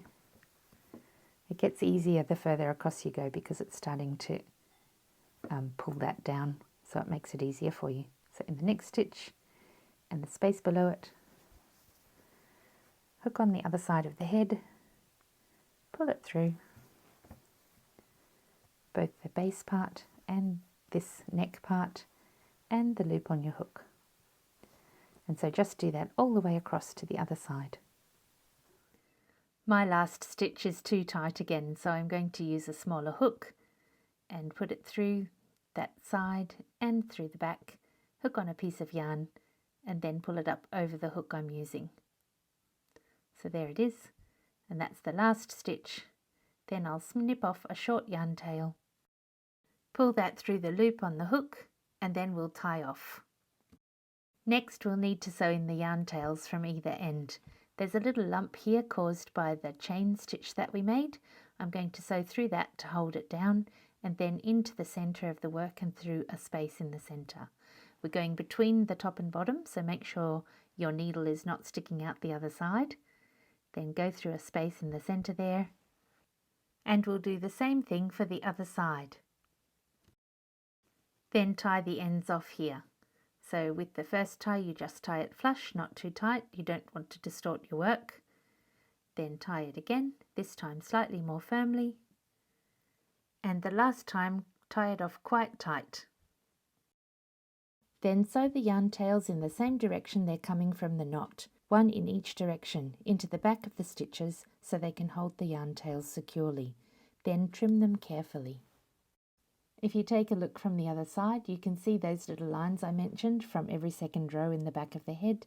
The slip stitches we just made make another little row that matches in nicely with them. The last thing to do on the cow is to make these little cloven hooves. I'll show you how to make them now. You'll need a piece of yarn about 50 centimeters or 20 inches long, and I'm using an alternate colour here. Insert your needle into the center of the magic ring and then imagine a line coming down here across the top of the front leg of the little cow, and we're going to go into one of the stitches in the last round of the light colour.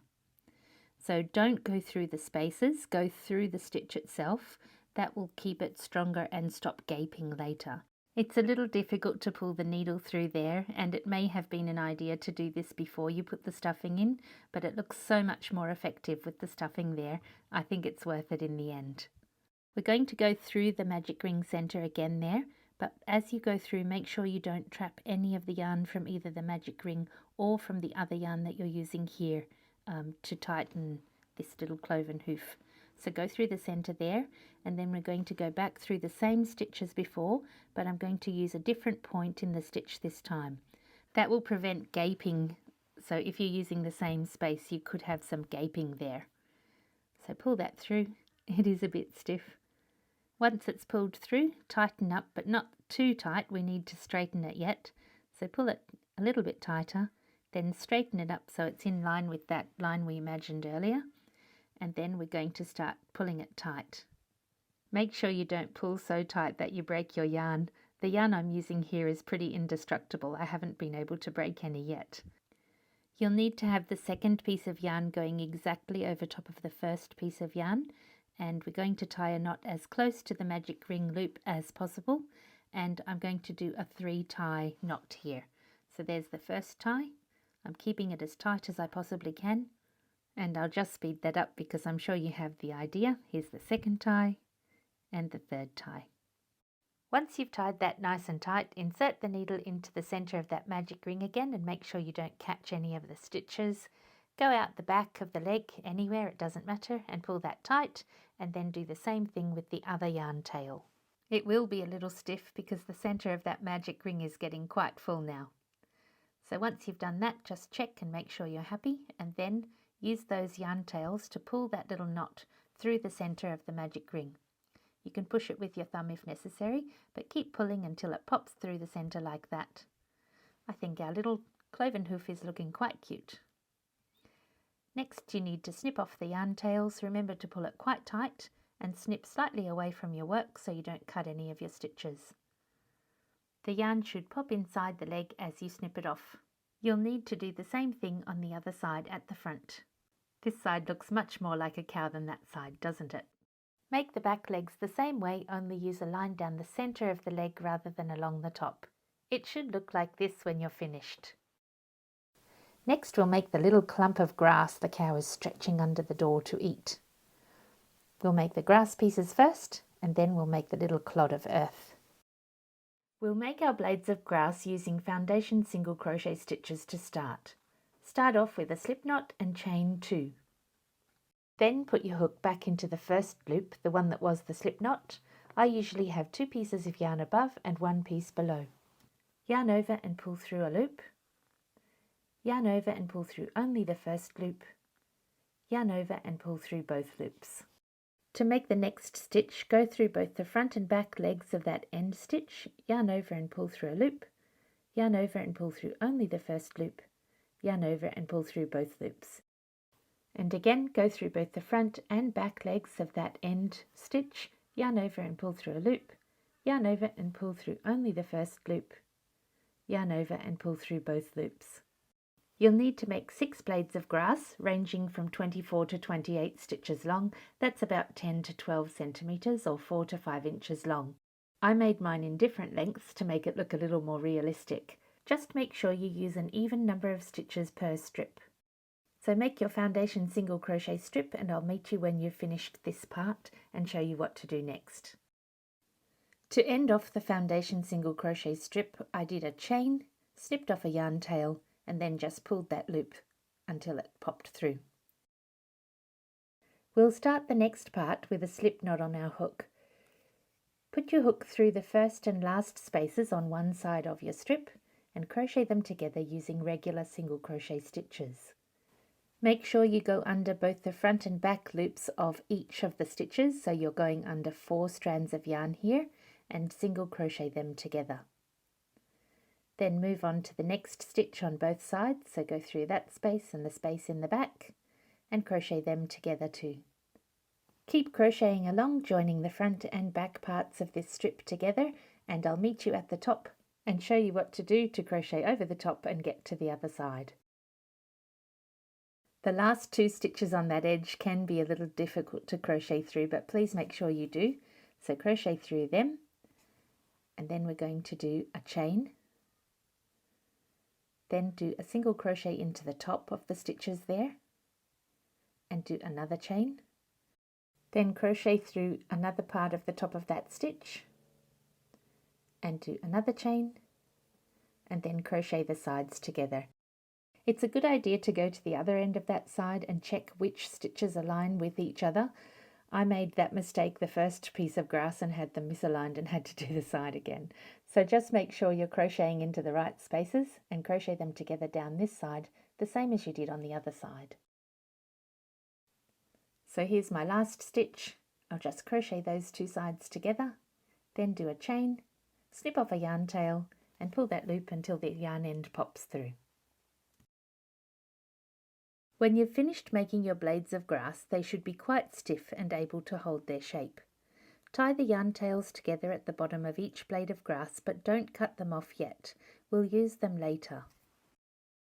Your little blades of grass will naturally start to curve towards the direction that was facing you as you crocheted around them. I clumped them together with 3 curves facing out one way and 3 facing out the other way, and staggered how I put the base of the grass together in a group. That way, when you make the little clump of grass in our little clod of dirt, they'll fan out nicely. We'll sew them together like that now.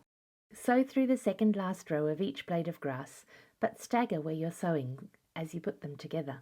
If you're sewing through one edge of the first blade of grass, sew through the opposite edge of the other blade and through the centre of the third one. You can see how that causes them to fan out like this. Then, on the way back, sew through the opposite, so through the centre, facing the opposite direction of the first blade of grass, then through opposite edges of the other 2 blades of grass, so they'll fan out on the other side. Then hold them all into position and sew straight through from one side to the other multiple times.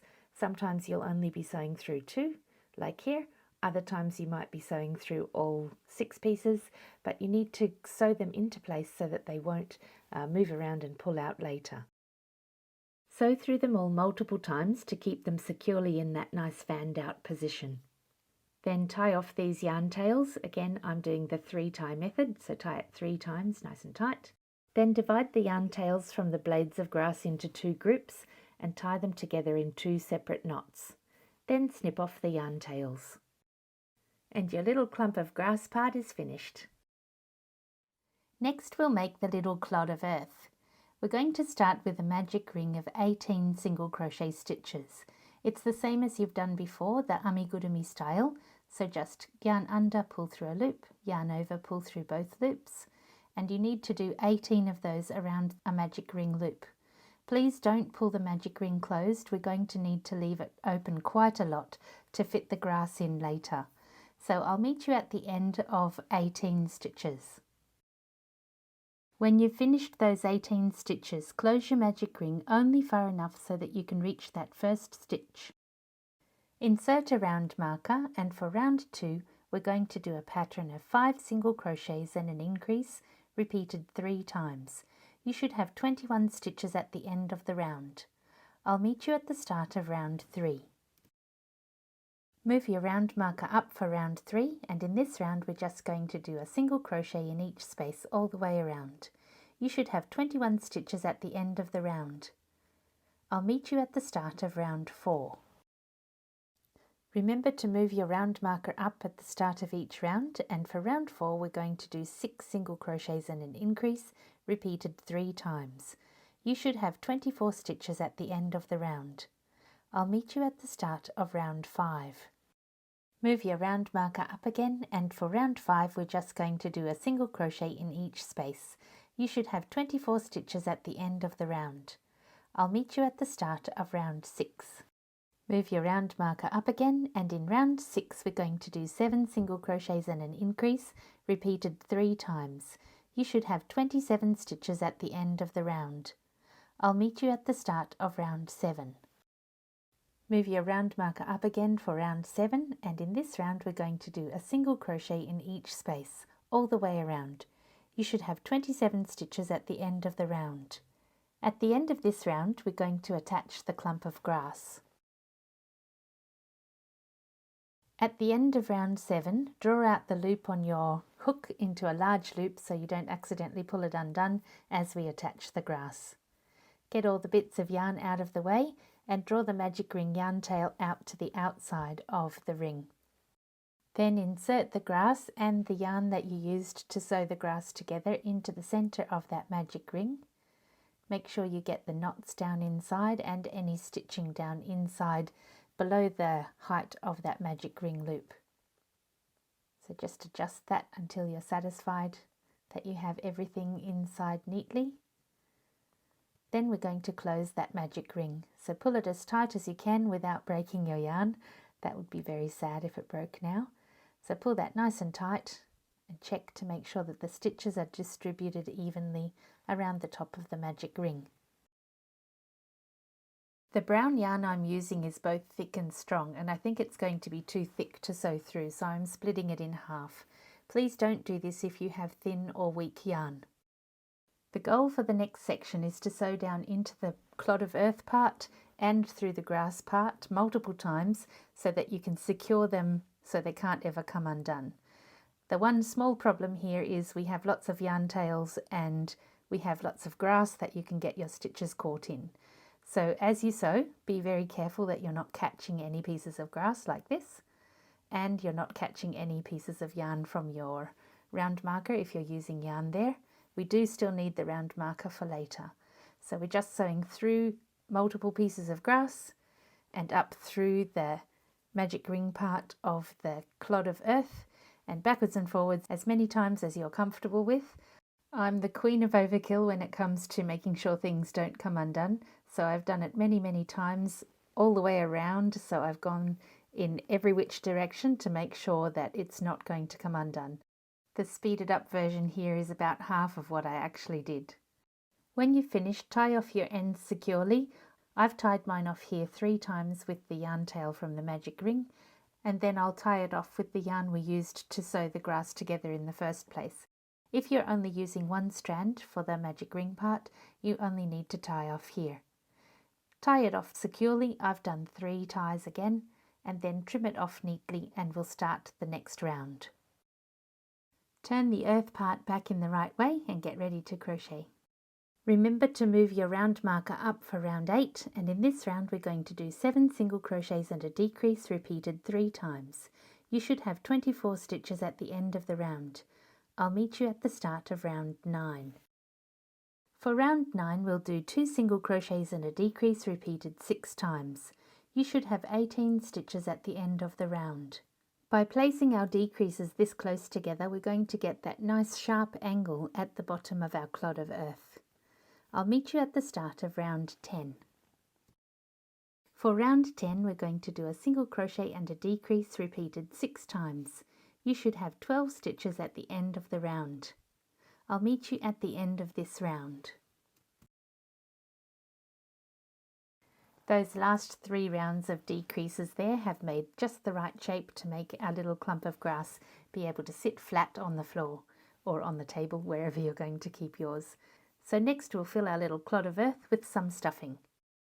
You can fill it with whatever you like, but you need to have something that's very heavy. My daughter discovered that one of the best things to fill anything you want to be extra heavy is to just use some cut up pieces of denim. They're surprisingly heavy when stuffed into a little amigurumi. Stuff as much denim as you can possibly fit into your little Clod of Earth amigurumi. You need it to be as full as possible so it can be as heavy as possible. Test it out to see how well it sits, and when you're satisfied we'll crochet it closed. Move your round marker up for the last time, and in this round, round 11, we're going to do 6 decreases. So do 5 regular decreases, and for the last decrease make it a slip stitch decrease. I'll show you how to do that when we get to the end of the round. I'll just speed through these first 5 decreases and slow down when we get to the last one. So here we are at the last decrease. Put your hook through the front loops of the next 2 stitches. So there's the next one and the one after. Yarn under and pull through a loop, and use that loop to pull through the loop on your hook. Then snip off a yarn tail and pull the loop on your hook large until that yarn tail pops through. Thread your yarn tail onto a needle, and we're not going to need that round marker anymore, so you can pull that out. And the last thing to do is to sew through the front loops only of the last 6 stitches. I'll speed through that part. And when you get to the end, pull that tight. End off by sewing the yarn tail through your work several times. You can sew behind stitches and between stitches. Just make sure you go through enough times so that there's no way it can come undone. I usually split my yarn in half and sew one half around one way and the other half around the other way, meet up in a hole like I've shown you before with the other parts, and then tie it off and sew them all through to a different side again and snip it off. So you do it however you like, but just make sure you do it nice and securely. And when you've finished, massage it into a nice shape and then test it out with your cow. Here's my cow. I imagine it's stretching under the door trying to get that tasty looking clump of grass it wants to eat. So that's it, we're all done. I hope you enjoyed making your own squashed cow doorstopper as much as I enjoyed designing it. Isn't it wonderful that God's given us great imaginations, a sense of humour, and the desire to create new things? I'd love to see how your squashed cow doorstoppers turned out. I hope you'll drop by again sometime so I can see you in the next tutorial.